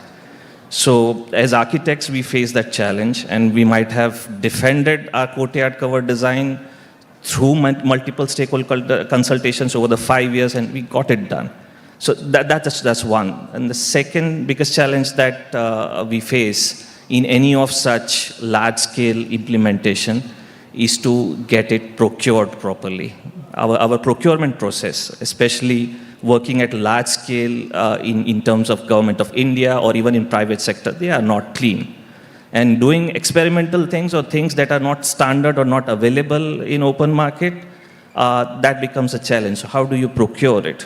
How do you detail it? How do you make it industry scalable? And how do you implement it? So those are the two tough challenges that we go through.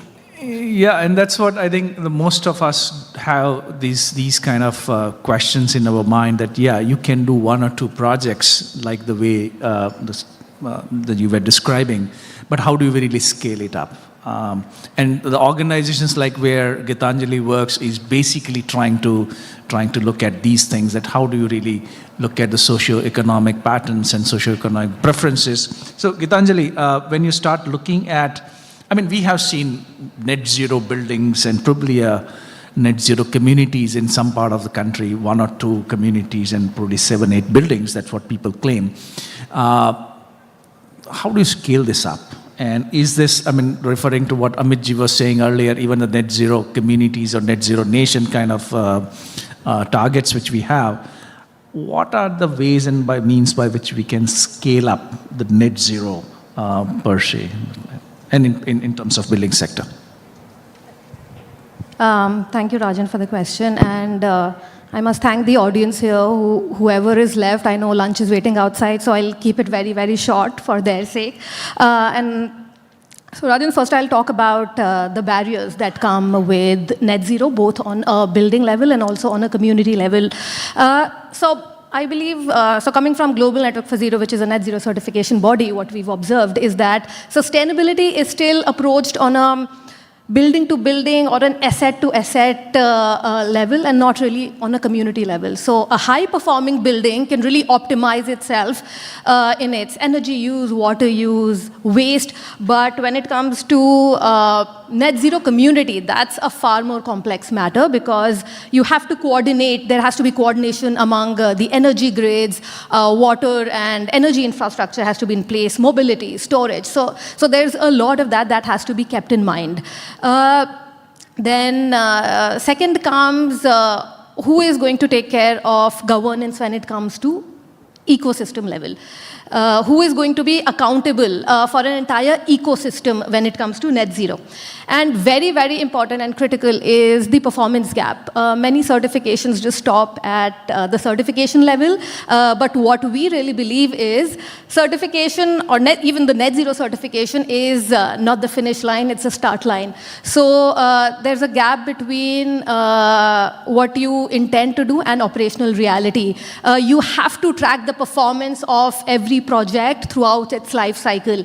And you have to really be aware of how to do that on a community level. So of course, scaling is very important. You have to take care of the energy grids, like I said. Renewables have to be in place. Governance on a community level. So first we have to come over these barriers, and then we can think about how to put all of this together. And we at GNFZ are already doing a lot of net zero certification work on a portfolio level, on a larger community level. So I can elaborate, but there's no time. But here are certain barriers that we have to keep in mind to overcome all of that. Yeah, I think we are doing pretty good.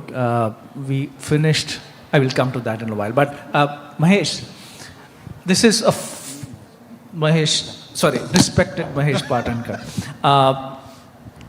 This is a first year, first class, first session question, which people, generally students ask us, that if I make my energy supply, or rather electricity supply, completely green, why do I need to bother about anything which is to do with the cement, or air conditioning, or lighting, or any of that? Even if it is hypothetical question, if we solve the supply side problem and if we get something which is absolutely green forever, will we be able to solve the kind of crisis which we have, or still this crisis will remain? Yeah, so firstly, that respectable is because we know each other for a long time. So thank you, Rajan, for that. Yeah. So in my opinion, even if you have the greenest of the grid, still the problem will not go away. And the reason is, there is a case that happened in Delhi recently, just last week, wherein there are a lot of renewable energy that was being used. But at the same instance, because of all the air conditioners coming online almost simultaneously, the tail end voltage dropped substantially. And that was a nightmare for the system operators there. And the same thing would happen in a city like Ahmedabad and so on. So even if you have the greenest building, my fear actually is, greenest grid, my fear is that we'll end up spending and using more electricity. So there has to be some kind of a collaboration between the efficient use of electricity, and also the greening of the grid itself. And there are examples from industries, there are examples from built environments, buildings, residential, small commercial as well, wherein despite the fact that you're using a completely solarized house, there is no reason to believe that you are actually using the electricity efficiently. The costs are going to go up substantially if we do not pay attention to the grid infrastructure that needs to be developed. And one of the key aspects there is to make sure that we have enough battery storage or different types of flexibility resources built into the system. I can elaborate on that a little bit later. Thank you. So in a manner, what you're saying is that even if my car is running on, not even on water, let's say if it's running on something which is absolutely renewable, still the speed, it may not achieve the speed, or still there is a chance that it will have an accident at some point in time. So it's not going to solve problem even if you solve one problem of supply side part. Okay. Uma Mahesh. I mean, we do call Uma Mahesh Mahesh, but probably today I will call him Uma Mahesh because we have two more Mahesh here. The floods, cyclone, heat waves, lightning, now probably lightning also is going to get a tag as a disaster. And then you have MOFCC, you have Ministry of Power, then you have a local NDMA or you have NDMA at the center. It's reasonable maze, and how do you really make sure that, and we have only one climate change stuff, right, in a manner, although it does affect a lot. How do you really make sure that we get at the end of the day what we need to get, even with so many ministries and so many problems? So, firstly, even the water we get in our tap is managed by more than 16, 17 agencies. It takes a long chain of institutions to source the water, to process the water, treat the water, and send it to you in a building, and then the building has its own management system to do it. So India is known for its, complex governance mechanism, which is good. A democratic system will need to have multi-stakeholder or multiple institutions to govern and to see it. What I see is going to make things easier for urban development to take place in the way we are hoping that it does in the next 20 years, because that's when majority of our infrastructure asset investments are going to come in. And if we don't try to address them both in terms of in a sustainable manner, but also the sustainability of the infrastructure to withstand some of the risks you're talking about. Because if you inbuild the risk into these systems, irrespective of the fact whether they are green or not, when you lose them, you have to rebuild them. And that's going to cost you more carbon, that's going to cost you more money, and that's also going to be when that system is not functioning, say when the idle time or the downtime may again increase in cost.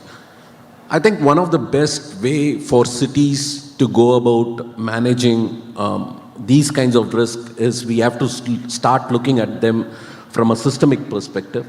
And right now, most of these institutions, they are looking at it from an isolated project perspective. I think when we elevate it to a systems level debate, I think things start to make more sense. Rather than everybody doing an assessment of their individual risk, I think the states should take onus, or the center. Right now, Niti Aayog is thinking about it, NDMA is also thinking about it. Can the national government create a profile which can then be used by states or downscale to the states, and then which can then further be used by cities or certain zones within the cities then can be taken up by separate institutions or project developers. So I think the top-down approach in terms of risk understanding really works, and that's going to also help individuals not waste too much time in quantifying the risk, and they spend more time on acting on how to minimize the risk. Thanks. I was talking to, the kind of data which we are receiving in last 6-8 months, definitely India's replacement ratio is going up. That means we are about 2.1 replacement ratio, and we might hit 1.95. That means amount of people who are coming into the world, and at least in India, and those who are getting out of the India, the life cycle is where we are not getting replaced by exactly 2. That means our population is going to go down. And in that case, I was trying to figure it out with someone that how many people do we have in India right now working towards some or other kind of sustainability, and was talking with the respected Mahesh that is it 1 lakh or is it 5 lakh or it is, and And some guesstimates say this is less than 10,000 people working in all sectors of sustainability. It's not just about buildings, but everywhere. And that seems really, really low. So the question to Anirban is that what universities needs to do? We have a huge wave of innovations and startups on one side. Many of them are geared towards the techno side of the game.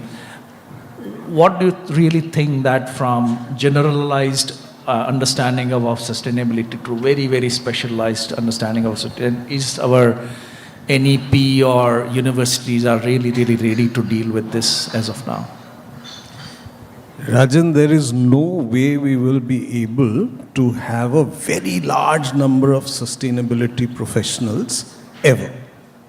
So the only solution really is to build sustainability action capability in every graduate from every university, so that when they go out into the world, whatever function they are working in, they are able to deal, whatever function or industry or sector, they're able to deal with, understand, implement the sustainability aspects of that.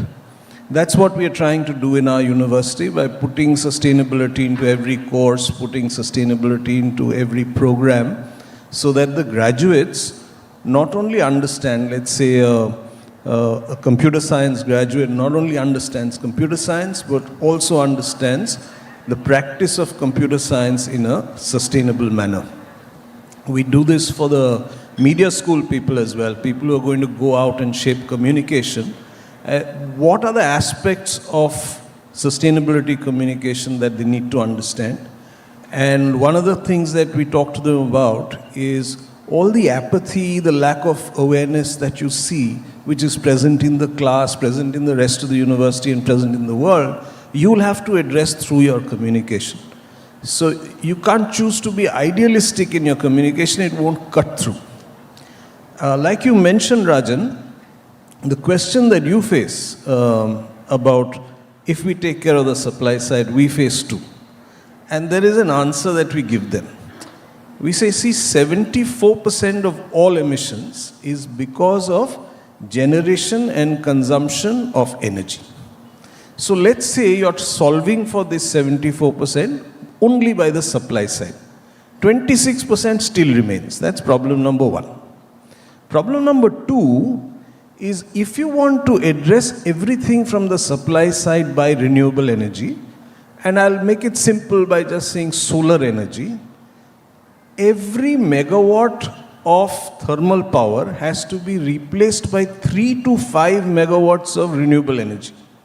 You won't have the money, you won't have the space, you won't have the wherewithal to be able to make this transition.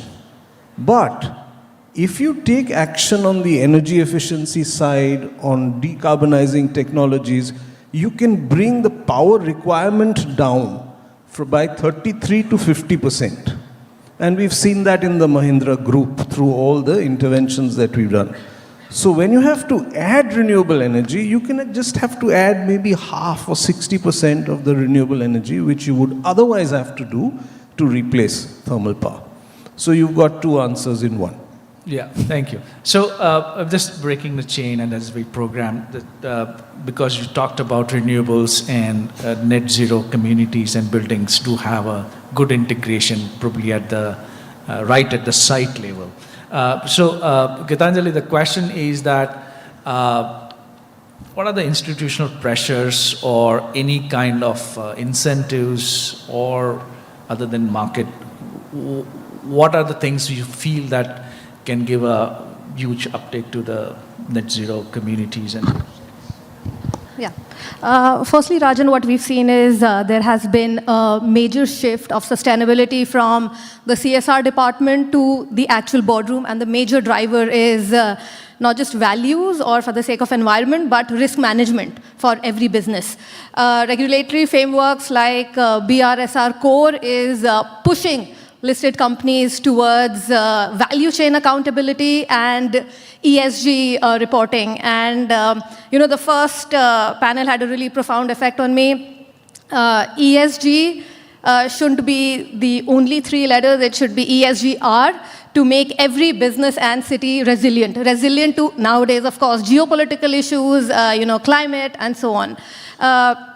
Second, again, there is, of course, India's carbon credit trading scheme is also taking shape to operationalize carbon pricing and emissions accounting across key industries like steel and so on. And then finally, global capital markets are also pushing all of the businesses towards, they're seeing high carbon infrastructure as both financial and operational risks. So lenders, institutions, they want businesses to be not just environment friendly, but for the sake of business, they have to be, net zero. So the net result is net zero is the way forward for the sake of your business longevity. So these are the pointers that I think that one should take away. Thanks. Anukruti. Most of the time in such forums, either we talked about industry or we talk about industry and government together. And one group which we generally don't talk about is philanthropy. Do you think that philanthropy, at least in India, has a role? If yes, are they playing their role enough? If not, where do you see them really helping us achieve, at least in the building sector, the kind of things which we want to achieve? I think philanthropies in India, the first role is to bring all these diverse stakeholders together. Talk about government, market, finance, regulators, manufacturers, bring them together and at least have that common pool of discussion that at least, okay, this is what you need to achieve, this is what is required, and how are you going to do that? Second, in terms of bringing them together, the risk mitigation factor from each of this side is majorly a thing that a philanthropy can actually help with, specifically in finance sector, because nothing moves without money. So philanthropies have that appetite to do that first risk cost, and also talk about what could be that buffer or the VGF that is required for transitioning to green in certain cases. That is a second point. I think philanthropies in India are now playing a role or maybe have a lot more scope to actually intervene. Third point is philanthropies specifically in the building sector in India have till now talked a lot at the national level, supporting policy making, code formulation, policy formulation, but the actual action on ground where it happens, that is from where the philanthropic world, I don't see it present that much integratively right now. So I think the way to look at philanthropic action in the next 5 to 10 years is to bring down that engagement of philanthropy, specifically in built environment, from the national level to the local level, and talk about there with the developers, with the city government. Like the municipal commissioner was talking about, that grey is something in Ahmedabad people can figure out on their own. That is specifically the thought process that needs to be nudged. That grey is the one which is causing the problem for the blue and green infrastructure. So grey is the one which actually needs to change first, and then talk about the blue-green there. So yeah, philanthropy needs to reach this level where that capacity gap needs to be filled overall. And lastly, I would say philanthropy in a way is also a place to bring collective voice and collective action. There are 10 different opinions on a platform. So all these opinions need to come together and maybe collectively reach the government, collectively reach the regulator somewhere to nudge the system in a certain way. And that is again an active role I see for philanthropies playing in India right now. Thanks. And we haven't seen philanthropy working at the city scale as of now, primarily more on the buildings, and that's the question which I have for Mahesh here is, when you design a building, sometimes building might not be able to operate itself because the surroundings at the city level is not conducive to that. When you do a town planning scheme and when you do urban design projects, you have a limited reach that you can't go beyond the plot boundary inside, and you don't know how buildings are going to come up. How do you really make sure that from buildings or windows of the buildings to the air quality of the city gets a conducive environment, and you can open the windows and also you can get a fresh air. Is there a way by which anything which needs to change in a practice where we will be able to get this? I'll again take it through an example. I mean, we should look at our riverfront project, for example, in Ahmedabad. It's a large-scale city rejuvenation project. Once the perspective across India or the world is, a lot of people would look at a riverfront rejuvenation project as a vanity. But at the core of it, what these projects do, there are three essential things that any such large rejuvenation project address. Is first, the riverfront projects always address the problem of flooding, access to clean water, and removal of pollution. Now, when you build the project around these three fundamentals, the architect, urban designer, urban planner, there's a large ecosystem. And as Professor Ghosh also mentioned, we will have students and future professionals coming into this sector. What needs to be done primarily is to have a framework once the basic infrastructure for such a project is laid. For example, the Ahmedabad Riverfront project right now, we have done the basic infrastructure, where we have managed to keep our rivers clean by diverting the pollution. We have ensured that we don't face the problem of flooding that used to happen earlier. But there's a lot of policy and framework that will go behind these walls or these embankments that we have created, where the city would have to connect back to the river. So it's just not the professional who is involved, it's the policy maker also.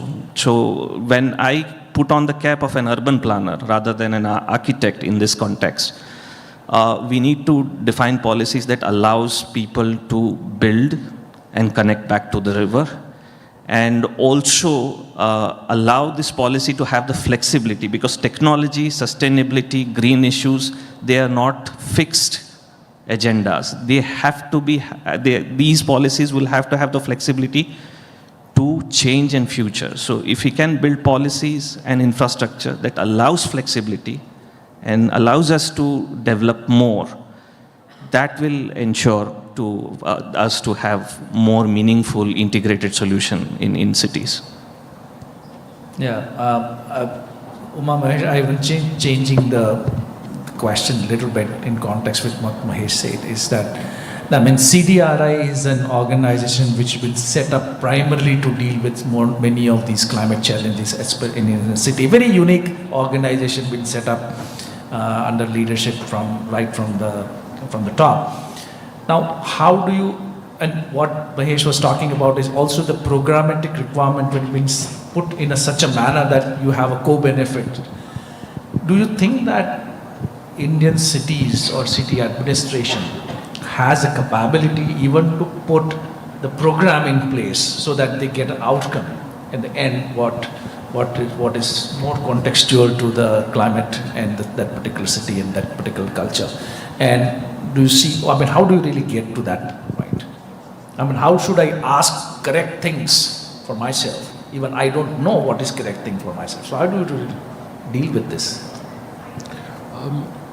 So for Indian cities specifically, right now there are frameworks available, at the national level. One is the CSEAF Climate Smart City Assessment Framework, which provides those indicators. It has around 144. At a city level, how do you monitor the city's pathways towards sustainability? It has certain components of risk, but it also has components of per capita energy utilization, per capita waste consumptions, processing, treating. So it has 5 different sectors which is addressed. There are also this, river-centric planning which has been promoted by Namami Gange, once again at a national level, towards cities in terms of how they look at rivers differently. Rather than, in many places, the state of river is in a very, polluted state. And how do you revive it back to a better level where citizens start to enjoy it? But what is not happening And that's where I think Indian cities will definitely transition towards is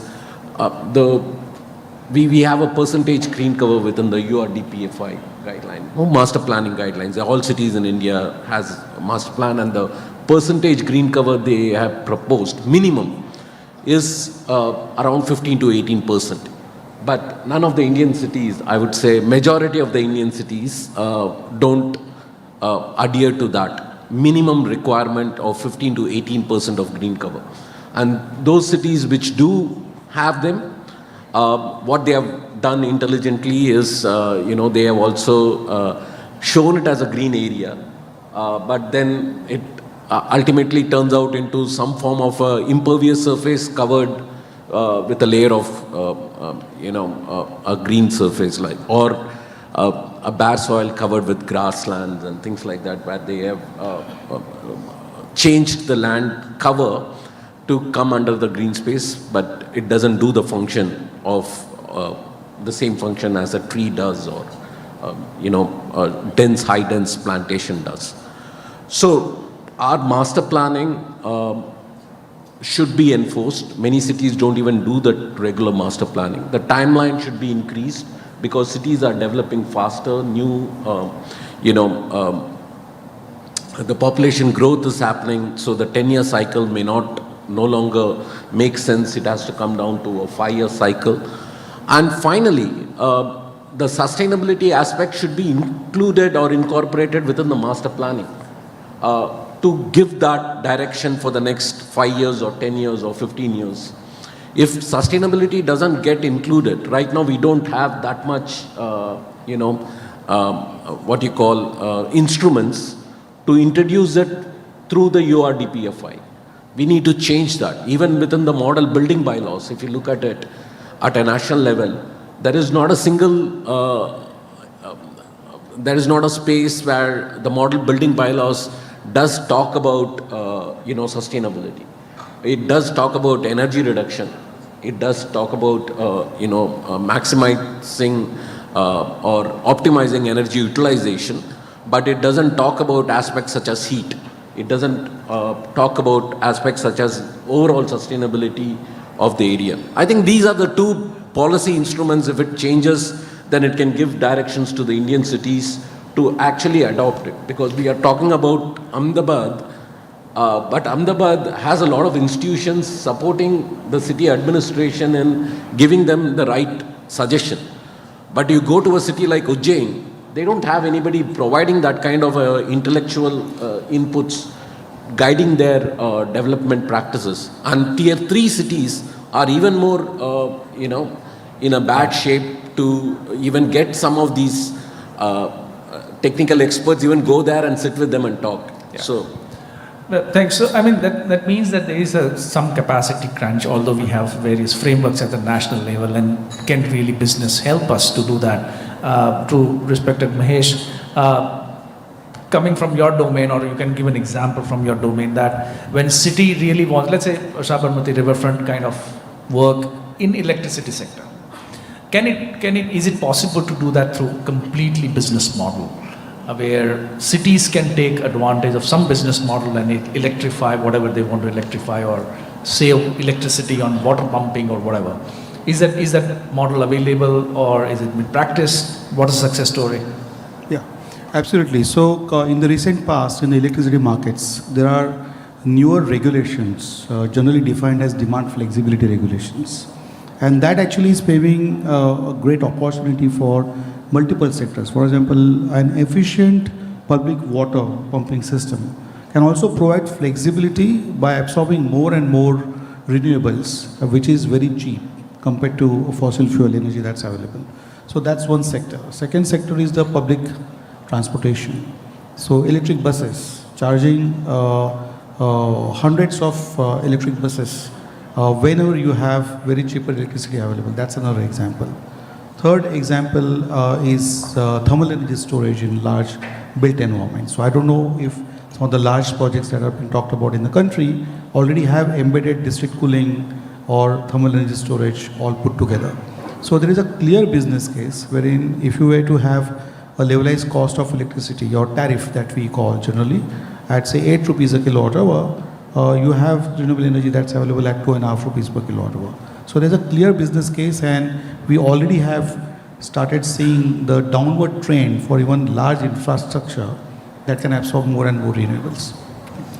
Okay, great. I think we have 2 minutes, 15 seconds to finish, and all of you can say one thing which you want to see next time when you come to Ahmedabad, or you don't want to see when you come to Ahmedabad next time. So starting from Anirban, and then we'll finish it, Gitanjali. Give me a difficult question. I asked for something which will be a pie in the sky. Okay, so let's just say that I would love to see the new buildings having passive design built into them. Don't ask me to expand. Passive design built into them. So I've seen a lot of rooftop solars here. I would like to see battery energy storage already embedded along with the solar systems that are getting built on the houses. I'll pause. If you have to remain in Ahmedabad, what do you want? Right. I just want to see the tree plantation drive and the sustainability drive, whichever is being done by municipal corporation. It's not a one-time effort, but those trees end up surviving 2 years or 3 years down the line. I think that's critical. Thank you. I would want to see less of glass. Okay. I'm from Ahmedabad, so I should say something that I want to see every day.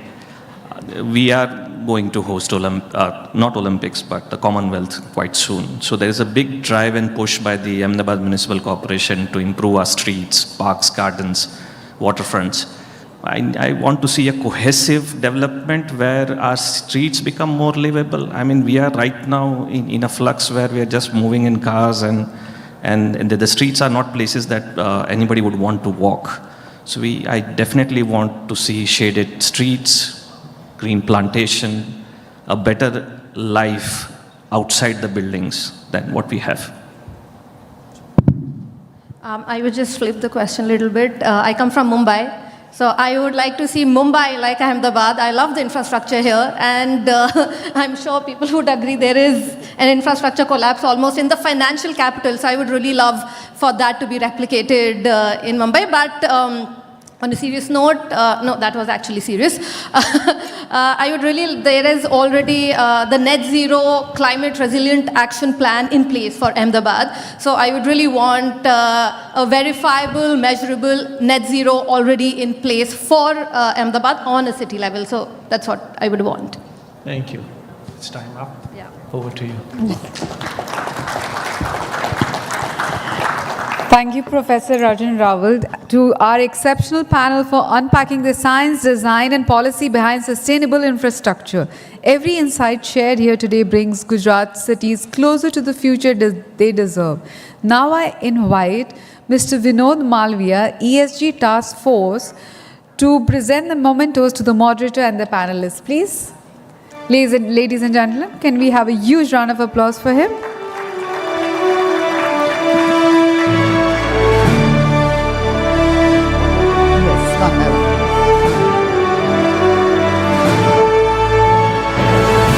Put your hands together for the moderator who has moderated this session phenomenally well and absolutely in time. For all the panelists, please.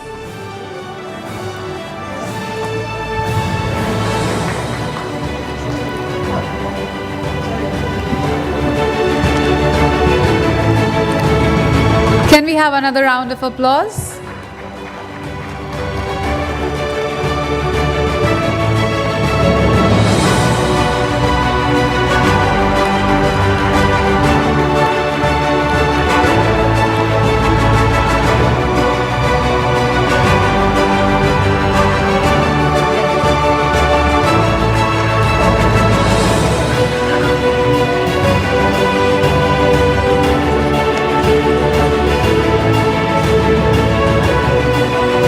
One more time, please.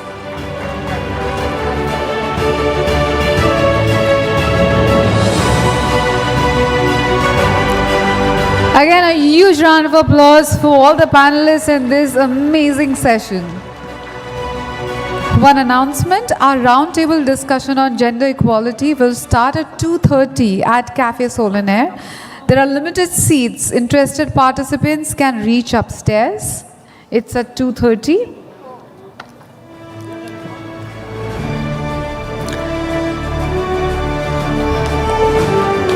Thank you, everyone. Before we break for lunch, we have a very special moment. The Global Network for Zero Energy Assessment Certificate is being awarded to Pragya 1, a landmark project by Savvy Group at Gift City. In recognition of its commitment at net zero energy design, I invite Mr. Sabir Kanchwala, Principal at Global Network for Zero, to present this prestigious certificate to Savvy Group and also share a few words. Sir, can we have you on the stage? Ladies and gentlemen, a huge round of applause for him.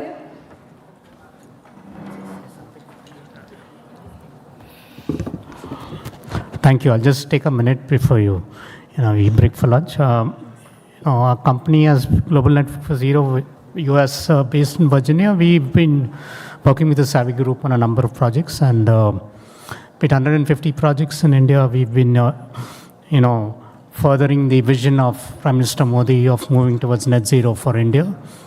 And it has been a remarkable journey. I mean, we do all kinds of projects, all kinds of buildings, malls, hotels, warehouses, offices. And the reason why, why this is very important is because we need to leave a planet to our children. And as I always say in all conferences, it is the child in our family who actually says that he wants his father to work in a net zero office, and he wants his mother and his father to shop from a net zero mall. And ultimately doing a green building or sustainable building is not enough. You have to move towards net zero energy, net zero water, net zero emission, and net zero waste. Congratulations to Savvy Group on achieving this. Thank you.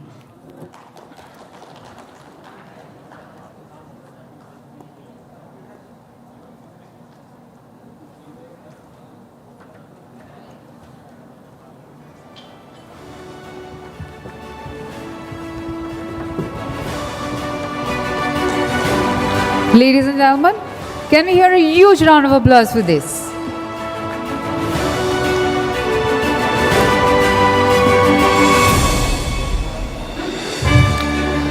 Congratulations to Savvy Group and the entire team behind Pragya 1, a shining example of what sustainable development looks like in action. Ladies and gentlemen, now lunch is served. We request you to be back as soon as possible, possibly in half an hour, because we already pressed in time. So breaking for lunch, it's served in the second floor. Do enjoy, network, and see you all back soon.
Good afternoon, everyone. I'm sure everyone had a hearty lunch and networked very well.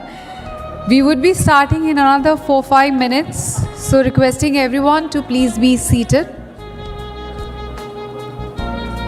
We are having another amazing panel discussion coming up. Requesting everyone to please be seated. We are starting very, very soon.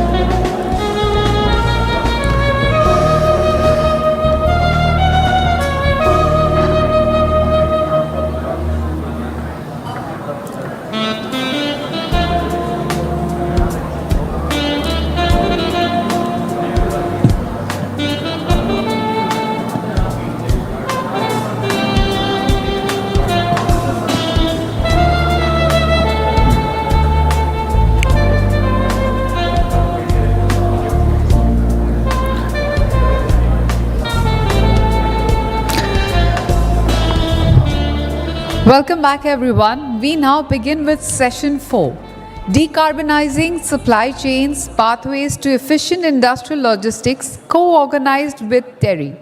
India's freight emissions are set to rise nearly 7-fold by 2050, making this one of the most urgent conversations in sustainable industrial development. May I invite Mr. Sharif Kamar, Fellow and Associate Director at TERI Transport and Urban Governance Division, to open this session. Ladies and gentlemen, put your hands together for Mr. Sharif Kamar. Thank you, sir.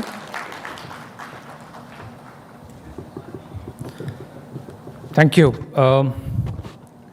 I know we still have few people trickling in, but in the interest of time, we'll start the session. And it's a very interesting session from on the topic of supply chain and decarbonizing supply chain. आप लोगों ने Henry Ford का नाम सुना होगा, सबने सुना है Henry Ford, industrialist, big industrialist, US based, right? So उनका एक फेमस कोट है कि I will translate it into Hindi as well, if we keep doing what we have been doing, will get what we have been getting. So जो चीज़ हम हमेशा से करते चले आ रहे हैं, तो हमेशा से जो मिलता चला आ रहा है वही मिलेगा हमें. So I think that was the purpose and the sole theme of what we did in this. And I would like to thank, before I begin and get into the work as well as the panel discussion, I'd like to thank GCCI for giving TERI the opportunity. I'm currently working in TERI for the past 10 years, but on the topic of transportation and decarbonizing transportation. In Ahmedabad, and particularly in Naroda Industries Association, with the support of Naroda Industries Association as well as SIDBI, हम लोगों ने एक decarbonizing transport का study करा है, जिसमें we studied the entire traffic pattern both from cargo goods traffic as well as जो labor हमारे workers जो industrial area में आते हैं उनको भी लेके हम लोगों ने एक transport का framework बनाया है. और नरोडा में हम लोगों ने वो test करा है, and they have been doing tremendous work in decarbonizing transport as well. And I'll request Ajay sir also to talk about it later on. But the essence was to see where we can decarbonize the activities within an industrial area, but from a transportation point of view, which comes primarily under scope 3 emissions, अगर हम आज के topic के बारे में बात करें तो. And we'll be releasing the report before we get into the panel discussion as well. So the essence of this today's panel discussion, and we have esteemed panelists from different strata of work, and we'll see, and you'll also figure out जब हम two-wheeler से लेके big trucks के बारे में जब हम बात करेंगे, which constitutes the supply chain of logistics system. So वो उस पे भी हमारा focus रहेगा during the panel discussion. But I look forward to an active participation from you as well in terms of asking questions during the post the panel discussion as well. And I request our moderator also to come in and ask nudge people to ask questions as well with the panelists. With that, I'll hand it over to Viral for a very small presentation. Subsequently, we will then launch the report that we have prepared. And this report, the GCCI, and this is particularly from GCCI's sustainability perspective, that the transport report could be also replicated by other industrial areas as well. So there's no hard and fast strategies or policies that implementation could only be done in Naroda, but it could be expanded to all other industrial areas in Gujarat as well. So with that, on that note, I'll hand it over to Viral for a quick presentation, giving you an insight of what we did and what all strategies that could be deployed. And then we'll get into the report release and panel discussion. Thank you so much. Thank you, Sharif. Thank you, GCCI, for organizing this amazing summit to discuss about the topics that matter and that would lead the decarbonization transition in India. So, a brief introduction about TERI, Sharif has already given. We work at the forefront of sustainability across various sectors in India and work in policy advocacy, deployment, multidisciplinary research. So, when we look at the transport sector, everyone around is very well aware that the city of Ahmedabad, even if we say, we take a case study, it runs on two-wheelers. The pie chart here shows that on the latest distribution of the registered vehicles in India is dominated by two-wheelers, then followed by four-wheelers and heavy-duty and medium commercial vehicles.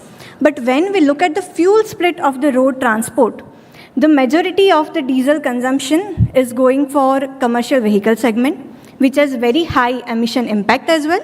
And we'll see that why decarbonization of logistics sector and transport emissions is really important to achieve our 2070 goal of net zero India. So TERI did this analysis a couple of years back where we estimated that our freight transport demand is going to increase by 11-fold by 2070, about 7% by 2050.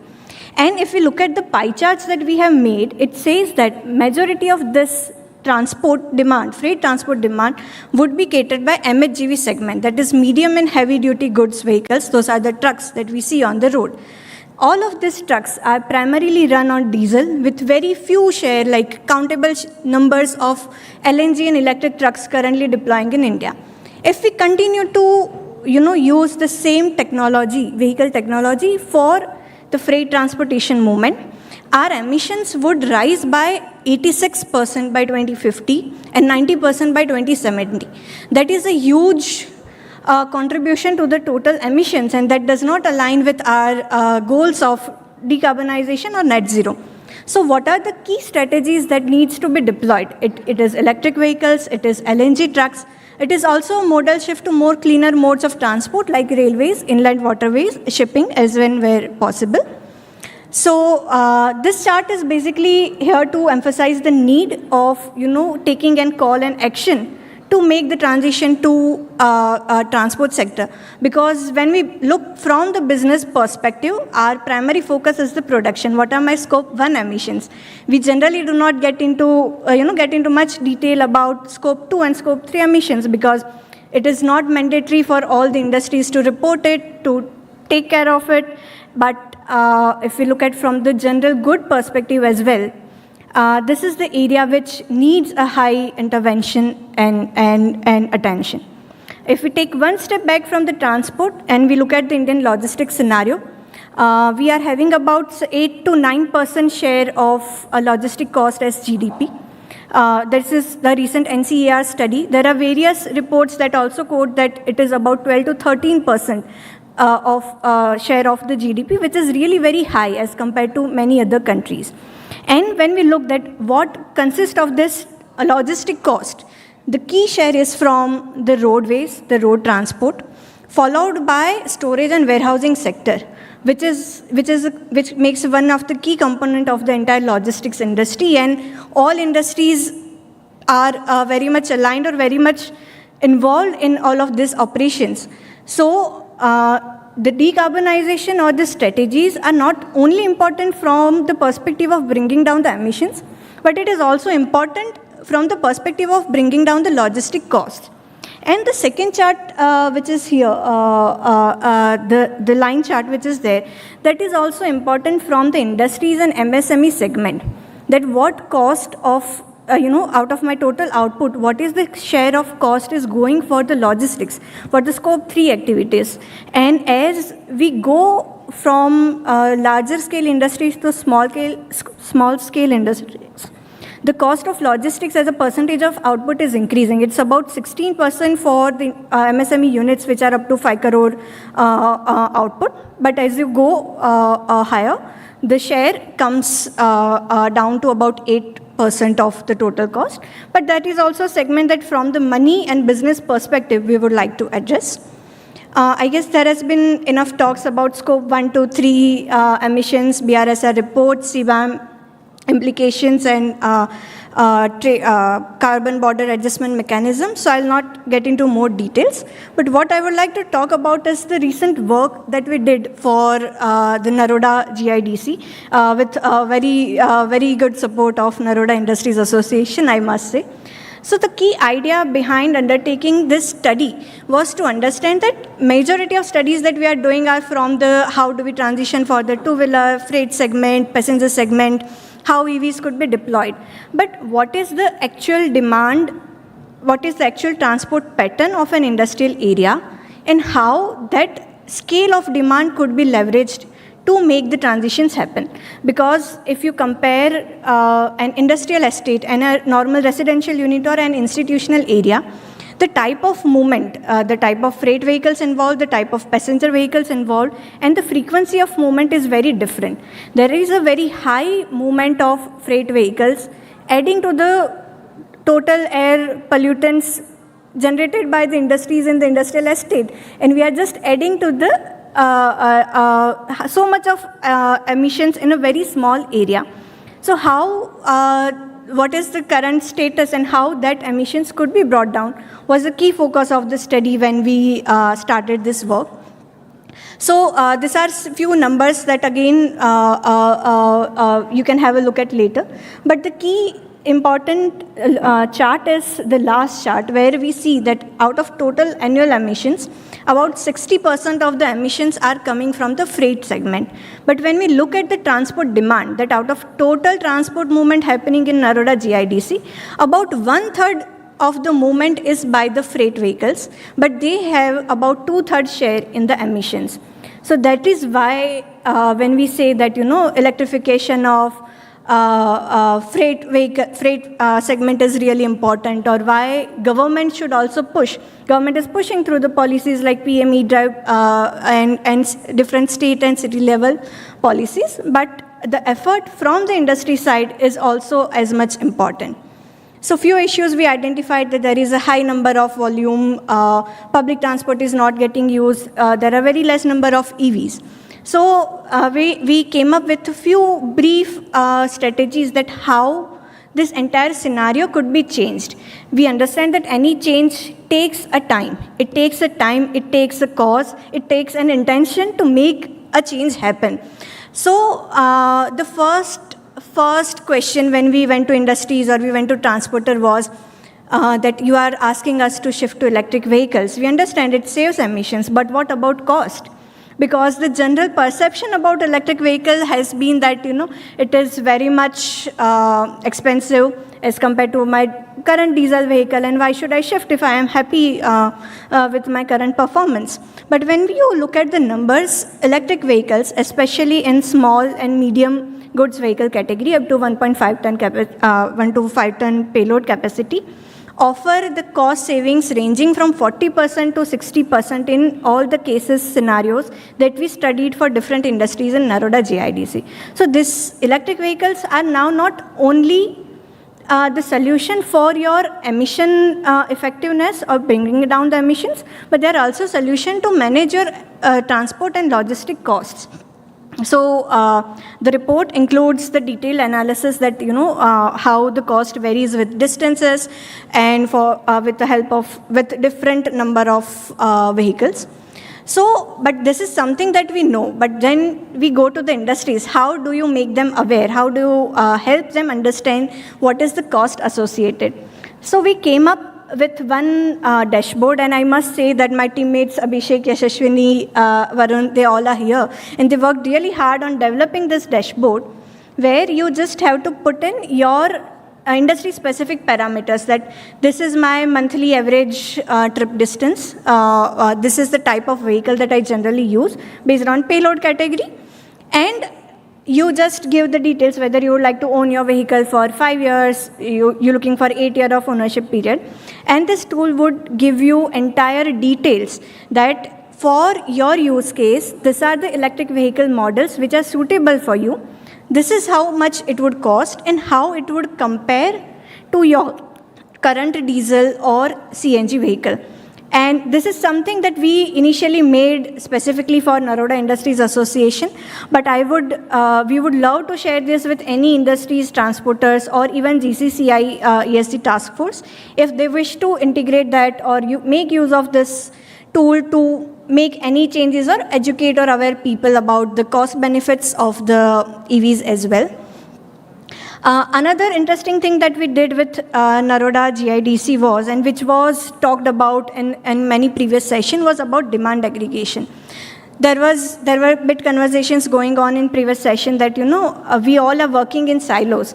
But if we aggregate the demand, that Arvind person also mentioned that if we aggregate the demand and we give orders, from GCCI level or from association level, it would help us to manage the cost. It would help us to bring down cost, and that is something that we used in Naroda GIDC. We floated out certain WhatsApp polls to identify who are the people who are interested in getting electric vehicles. We identified estimated number of electric vehicles required.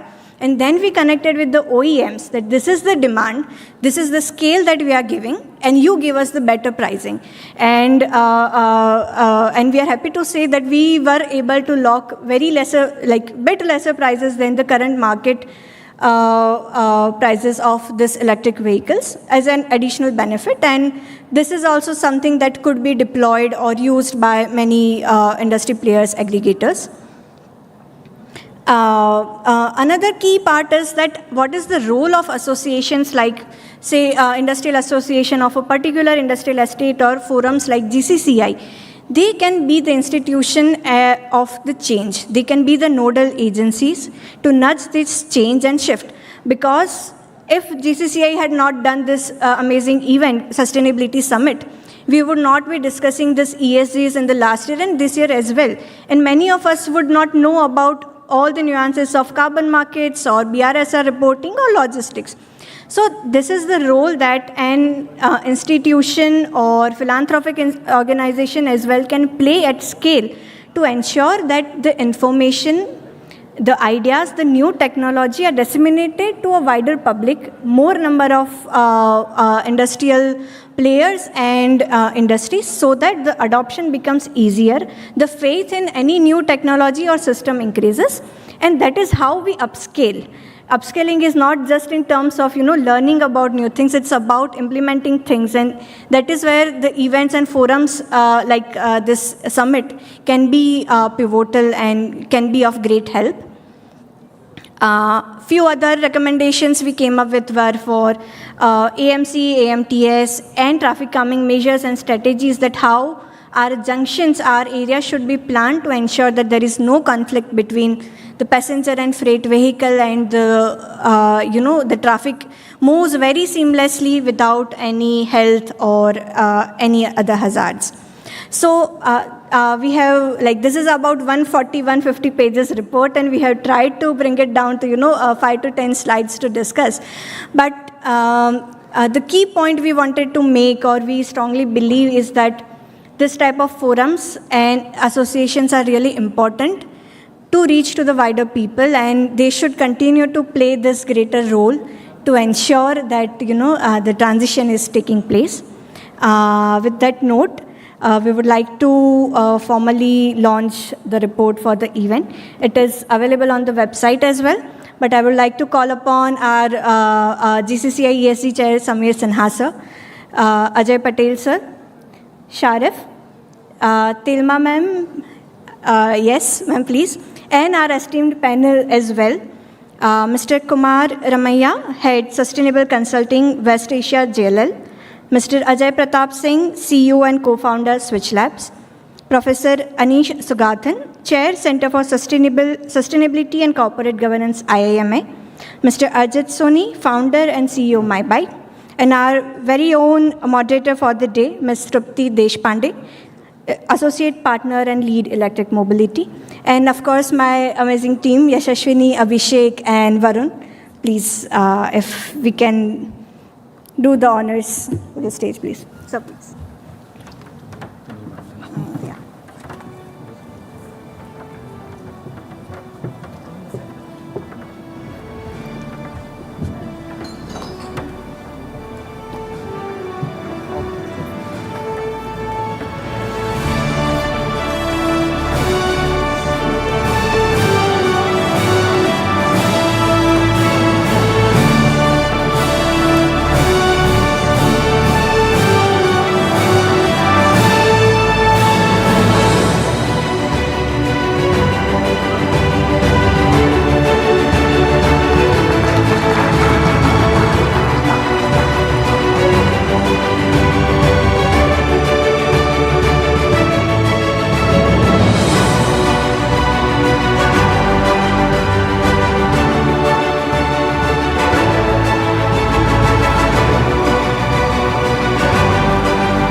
So without further ado, I'll request Trupti to please take over the session. Thank you so much.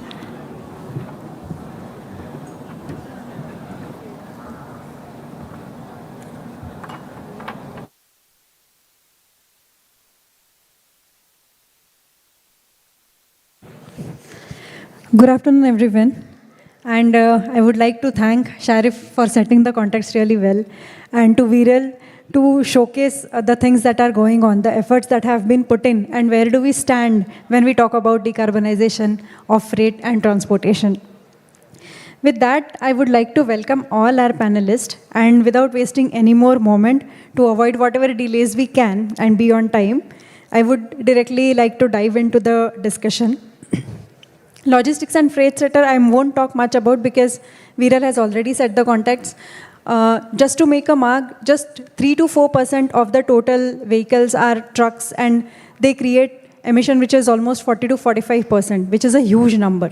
When we talk about two-wheelers, even though it's a small segment, if we look at numbers, it's a huge number. So, and we use it for daily commute. So how can we try to avoid the carbon emission that are coming from these segments as well? There are multiple segments. We'll try to see how can we bring out solutions. I would like to start from Mr. Ajay Pratap, sir. We have been doing few trials with electric trucks, and there are success stories, there are challenges, there are barriers. In your opinion, which operations in your view are ready to electrify? Which are the use cases that you see a success story or a low-hanging fruit for electrification? Hello everybody. Very good afternoon, and thank you GCCI for giving us a chance. So we started running EV truck 2 years ago, and we started very close to Gujarat only. We started our first operation with the JK Lakshmi Cement in Sirohi, where for the clinker movement. So in our experience, when we started, I think nobody was even talking about this EV trucking. And 2 years later, at this juncture, everybody, with the current geopolitical scenario, every hard-to-abate segment, industry, cement, metal, port, chemical, are ready to adopt EV trucks, ready to integrate EV trucks into their supply chain network. In my personal opinion, cement industry have shown a leadership. Take any big top 5 cement players, they have already running EV trucks at scale. I'm not talking about the pilot, but they are running EV trucks at scale, like company like Ultratech, company like JK Lakshmi Cement, company like Dalmia Cements, JSW, everybody is running EV trucks in numbers are almost 100, 200, 500 kind of. Steel is and metal segment is also taking a great, taking a leap, and they are showing a great progress. Port is another example. On port side also recently, Mumbai port, Navaseva port has also started deploying EV trucks. Very soon we'll see in Kandla port as well. And 2 years ago, I think Adani has already deployed around 300 units from. So port is one of the segment where EV trucks are already, getting deployed.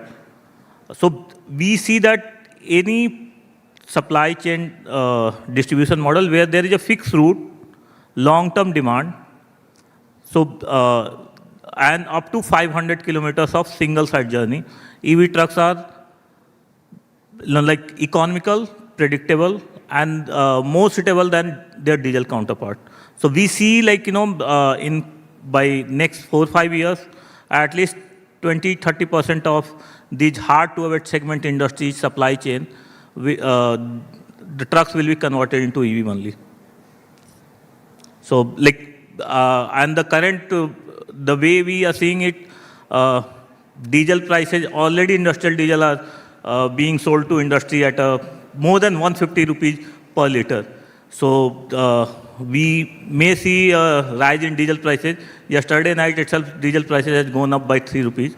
And we can see the rising trend. It goes up to, in our assessment, it may go up 20-30% from the current level, which will increase freight prices by at least 12-15%. And there, we see a great adoption, because at a fixed route, when we are running 10,000 kilometers or more in a month, we are more economical than our diesel counterpart. But if we go for, if we see this kind of rising trend in diesel prices because of geopolitical tensions, we may see a greater adoption, because it will be not a sustainability related decision, but mostly economical decision. Companies will force to adopt this at a greater length. So, yeah. Thank you. That was really insightful. Now, in the graph that we saw, the first one was road transport. The next was logistics and storage. So with that, now I would like to turn to Kumar sir. And talking about logistics, it's one of the fastest growing segment again, the business of warehouse and storage. Infrastructure is also developing fast. It has become central to the supply chain of logistics. Where do you see the sustainability component coming in here? And if you could highlight 1 or 2 challenges that you see in your operations.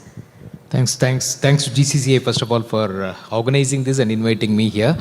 I think sustainability is sometimes too much of a beaten topic. Anyway, so I'll probably start off with a little generic background. Like today, how many of you have heard this terminology called as VUCA? Today it's a VUCA world, VUCA. Volatility, uncertainty, complexity, ambiguity. This is the world that we are living in today. So a lot of risks have to be addressed actually. So that's the most important thing. And when you look at warehousing today, I think you need to look at when you are talking about sustainability. Probably you need to look at even the kind of emissions that go into the design and construction of the warehouses. There is often a terminology used called as embodied carbon, which is the materials that go into the construction of the warehouses. So which is called as a cradle to gate. Which is the normal terminology that is used. And in fact, we have done some studies. We have found that a conventionally designed warehouse, the embodied carbon is somewhere around, let's say, 400 kilogram per meter square. actually with a little bit of focus, you can actually bring it down by 65%. Because today investors do want to know whether you can reduce the embodied carbon that goes into the materials of construction as well. I think the EV plays a crucial role in terms of the trucks and things that take the material, which is cement and steel primarily. That's one thing. And the second thing is in terms of even the climate risk. Okay, climate risk in terms of, it's no more a speculation. A lot of, I mean, when you build a facility, obviously you need to see that it gives its output for the next 15, 20 years for which it has been designed, which means you need to mitigate the risks that come from flood or drought or things like that. And there is something called as even subsidence.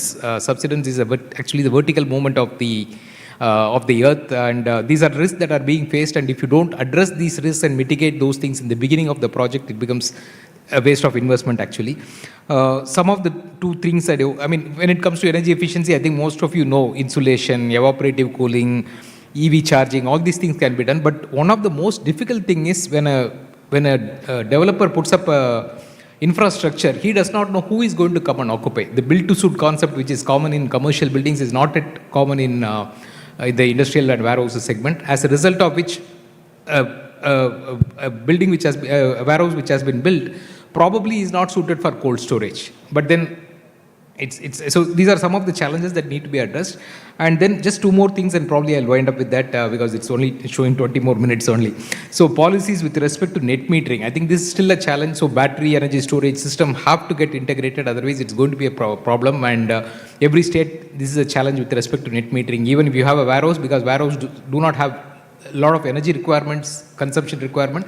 You have to export it to the grid, and there are challenges continue to be there despite every state improving on those things. And one last thing, probably, I think it's Pune, probably every week the MIDC area, I think they take out the electricity supply is not there for a day in a week, which means you are forced to run a DG set. And today with all the challenges on the diesel pricing and things like that, and the scope on emissions, which Viral talked about, I think it's a big challenge. I think these are some small challenges that have to be overcome in order to be really, really sustainable. And with that, I'll pass. Thank you.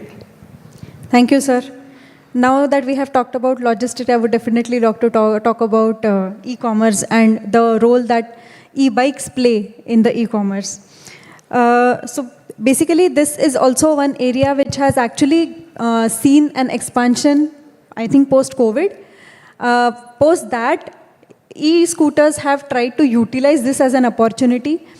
They definitely do see some challenges. I would like you to throw some light on these experiences and what would be the way forward for them. How does they utilize this opportunity? Sure. So thanks, Rupti. We at MyBike have been working on the passenger mobility space for the last decade. And when we decided to enter the last mile delivery space, we tried to study what's happening here. Surprisingly, even today, the EV penetration in the quick commerce space is just about 5 to 10%. And the unit economics are obvious. Like if these guys are riding 100 to 120 kilometers daily, they are burning 2 to 3 liters of fuel. That's 300 rupees, 250 to 300 rupees of fuel cost. Versus when you see a competitor like Yulu or Zip, they are available at 250 rupees per day rental all inclusive. So clearly the unit economics are in favor of EVs, and yet the adoption is not there. So we were perplexed. And when we tried to understand the market, the insights that we got is that battery swapping is one of the biggest barriers to adoption. And these guys end up swapping 2 to 3 times a day. The experience is not consistent and reliable. Many times they don't get a fully charged battery. And it also limits the area that they can cover because they have to come back to a swapping center. And most of the earnings happens on holidays, where the peak demand goes up, and that's where the battery vehicles end up not giving the desired range. And that's one of the reasons they still find value in the ICE vehicle, because that helps them in earning more. So the opportunity cost of shifting to an EV is much higher. And that's one of the insights. So at MyBike, what we did is, now I'm a chartered accountant, I'm not an engineer. So my obvious thought was, why do you need battery swapping in the first place? Why solve a problem when you can kill it? So the answer is that to give a 120 to 150 kilometer range, if you go with a conventional EV two-wheeler, you'll need at least a 3 to 4 kilowatt hour battery. And to accommodate that battery, you have to strengthen the chassis, the vehicle becomes heavy, you need a powerful motor. So it's all counterproductive. So we decided, what do we need in a bicycle to achieve that range? Turns out the magic number is 1.5 kilowatt hour battery pack. So that's what we did. We built this bicycle. It does 125 kilometers in a single charge. So yeah, as I said, we didn't solve the problem, we tried to kill it. So the rider rides the entire day, doesn't have to bother about charging at all. And when he's sleeping, the battery gets charged overnight. And yeah, he's able to earn at least, he's able to do 2 to 3 more deliveries. So that's a 100 to 150 rupees increase in his daily earnings. So these are the insights that I can share. Wonderful, wonderful. That's a good insight. And I think that will be inspiration for more upcoming businesses as well. Now I would like to come to Professor Anish. You come from a strong academic background. How do you see research, data, contributing to the business strategy, the competitiveness that is being built up? How can academic institutions actually play a key role in shaping the future of the workforce, understanding the sustainability, the ESG goals, implementation, decision making? Because data and research are two backbones of, I think, I would say anything, but especially when we talk about new technology or trying something new, which we don't have a history of. Thank you so much, first for the invitation and second for this question. It's a big question. It has like many parts to it. I'll start focusing on the first part, which is how do institutions like IIM Ahmedabad can play a role in catalyzing this transition.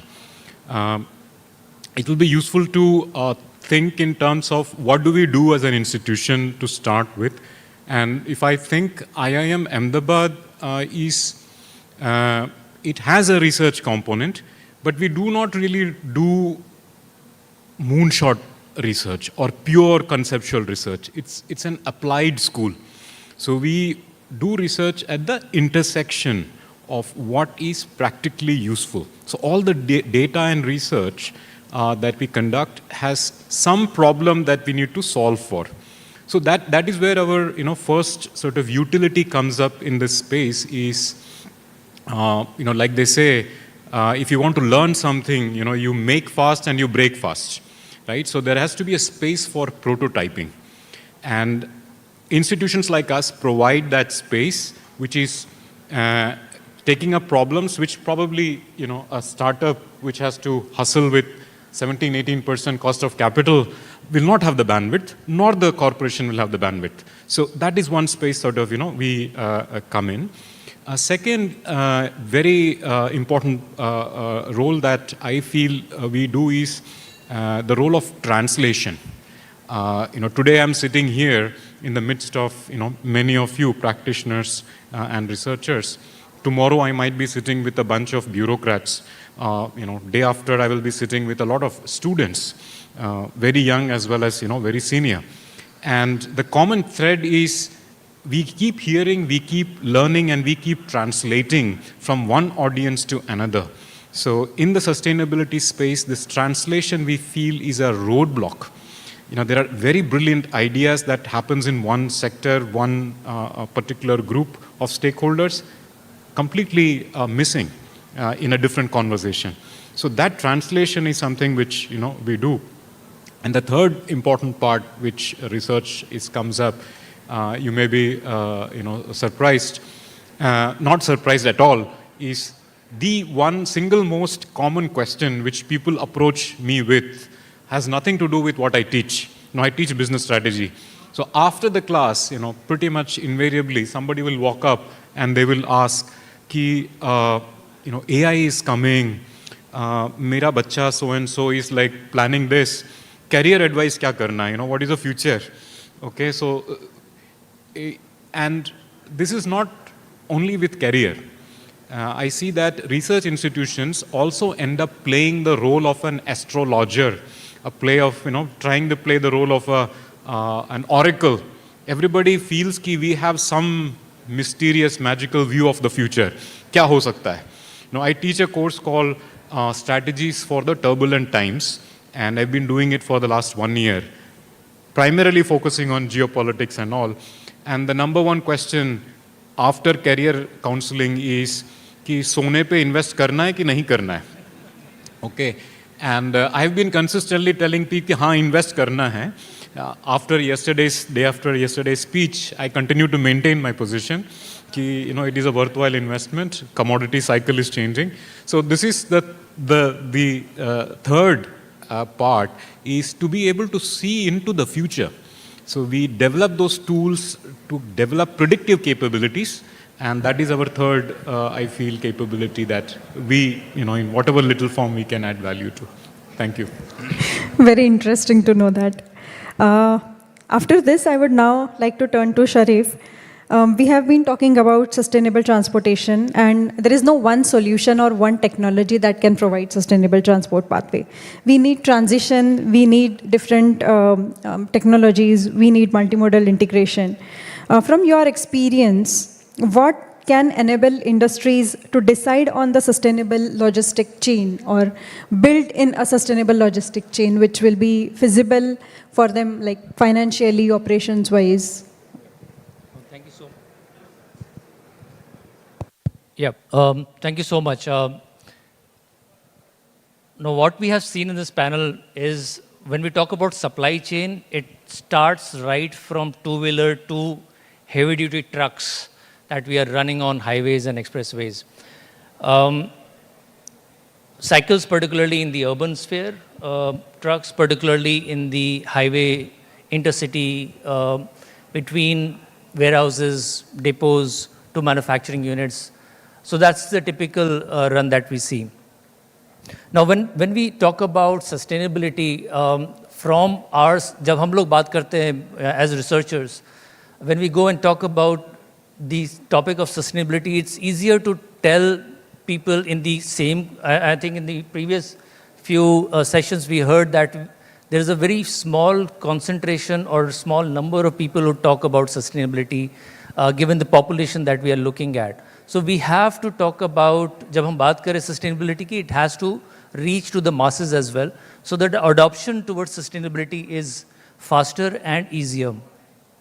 So with this objective, I think 3 years back, हम लोग एक project कर रहे थे Department of Post के लिए, India Post की जो गाड़ियाँ चलती हैं urban sphere में, of course in the intercity operations as well.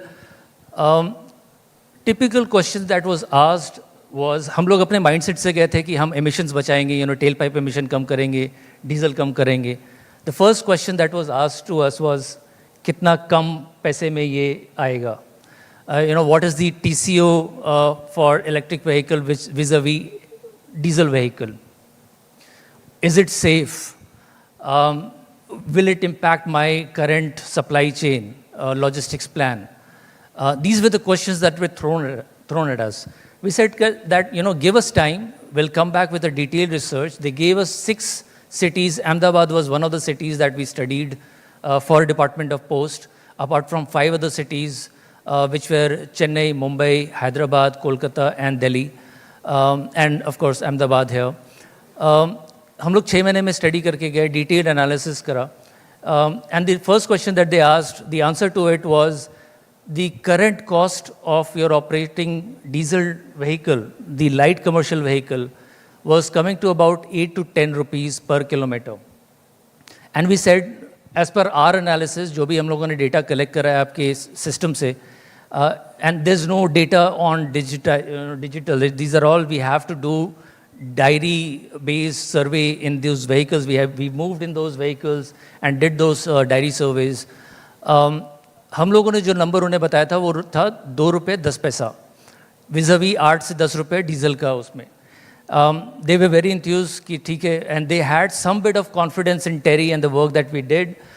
They deployed 2 vehicles in 2024, May of 2024. 2 electric गाड़ियाँ उन लोगों ने deploy करी दिल्ली में. They are still running it right now. But the first 6-month number that they got was 1 रुपया 94 पैसा, 1.94 rupees per kilometer. They were so happy that they are now procuring about 65 more electric vehicles through tender. And the price, I think Viral also mentioned in the NIA report that we did, aggregation of demand led to a steep decline, at least 15% reduction in MRP of these vehicles that India Post could get. So they got a good deal in terms of aggregating the demand. They are getting a good deal in terms of reduction in cost. And when we had the objective of, reducing emission, we are very happy that, ultimately emissions are going down, diesel is being, less consumed on ground. So it's a win-win for the India Post as well as ourselves, the sustainability community that we have as well. So my small and short answer is, paisa kitna kam kar sakta hai, and that's where business will thrive, even in the domain of sustainability. And in NIA report also, we are saying that, environment is fine, but yes, economics with electric vehicles is coming down significantly over the past 4-5 years, and it will continue to, the gap will continue to increase as well. So that's one example. I have multiple examples, but I'll stop at one. Yeah. This is a brilliant case, and I would proudly say that I have seen those delivery trucks roaming about in Delhi in my own area. So congratulations to Terry team on that. With that, and looking at the time which is left, I would like to go with a rapid fire round, and I would like to get that one strong action point that each one of you can take up in your own institution, at your own workplace, which will actually bring in that sustainability or clean environment change at your own level.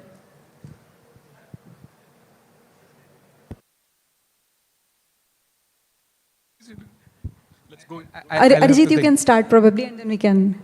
To be very honest, मेरी company में मैं अकेला ही हूँ जो my bike चला रहा है. So I've been pushing my team to ride my bike, and it's been a tough ask, but I'll keep pushing that. We'll keep working on research projects. For example, we have one already going on EV tipping point. So there are a couple of more unknowns that we need to figure out before we can see into the future. So I feel all those gaps, wherever there is, in terms of research and data, we as academics should, put our foot down, invest in collecting those data, generating this information, so that for the practitioners, it becomes easy to do the transition. I think that's the single most value that we could add. Thank you. Earlier engagement and planning during design will really make business case for sustainability. Thank you. So, this 2026 year is like a turnaround for EV trucking space, I believe so. And the current geopolitical scenario, again, I would putting it, and Kamar rightly said that we go to any industry, they are only concerned about sustainability on the boardroom agenda, top level agenda. But again, when it comes to EV, only parameter is how much price cost cutting they are getting. And it's a benchmark that if I'm giving you long-term contract, 8 to 10 years contract, at the current diesel prices, there should be a minimum difference of 5 to 10%. We have deployed I won't name the client, it's not good, but we have deployed 15 trucks with one of the client, and we are saving around 1 crore rupees per year with that 15 trucks fleet. So this is a kind of saving that the clients are getting. So we see that the current diesel prices, again, it's rising up. The difference between EV freight and diesel freight will be more, delta will be more, and that's how the companies will compel. Because it's now, again, I'm saying that sustainability and all are good for boardroom discussion, but on ground, economics will win, and economics are in favor of EV trucks. So yeah, we'll keep deploying EV trucks, and this year we have a lot of work to do. So yeah, that's Any point on carbon markets? Anything that you are planning? We are already registering these trucks on the carbon markets, and hopefully in next couple of months we'll announce it. But yeah. I think you asked about one. I'll give two. One, of course, the vision has to be there. The vision, of course, it starts from the boardroom, and the decision kind of trickles down to the ground. through implementation, but vision is important to have towards sustainability and deploying those the vehicles and the solutions that are towards sustainability. The second is the willingness to change. I think in my opening remark, I mentioned about Henry Ford's quote. So we need to do something different to get, different, positive as well, particularly. I think these are the two things, vision and willingness to change, that will lead, of course, towards sustainability. Yeah. That's a strong message, definitely. Now I would like to open the floor for questions from the audience. I think पहला question आने में time लगता है, उसके बाद फिर हाँ, start हो जाता है rapid fire. Anyone? I think that there's a hand there, yeah.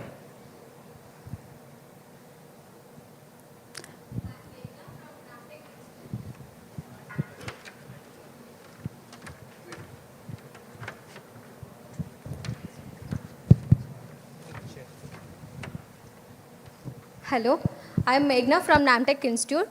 Do EVs alone will make the logistic totally sustainable, or do we think about the other things also? Like hydrogen fuel is now in the research stage. What is your opinion on that? So, one hydrogen truck has been deployed by Adani Group for their mines in Chhattisgarh. So the cost difference is almost 4 times of.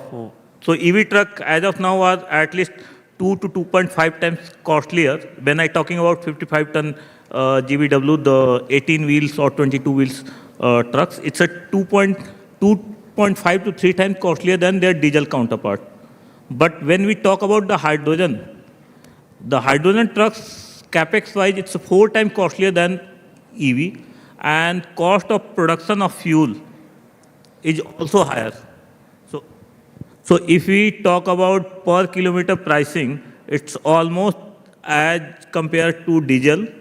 Per kilometer pricing, the OPEX part, and the CAPEX part is 4 times higher. So hydrogen will, but first it will come in industry segments, then probably in trains and all. For surface transportation, I don't see any possibility. It's my own view, again, I may be wrong, but in my personal view, what the research we have done, what we have studied, it will take another 10 to 15 years for hydrogen, and these both can coexist. It's not like that EV and hydrogen. By the way, if you see across all the fuel segment, diesel, CNG and biogas or LNG, EV and hydrogen fuel cell vehicles, the tank to wheel ratio means like how much energy is available in the tank and how much it's translated into wheel is highest in EV. So that's why we believe that EV, and second most important problem is distribution problem. Like in EV, once you set the charging infra, electricity has reached every nook and corners of India. So you have to just think about that how you are bringing cheaper electricity, and once you do the initial setup, then you don't have to think about, continuously think about fuel part. But even in hydrogen will always be produced, the green hydrogen I am particularly talking about, will always be produced near some water bodies by electrification, electrolysis technology. So it will always be near to a water body, and from there you have to transport this hydrogen or LNG, even in present case, or CNG from source to nearest filling station. And we, in case of hydrogen, we have to use the cryogenic this tank. So it will be another layer for distribution problem. So that problem is automatically getting solved in case of EV, and that's why we believe, we might be biased, it might sound biased, but we believe that EV has a better chance to win, but in coming days, these both can coexist. Thank you.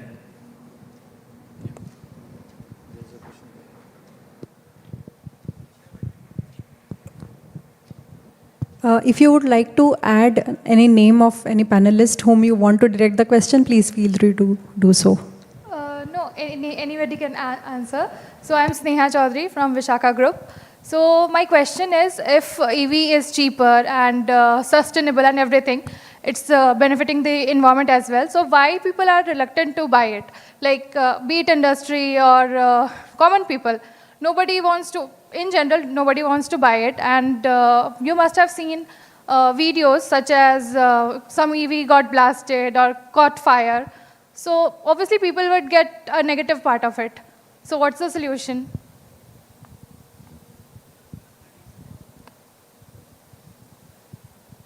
Yeah, I think all the panelists would be able to answer the question, particularly on the demystifying the myths that are there around electric vehicles.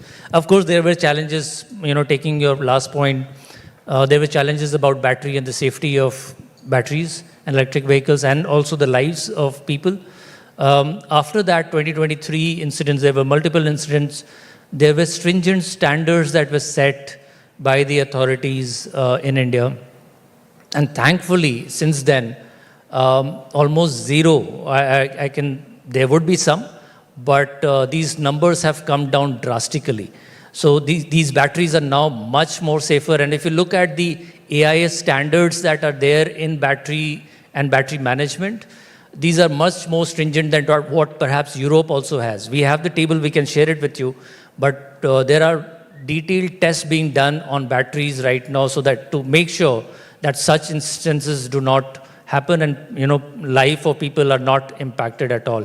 So that's on the safety part. On the adoption part, still there are challenges right now in terms of upfront cost. These vehicles, as Ajay also mentioned, are much more expensive, the upfront cost. The running cost, as I also mentioned in my remark, it's much more lower. It's much lower as compared to the diesel counterpart right now. And the beauty of this is, if you look at the past 5-6 years history of electric vehicles, there are more number of electric vehicle manufacturers now. There are more number of models coming on road. So the people have more options to choose from, and therefore the upfront costs are also coming down. So you will see that parity also. So in three-wheelers, I was also surprised, in April 2026, the total number of electric vehicles reached at 60% level. Out of 100 three-wheelers registered in India, 60 were electric three-wheelers. So because the parity has almost reached there in the three-wheeler segment, and that's what we are going to see in four-wheeler. Europe has already reached the parity in terms of four-wheeler, ICE and EV. So आपको अगर 10 lakh रुपए में ICE चाहिए तो 10 lakh रुपए में same capability का you'll get an electric vehicle as well in terms of range and other things. So that's a gradual process. हम 120 साल के technology versus 20 साल के technology पे हम लोग compare कर रहे हैं. So give some time, you will still surely see some difference on ground as well. I drive an EV and I don't want to go back to electric ICE vehicle because of multiple other things in terms of the benefit that it gives, apart from the money that I save on not buying petrol or diesel for my vehicle. Yeah, Arjit, yeah.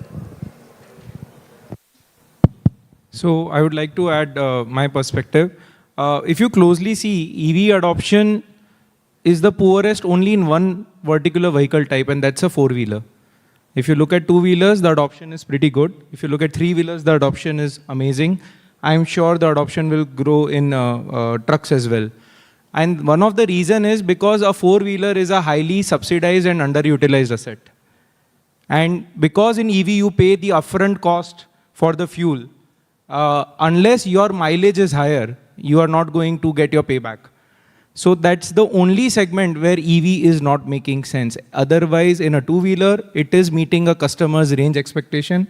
So it is in the commercial segment for sure. So I think EV adoption is only going to grow except for cars. The problem is the world is trying to solve for cars only and not really trying to solve for other use cases where EV is working beautifully. I'll have a quick response to that. Agree, the worry when you talk about is actually four-wheelers, not really a two-wheeler or three-wheeler. Data and research, recently we completed a 4,500 household survey across the country trying to find out what is stopping people from buying, the same question that you asked. We found that people are no longer worried about range anxiety. People are no longer really worried about the unit economics. But there is a huge gap on information uncertainty. There is a lot of unknowns when it comes to four-wheelers, not two-wheelers, four-wheelers. The question that you raised itself is an example of an unknown. Safety fear you talked about, right? People also have, resale value, they don't know. Maintenance, they don't know. So a lot of uncertainties in terms of information that is there. And that we feel as the last barrier which is pending. There is a unit economics problem with four-wheelers, partly driven by, there are trade barriers. If you go to China or, Southeast Asia, the cost economics is even better. So, it's actually economically wise to go for an EV than for an ICE in many of those geographies. In India too, it might happen if, the favorable policies come up. But that safety thing is nothing new. People are inherently fearful of a new technology. People were scared of pressure cookers, because pressure cookers used to blast. Nobody now talks about a pressure cooker as a problem. If you look at percentage of vehicles going up in flames, more gasoline vehicles go up in flames than EV. So it's a matter of fear of the new technology. Yeah. We can probably take one last question, given the time.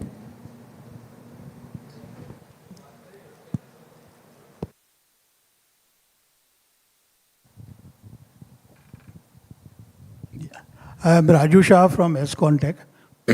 I would just like to know whether is there any comparison study done between, while shifting conventional vehicle into the EV vehicle, and how much energy is consumed for charging those EV vehicles. Because unfortunately in India, 1% of our energy is produced only by coal, the plants which are based on coal. So is there any comparison study, how this has been squared off on CO2 emission?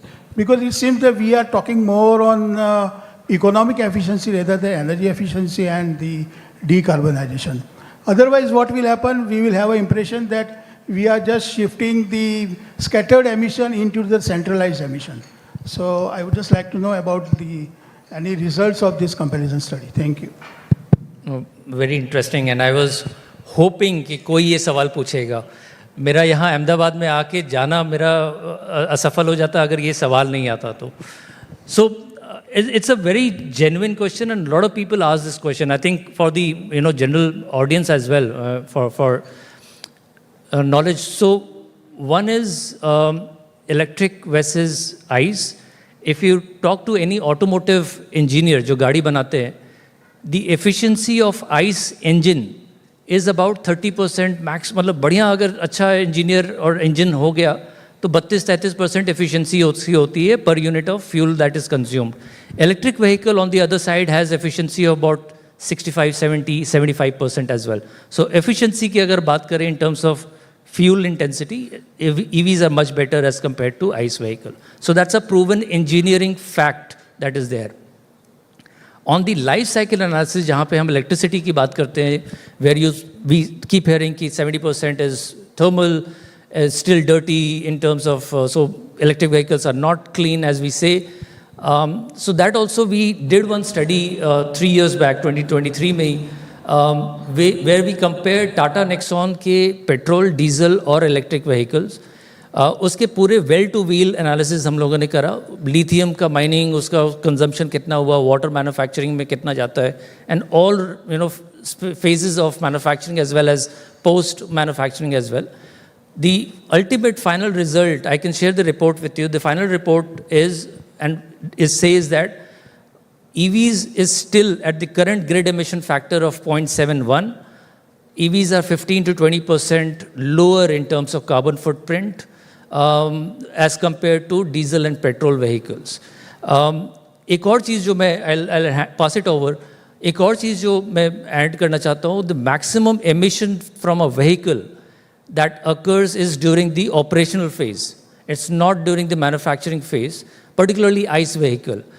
70 to 90% जो emissions contribute होता है during the life of these ICE vehicles is from diesel and petrol consumption during the operation phase. And that's where EVs are becoming much more effective in terms of lowering emission, even at the current grade emission factor. Yeah. Just one last thing, I think energy security is something that is missed out. I mean, it's a much better solution with EV, and also the emissions associated with the air quality related issues. I think if you really look at all that, I think EV will definitely gain over ICE. Just to add, ICCT, International Council on Clean Transportation, has done a study on 55-tonner EV, diesel versus 55-ton EV trucks. And on this life cycle emission, what my co-panelist had mentioned, so on the life cycle emission basis, diesel has a 2000 gram per kilometer emission level, CO2 emission level is 2000 gram per kilometer, while EVs are in this current energy mix, and that is, I think 2024 to 2030, the grid energy mix, the EV emission were 1550 gram per kilometer. So there is a clear stark difference, even though, and we are talking about from cradle to grave approach, means like, right from the mining of those lithiums and making these trucks and then running these EV trucks in current energy mix. Also, you pointed out rightly that we are concentrating this all emission, scattered emission to one place. It's always right to measure, to, make a right decision if it is, concentrated at one place. Like, for an example, in one of our projects, we are already already made provisions where we will get, we are flagging of that fleet in this month only. Deadline is 31st May. We don't know, anytime we can, flag it off.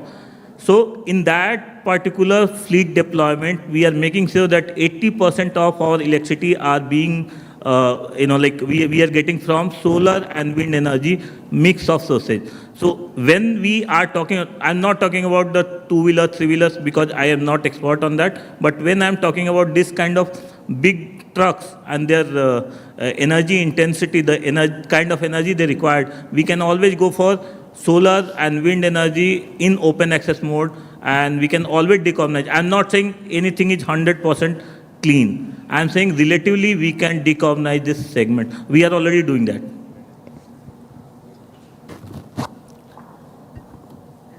Thank you so much. What a deeply practical and action-oriented session. Thank you to Mr. Sharif Kamar and the TERI team for anchoring this with such rigor, and to our moderator Tripti Deshpande and all the panelists for rich discussion on decarbonizing India's supply chains. Now I invite Mr. Ajay Patel from GCCI to present mementos to the speakers. Ladies and gentlemen, can we have a huge round of applause for all of them?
Government of Gujarat, a distinguished IAS officer who has championed renewable energy, climate policy and a startup ecosystem development across the stage to the stage. Ladies and gentlemen, can we have a huge round of applause for sir?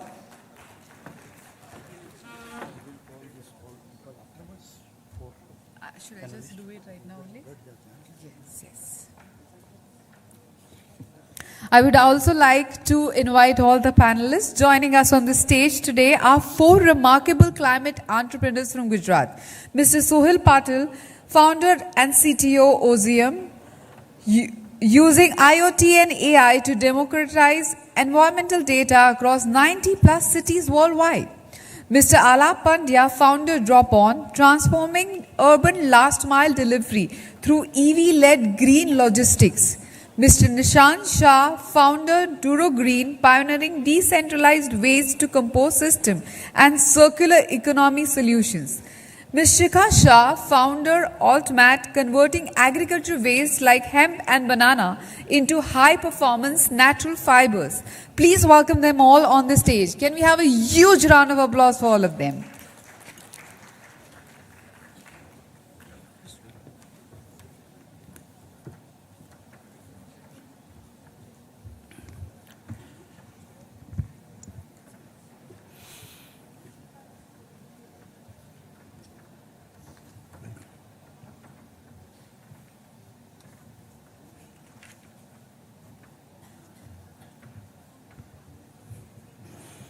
Good afternoon, ladies and gentlemen, respected office bearers of the GCCI, distinguished industrialists, policymakers, innovators like here, startup founders, consultant, academicians, and my friends of the sustainability.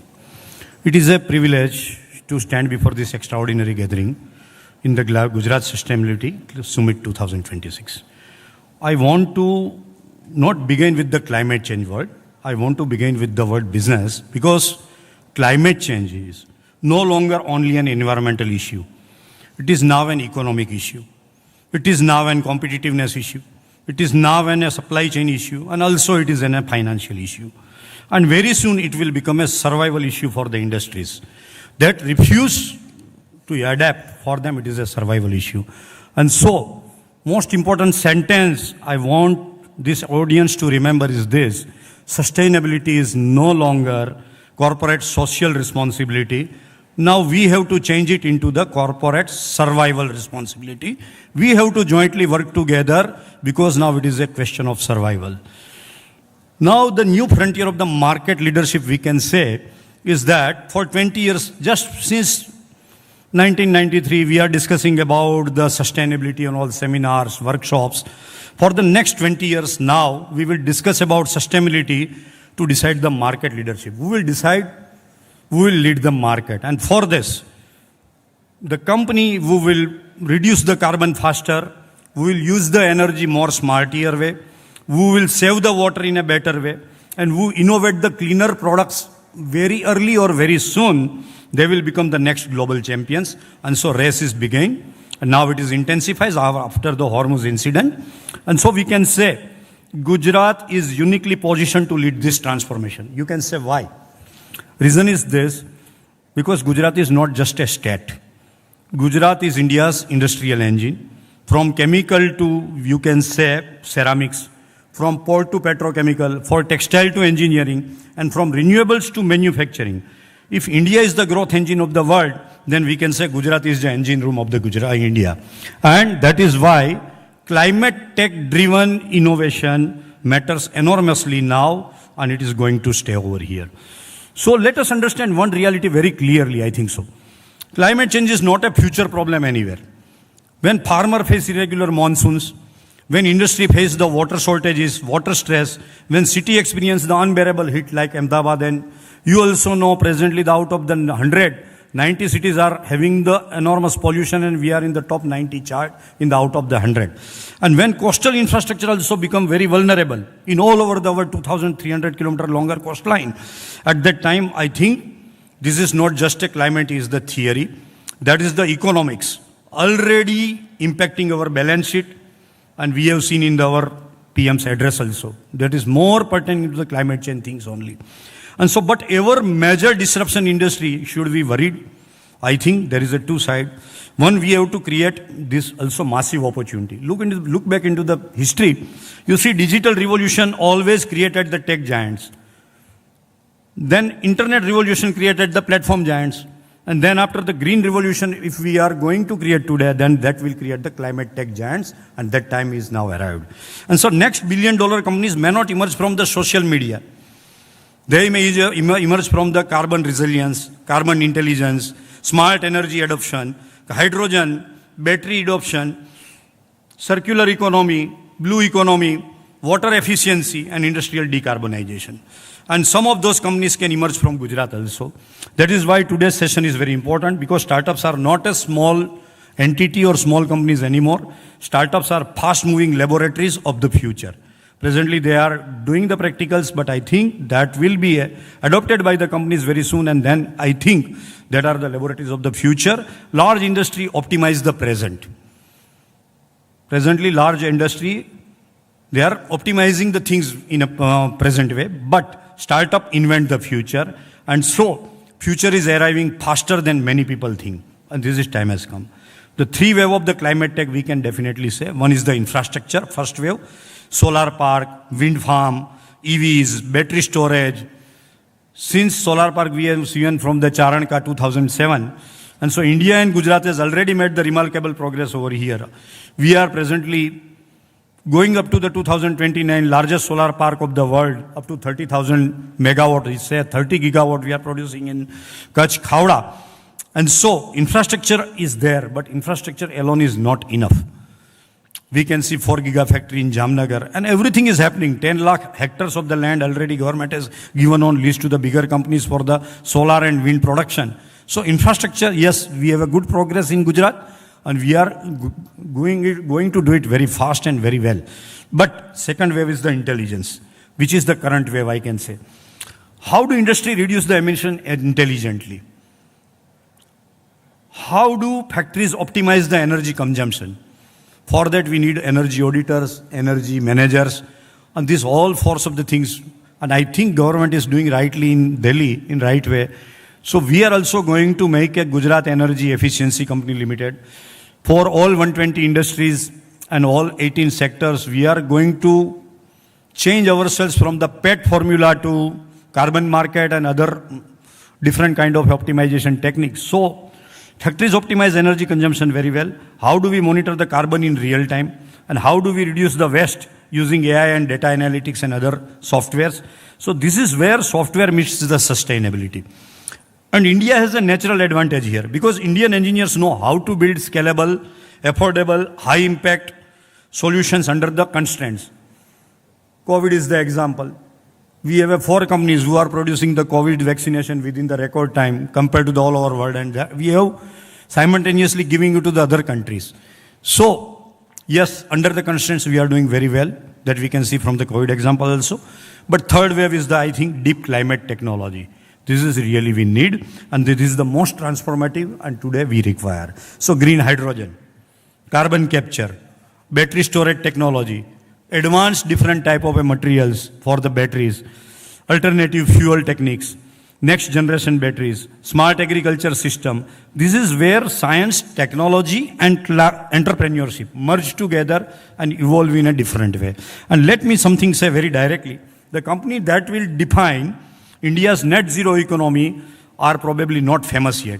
They are presently maybe in laboratory, maybe in college, maybe inside the campus. Some perhaps in this room today also, maybe. That is why ecosystem building is always a matter, and that we are, Gujarat is going to do that with the help of the iHub and other, I think, startup ecosystem what we have. So my direct call to ecosystem builders now is first the industry leaders. I think under the aegis of the GCCI, there are industry leaders. My direct question is that you can change the climate tech ecosystem faster than any government policy. How? By becoming their first customer. Not every startup needs money. Not every startup needs funding first. Many startups need validation. They need validation first. So one pilot project from the industry, one factory engagement, one factory deployment, one industrial test bed can completely transform the future of a startup. And remember this, the most powerful investor for their startup is often its first customer. And that's why we always in iHub make a marriage with the startup with some industry leaders. If that is possible, then I think we can go ahead very well within no time. Second thing is for us, policymakers and institutions. Innovations grows where policy gives the clarity. Clearer policy, better innovation. Industry can adapt a tough regulation, but industry struggle with the uncertain regulation. Tough regulations, they absorb. But if it is a uncertain regulation, industry always jeopardize. And so I think we need faster approval for the pilots, clearer sustainability standards, better procurement system from the government, from the industry department, and stronger collaboration between government, startup, and industry. Third thing is for the founders like here and young entrepreneurs. Please do not think you are a climate tech is a charity. Climate tech is a business. And perhaps one of the biggest business opportunity of this century, I feel so. How we see the AI boom, similarly startup boom is there. Similarly, I can say for the startup ecosystem, we can say one of the biggest business opportunity of this century is coming. Do not try to solve the all climate change problems. Solve one painful industrial problem exceptionally well, one excellent solution, one real customer, and one measurable impact if you can give. That is how great companies are built. And that we have to keep in mind. And lastly, from our education system, fourth pillar. As a former commissioner of the technical education, I strongly believe our engineering education must evolve rapidly. It should be not a theory based, it must be from the practical point of view. And tomorrow engineer cannot only understand the machines. That is not necessary. Only understanding machines, that is the half education. Tomorrow engineer must understand the sustainability. They must understand the carbon. They understand the energy efficiency. They understand the circular economy. And simultaneously, they know the climate resilience. And for that, the circular economy. The green economy will need not thousands, but millions of, I can say, skilled professionals.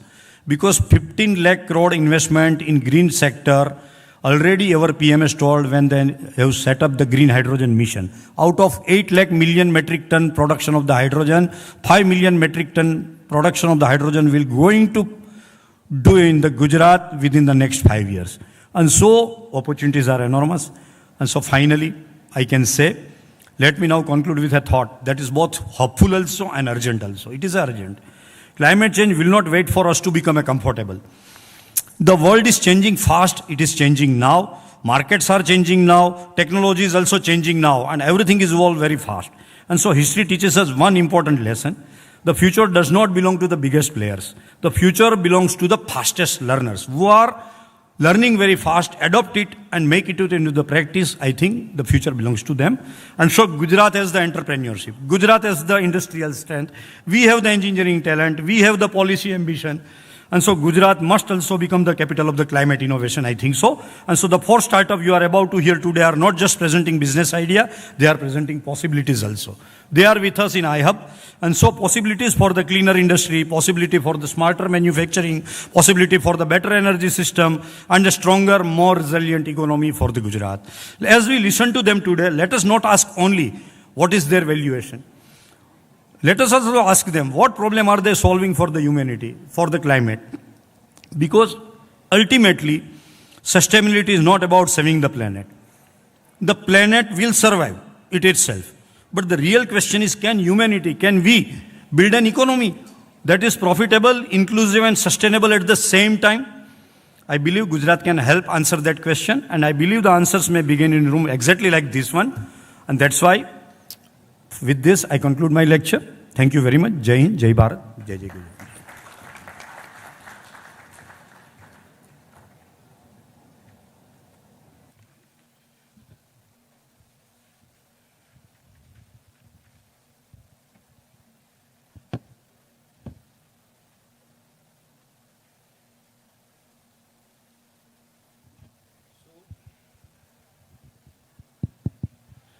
Welcome you all. Here, Mr. Hiranmay Mohanta, who is CEO of the iHub, due to some unavoidable reasons, he has to go with Mr. Dharmendra Pradhan to Bhubaneswar, and that's why he is not over here. So, in place of him, I am also doing the job of the moderator, with your permission, Sinha Sahab. So, I introduce the startup.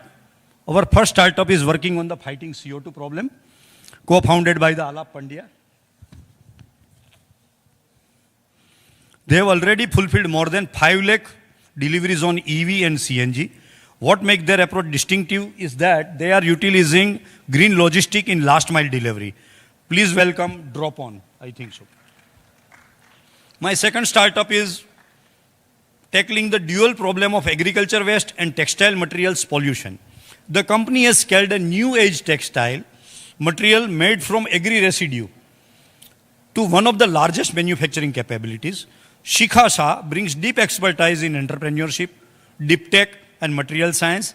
Please welcome Shikha Shah from Ultimate, a company backed by the likes of H&M, Rainmaker by Zerodha. Our third startup is one area of the climate tech that is actually chronically under-resourced. It is the data collection of the climate parameters. Very few companies are doing this work, which is highly technical in nature and which is required for all companies for their energy saving, for their energy auditing and all that things. And so our third startup is changing that. They are writing the new paradigms. Sohail Patel has spent 11 years understanding this problem from the inside, and the solution is very elegant, scalable, and ready for the market. Please welcome Oizom, which is already have a presence in the 50 countries at all. And our startup number 4, we closed our startup presentation with a company that frankly made me rethink what's possible in the sector of the food waste management. Nishank Shah is doing genuinely new by solving an implementation gap and the implication for the food waste management across the Gujarat and India, which is significant. Please welcome Duro Green. So let's start a panel discussion. For Sohail, my question is this. You are a co-founder and CTO of Oizom. Presently, India is rapidly moving towards the ESG compliance and environmental accountability. From your experience building environmental monitoring system in more than 50 countries, you scale up to 50 countries, what are the biggest mistake industry make while approaching sustainability and data monitoring? And please say something about you in brief to the audience. Hi, thank you. Thank you everyone for listening. I'm Sohail Patel. I'm co-founder and CTO at Oizom. Oizom, we started with one mission where we wanted to see the data of what we are breathing.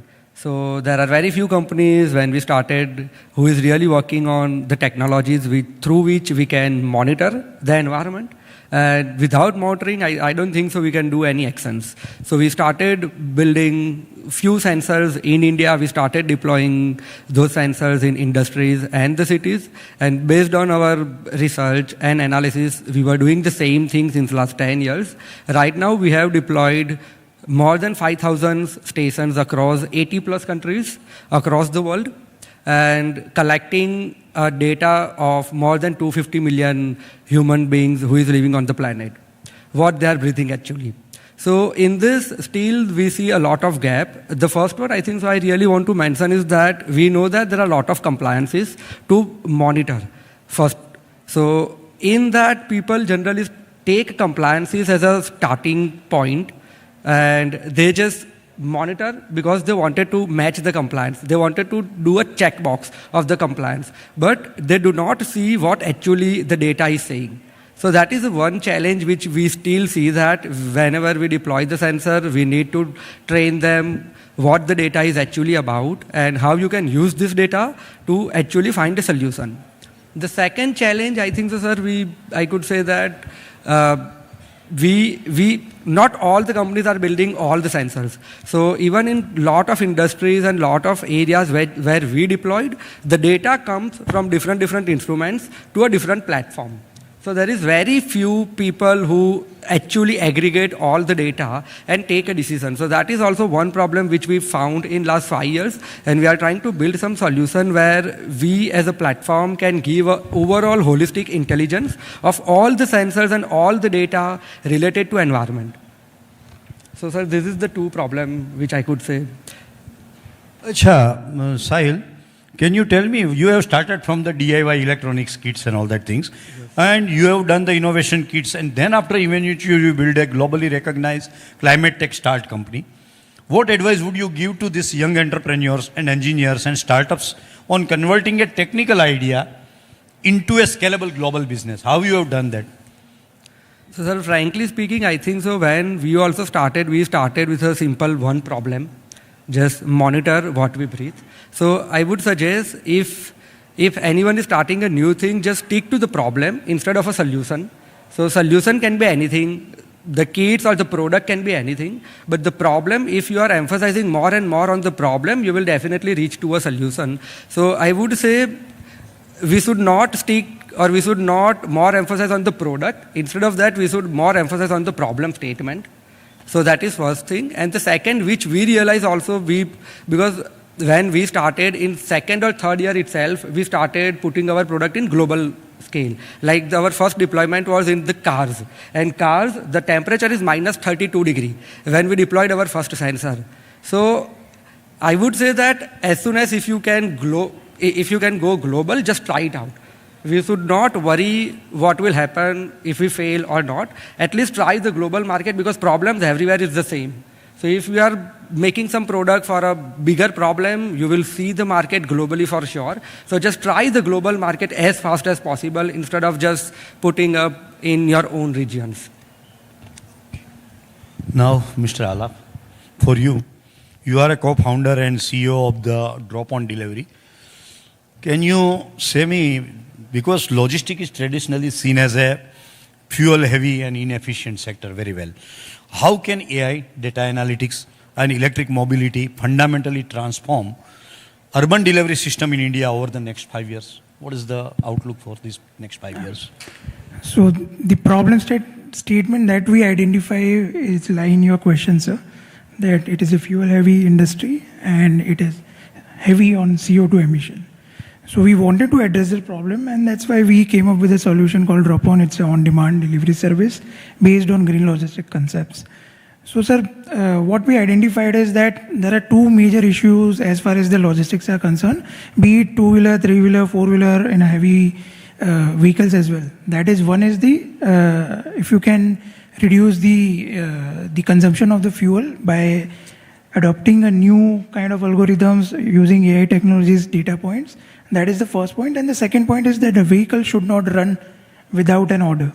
So the dry run of a vehicle should not be there, or we can minimize that.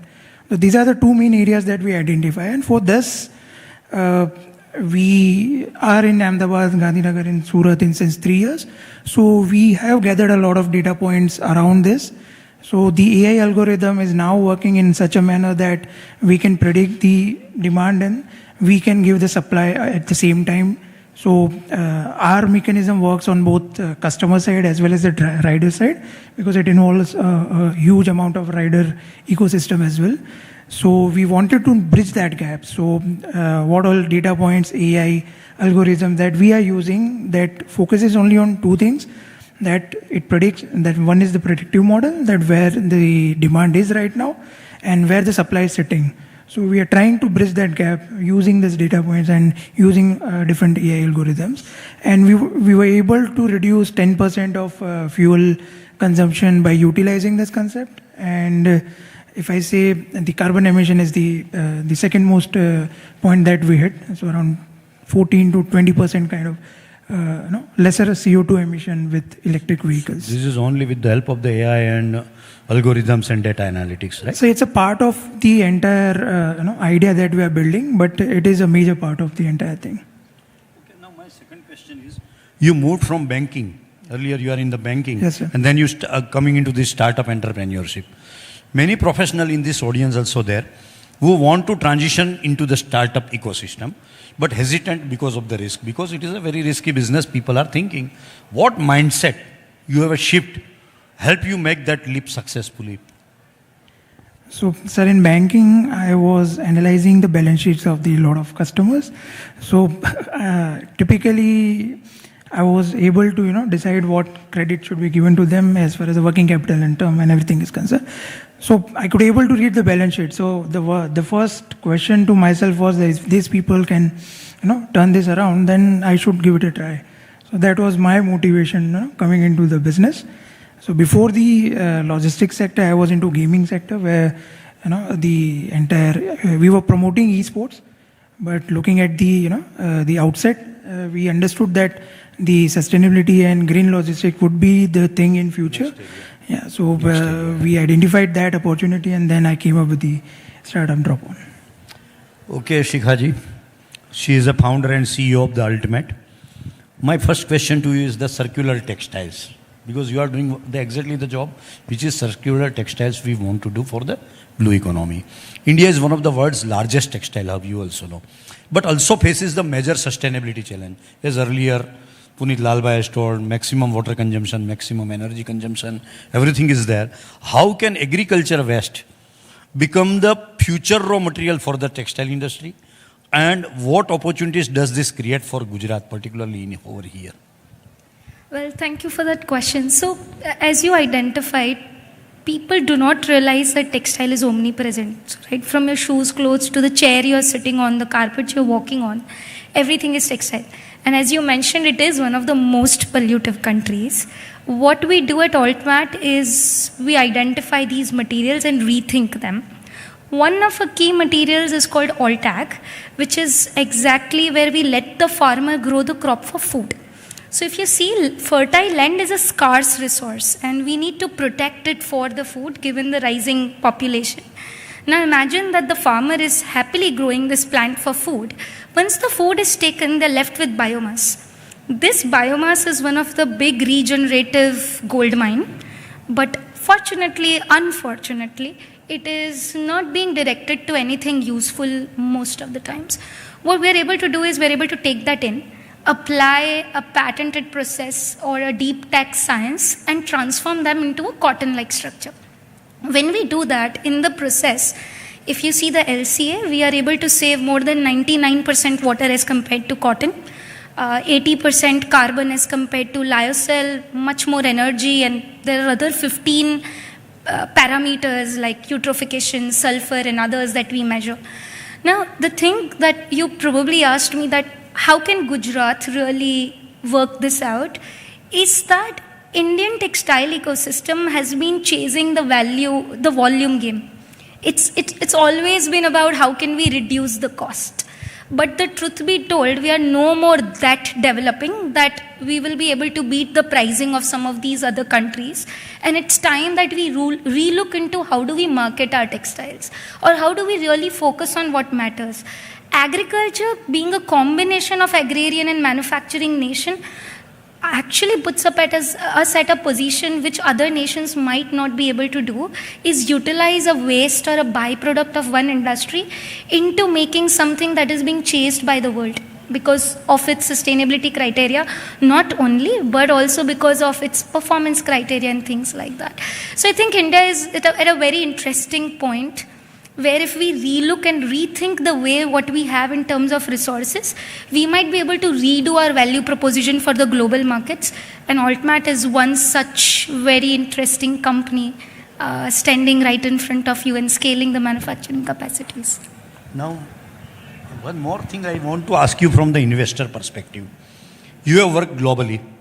You have also received the recognition from the UN, from the Niti Aayog. From an investor's perspective, kindly tell me what differentiates a sustainability startup that gets the international recognition or global attention, just what you have got, and funding from the one that struggle to scale. How you can differentiate that from the investor perspective? It's very intricate, but if I were to pick a few things, number one, sustainability is often also a bait for good storytelling. And if you're merely doing that, then there is no space for it in the global markets. You really need to build technologies which are science-backed. So if you're really talking sustainably, don't talk just because it's a matter of good-looking story. Talk science behind it. That's number one. And investors and the world out there is very educated on this subject. So they really appreciate when somebody truly makes sure that it is sustainable. Number two, I think to be able to do something in deep tech, you need to weave the execution. So really building the factories. It's not okay to stop at lab. Who really wants to fund that, right? Like, can you really scale it to the factories? So weave execution, storytelling, science, and building of ecosystem together. And probably the last thing that I would say is understand it's a patient game. So if you're in a sustainability deep tech game, and if you feel that you'll be able to change the core supply chains and the DNAs over a year or 2 years, it's a myth. You will have to have a long-term vision and decide how much can you do in a decade. I think people in the sustainability space over-promise what they can do in a year and underdo what they can do in a decade. And those are the three things I feel that truly set apart a startup from being a global entity and then rather struggling, as you pointed out. That is the difference. For Nishan, yes, you are a founder and CEO of the Durogreen. My question is from waste to wealth. Most cities still see waste as a disposal problem everywhere, whereas your model treat it as a resource. How can Indian city convert municipal waste into economic opportunity through composting, bio-CNG, and circular economy models? You also very well know, because of the viability gap funding and other issues also, when I was in the climate change department, there is a issue of this all waste to energy plants are there. They are also struggling now because they have to work with the municipal corporations, they have to work with the different agencies, different officers, then also struggling with the so many stakeholders. So how you can see this as an opportunity and how you can treat it as a resource?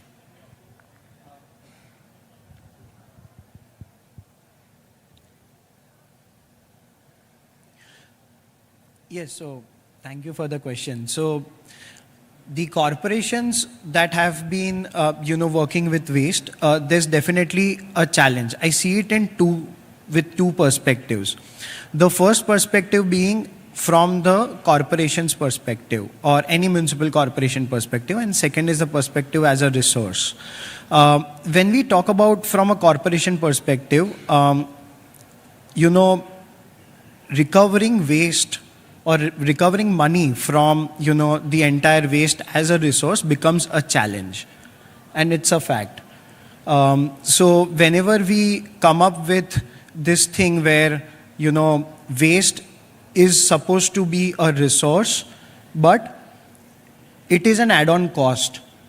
Now, waste, generally when we talk about it as a challenge, definitely the waste pickup and all the models revolves around picking up the waste and collecting and taking it to a facility, right? That facility, when we start processing, it adds up to the cost. And how does that cost gets divided between the government agencies and to the people who are generating waste? So that's where newer policies are coming into place, which are called bulk waste generators. These bulk waste generators have been mandated from the central government to start processing the waste in a decentralized way, which is where the waste gets generated, you either compost it there or generate compost or do biomethanation at the premises itself. I think this is where the change is coming, where waste, which is now becoming a shared responsibility amongst everyone. As I said, it's always an add-on cost. So again, my last question is this. You also presently you told about the challenges. Waste management startup always face challenges because we are also in IHUB, always struggling with all these startups. So they are involving municipalities, citizen, technology, and finance all simultaneously. And so what has been the toughest leadership lesson for you while scaling a climate tech venture in India? What is the toughest leadership lesson is there? So before moving on to that toughest challenge, I think the primary thing was persistence and patience is something that, was something that I had to keep for a longer gestation period. I think one of the panelists just recently said that in climate change, it takes some time to build your own model. Now, while you are building model, you have to do multiple proof of concepts, identify gaps, what is the customer need, and where exactly your solution drives. So to identify that niche, we don't know how much time it would take. When we talk about finance or funding or even government support or, recruiting, working with laborers, working with actual channel partners through which we can scale. So developing systems, driving ERPs through which scale can happen, because scaling is altogether a different ballgame than proof of concept, and driving initial revenues. So to club all of it together basically is something which you never know when it will hit. For us, it hit after 6 to 7 years basically. But then to identify that exact niche where you want to go and drive and then scale the venture, I think that is where, it took time. So for me, if I talk about the leadership lesson is how sitting at a place you are able to drive and navigate people through proper accountability systems. I think that's one of the big leadership lesson that I've recently learned for scale. I think toughest to work with the government also. Yes, sir, toughest to work with government, but I think if you are able to navigate and identify the right things, you can work with the government, sir. I'm a bit positive Now over that. we are going for the rapid fire round. Kindly, please, everybody will answer according to your will. Short, quick hitting answers I will just fire to you. One emerging climate technology that excites you most, Alap. EV. The storage of the electricity, what I see is that in next 3 to 4 years you're gonna see a tsunami of dead batteries. So any startup or technology working towards there where storage of the electricity through those battery cells is what that excites me, that will be something to see for. You are true. There are a lot of chemical engineers are working on it. That's really exciting field. Yes, Shikha, for you. Offbeat answer, but I think a lot of technologies that are now working on reforesting, building trees which can better capture the carbon. So we have been noticing that the carbon capture of tree, what it could do before, has also reduced. So the same tree that could, let's say, capture X kilogram of carbon dioxide can now only do X minus 10. So there are a lot of climate tech companies that are now really working on redoing the forest cover, redoing the trees. And that I feel is phenomenal. That's what we need. We are also working with the mangrove cover development with the German companies also. That's true. For you. Collecting as much data as possible in the future, like to build the intelligence, because if we do not have a data, I don't think so the intelligence can be built on top of it. So collecting as much data as possible, that's the future. From the environment, collecting as much environmental data as possible. For you?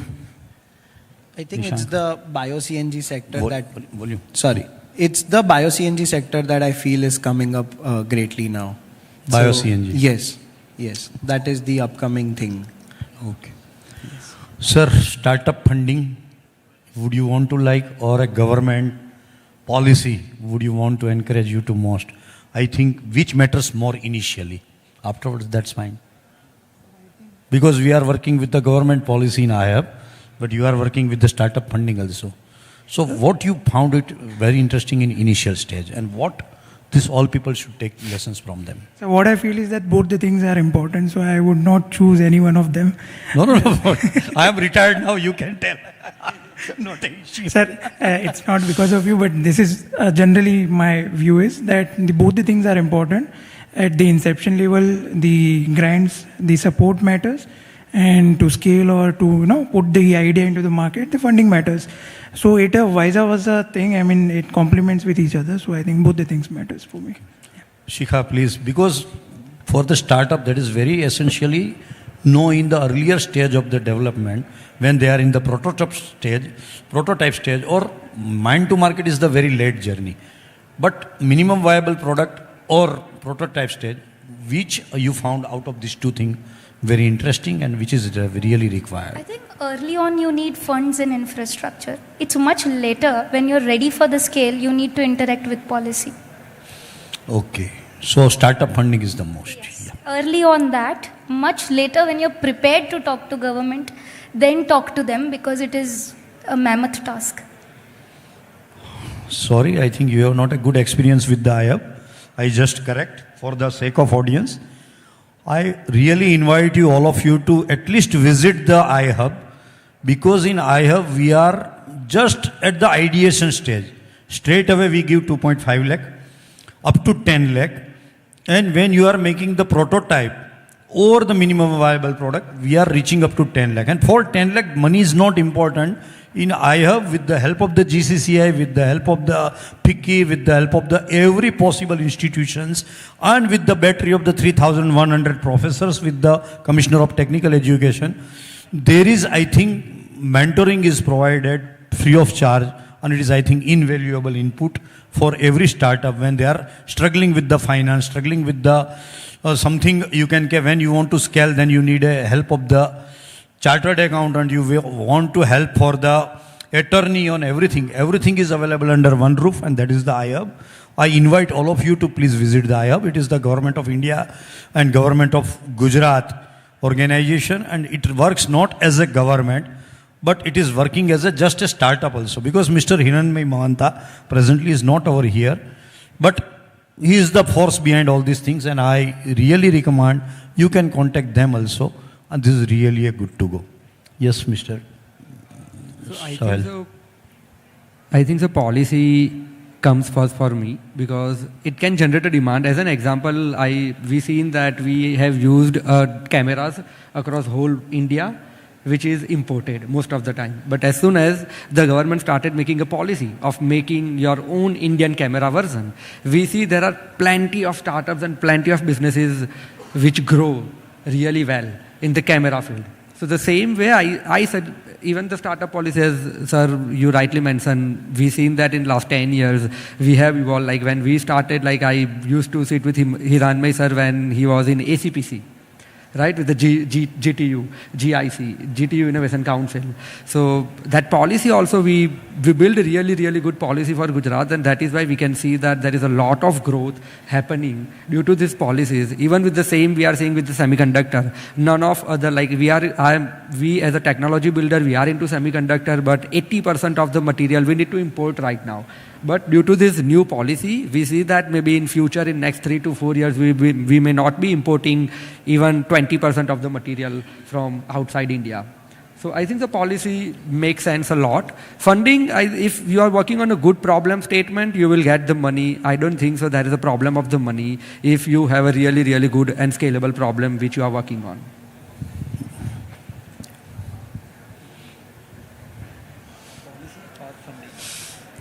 So I think policy initially has helped Durogreen in the initial years with 35 lakhs of grant money, which has helped survive that initial stage of prototyping and things. And obviously the fundraising has helped us to scale. So I think I would go with both. But initially, definitely, government policies and grants have worked wonders, not just for me, but even some of the other startups. Now, Alap, one sustainability myth that industry still believe in. That installing a solar and buying an EV will serve your purpose. That is not sustainability. I mean, you need to have a holistic view rather than these two things. Yes, Shikha. I think maybe when you said industry, to me, I will answer this as we as an industry, like, climate tech startups is... it's also not okay to believe that sustainability alone can be a great value proposition. If at the cost of sustainability you think that you can compromise performance or profitability of the buyer, it might not scale. So that's one of the myths, that if your value proposition is just about sustainability, you need a fact check. Okay. Yes, Shashank.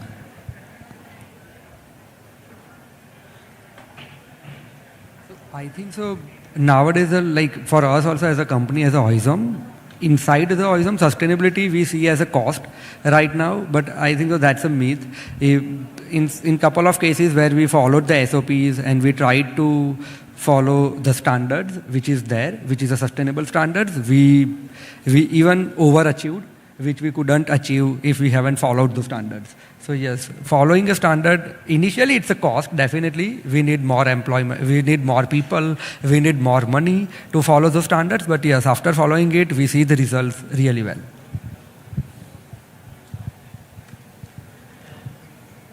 So when we talk about I'd obviously talk about the sector that I am in. So which is whenever anyone, so the sector of waste management is not just putting a tech piece and things start working. So it doesn't work like that. It requires a lot of attention with respect to implementing it. So I think that is the myth that people feel that just by installing or having a device, things gets resolved. So yeah, that is it. Okay. In very brief, or rather in the one word, can you answer one habit every entrepreneur should develop? Which is the habit I think every entrepreneur should develop? Which habit? Wake up in the morning and go to office at time. It everybody does. That's the discipline that should be there. That is what I am trying to say. That one should be very disciplined in their daily routines. That motivates your employee as well to work on time. So that one discipline thing that I should. Yashika. I think a combination of optimism when it comes to ambition, realistic when it comes to execution, and pessimism when it comes to finance. It's this balance. You can't be one for all. But if you're able to do that and be brutally honest, then it really helps. So I think so from a building perspective, like I am a builder, I am a technology builder. So I follow is talk to the customer or talk to the people who is using your product on a monthly or a weekly basis if possible. So then and then you can go deeper and deeper and solve the actual problem.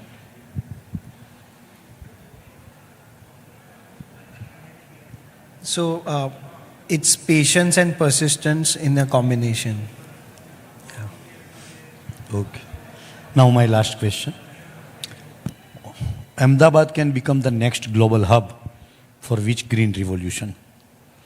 Sir, I'll talk about my industry that EV mobility should boom over here. So I'll stick to EV that mobility. is for your industry. For as a globally recognization hub, what you can understand that? Globally, if we talk green about innovation, particularly here. So how I see is that the city is growing like anything. So green building should be the area where we should focus more. Samir Sinha is there. Yes, ma'am. I think we have a great manufacturing infra. So it's actually time to turn around the strengths, like whether it's textiles or ceramics or chemicals, we have it all. And having an infrastructure puts you at a forefront because you already have it. And then it's about rethinking how you do your ingredients in it or how you process it. If we are able to do that, not just as an industry, but the way we manufacture, we can really have a head start. Exactly, I agree with you. Presently also, when I was in the climate change department, for all of you I can say, government is also very sincerely thinking in Delhi, in Ministry of Power, to reduce our net oil equivalent considerably. And to reduce the net oil equivalent considerably, you have to change every system. From chemical point of view, from electrical point of view, from mechanical point of view, rightly you have said as a green building or green energy, civil point of view. And for all these IoTs, AI, everything is come into the play. And so earlier the perform, achieve and trade system, I think we have to amend on and we have to go for a green carbon markets. And for this also, energy auditors, energy managers and combination of all things so that your net oil equivalent in every possible way we can reduce and our overall energy consumption if we can reduce. And for this I think Gujarat is the best and for the Ahmedabad with the so many industrial corridor simultaneously back up with the knowledge corridor, I think we can do wonders. Yes, last one, please. So, I think, sir, as I am in the air quality field, what I would say is that we know Gujarat is manufacturing hub. We have a textile. We already have a pharmacy, a lot of pharmacy. We already fetching the semiconductor also in Gujarat. So now we could also build as many products as possible to make our planet greener. At least our kids can breathe the European air in Ahmedabad, which is what I believe. We should build an Ahmedabad in such a way that by the Olympic or by the Commonwealth, our kids will breathe the AQI of Europe, 20 or 30 air quality index. So that's air which we can all consider to breathe in future.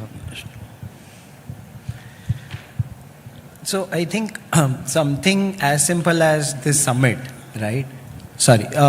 Something as simple as this summit, right? So when you see every little thing being sustainably net zero, the same thing when it goes to a larger scale across Gujarat, I think that is what is needed more on an implementational point of view, to have these green initiatives and net zero concepts across Gujarat, where everything has to be net zero, from buildings to manufacturing hubs to everything. So I think that is where I feel that the next green innovation is coming, because the city and the state is expanding heavily, and it's gonna be there for sure. Okay. Now my last closing questions for all AI people, for all. If you have to give one message to Gujarat industries, students and policymakers about building a sustainable future through innovation, what would that message be? Sir, what I would say that, and when we talk about sustainability or the green solutions, we are focused on one or three solutions and we only go behind that. So a holistic view is the requirement is of the hour, that you need to understand that. I'll talk about my industry because I deal in EV. So from the mining to the disposal of the batteries, this is the entire cycle. So so when we talk about sustainability, the view should be holistic rather than focusing on one or two major areas, which is very known to everybody. But we should think about the entire life cycle, and the development or the technology we put in, we need to think about it. So when we see the EV life cycle, we are at the operational part where we are operating, we are capturing value over there. So there are 5-6 value addition where points where you add value, and we should focus on that. So same manner, it should be a holistic view. Yes, Sikha, because it is a paucity of time from view. Yeah, I think sometimes what I notice from an industrialist perspective is that we go gaga when we do a small thing. So let's say you've changed your energy to solar and you feel, okay, that's it, we are now sustainable, right? Like, that's not okay. You really need to think holistically. Simple example, a lot of industrialists out here, you have ETPs, right? Now, I face this issue, which is like, I can save the water and I can evaporate it, but at the cost of carbon.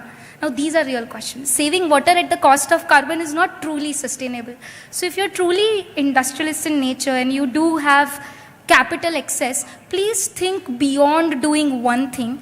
If we can have a system approach to our company, then it makes more sense, and then we could probably be, the world leaders in world's sustainable manufacturing rather than just world's largest manufacturing. So basically I would say more on a student or a people who are here who really want to build something. So for sustainability is not that easy to solve. It's a very complex problem, we say. So we need more and more engineer, more and more technology people who can really work, go deep and solve the problem which is related to the sustainability for the industries, for the government, and for our own human being.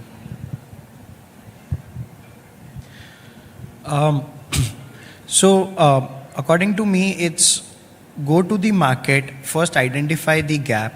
Are you trying to solve an actual problem first? If you are trying to do that, at least go and try it out and meet multiple people to first identify whether it's a real challenge.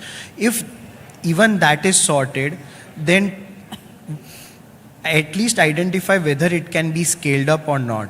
So I think these two things in a combination can at least help and help an individual to assess whether to move into sustainability, and at least spend some years into it and meet relevant professionals into the area, which can give a good idea about everything. Yeah.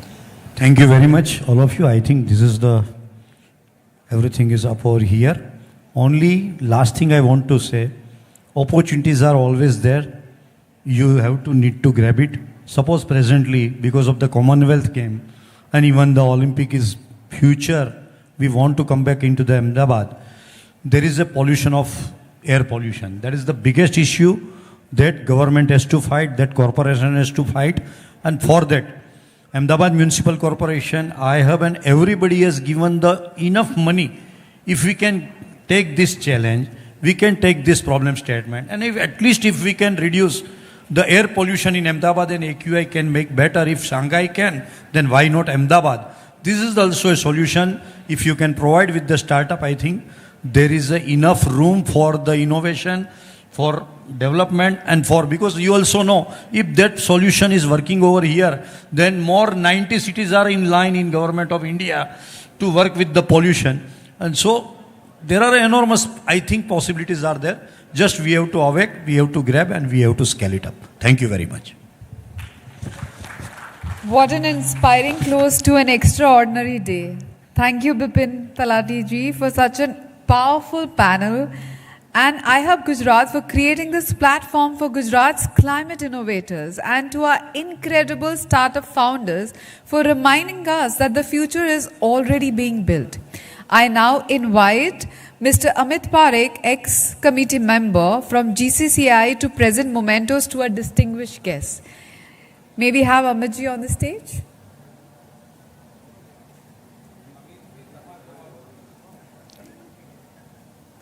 Ladies and gentlemen, can we have a huge round of applause, please?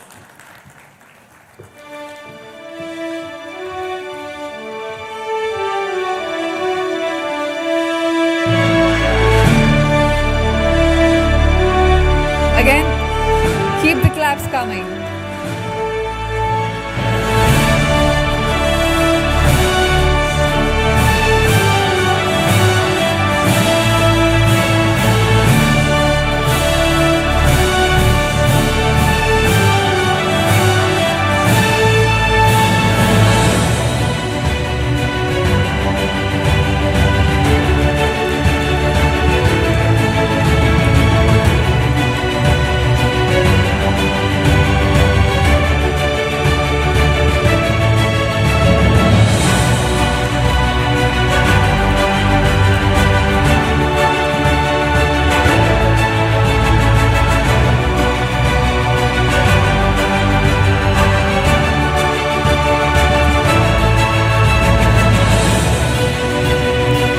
Thank you very much. Thank you very much. So group picture. Group picture. One group picture, please.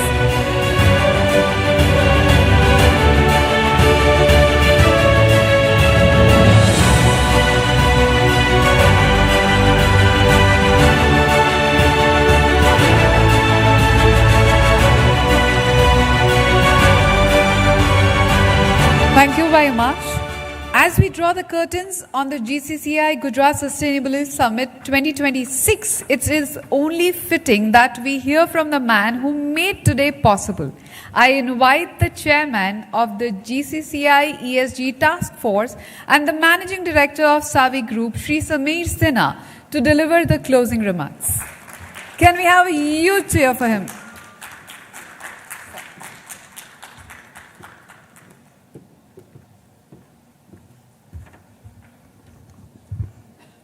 The concluding remarks is a thank you. Everybody's had enough of us, I think. Thank you for staying back all day. But I have a very important job to do, and I wish I could do this first thing in the morning instead of at the end of the day, because the people that need to be appreciated should have a full hall of people clapping for them. But nonetheless, I want to really appreciate everybody that has put in a lot of hard work to make this happen. Starting from the office bearers of GCCI, Sandeep Bhai is still here through the day, first one to arrive, last one to leave. Thank you so much, sir. Thank you. None of this would have been possible without your support. Besides that, my task force, I have Ajay Bhai is still here, Talati Sahib is here, and all other members who are here today for their guidance and their support, and for all the support that they've given us throughout the year. Thank you so much.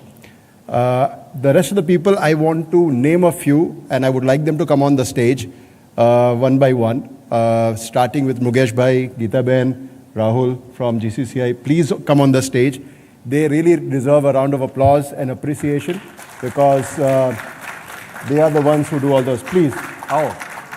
Now, I don't care. Sandeep Bhai na protocol ni chinta na karta hai.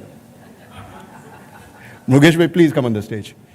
Ruchi and her entire team, please, I would like you all to come on the stage. I don't have the list with me. Actually, I do have the list with me. I think my battery still has a little bit of life left, and I'm starting to reading the names. Center of the stage for you.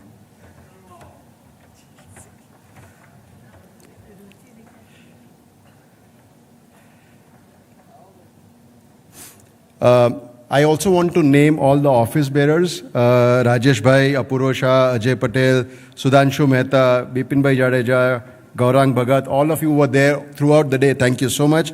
My entire task force, Alap Patel, Ajay Patel, Ankit Kapasi, Ankit Patel, Apurva Parekh, Bipin Talati Sir, Binjan Sheth, Chanakya Contractor, Hemal Prajapati, Jigar Deliwala, Mehul Patel, Nikhil Sutar, Neeraj Shah, Prashant Das, SB Dangayaj, Vinod Malavia, I think he has left, and Vivek Bhai. Thank you so much for all your support.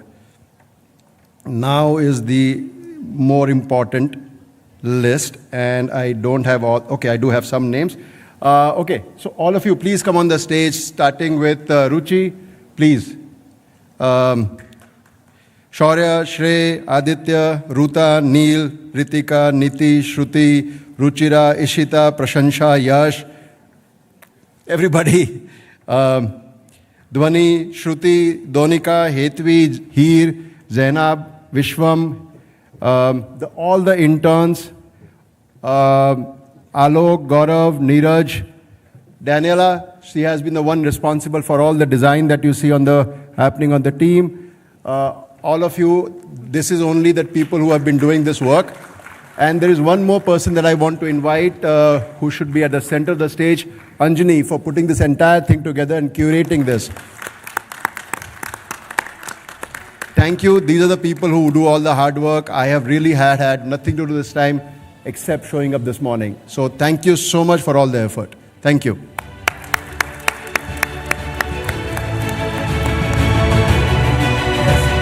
One photograph. Sandeep bhai, please.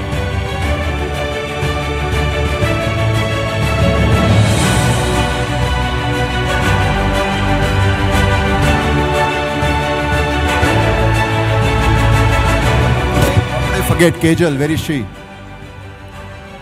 Kejal વગર તો થયું જ ના હોત, અમારો support જ ના થયો હોત.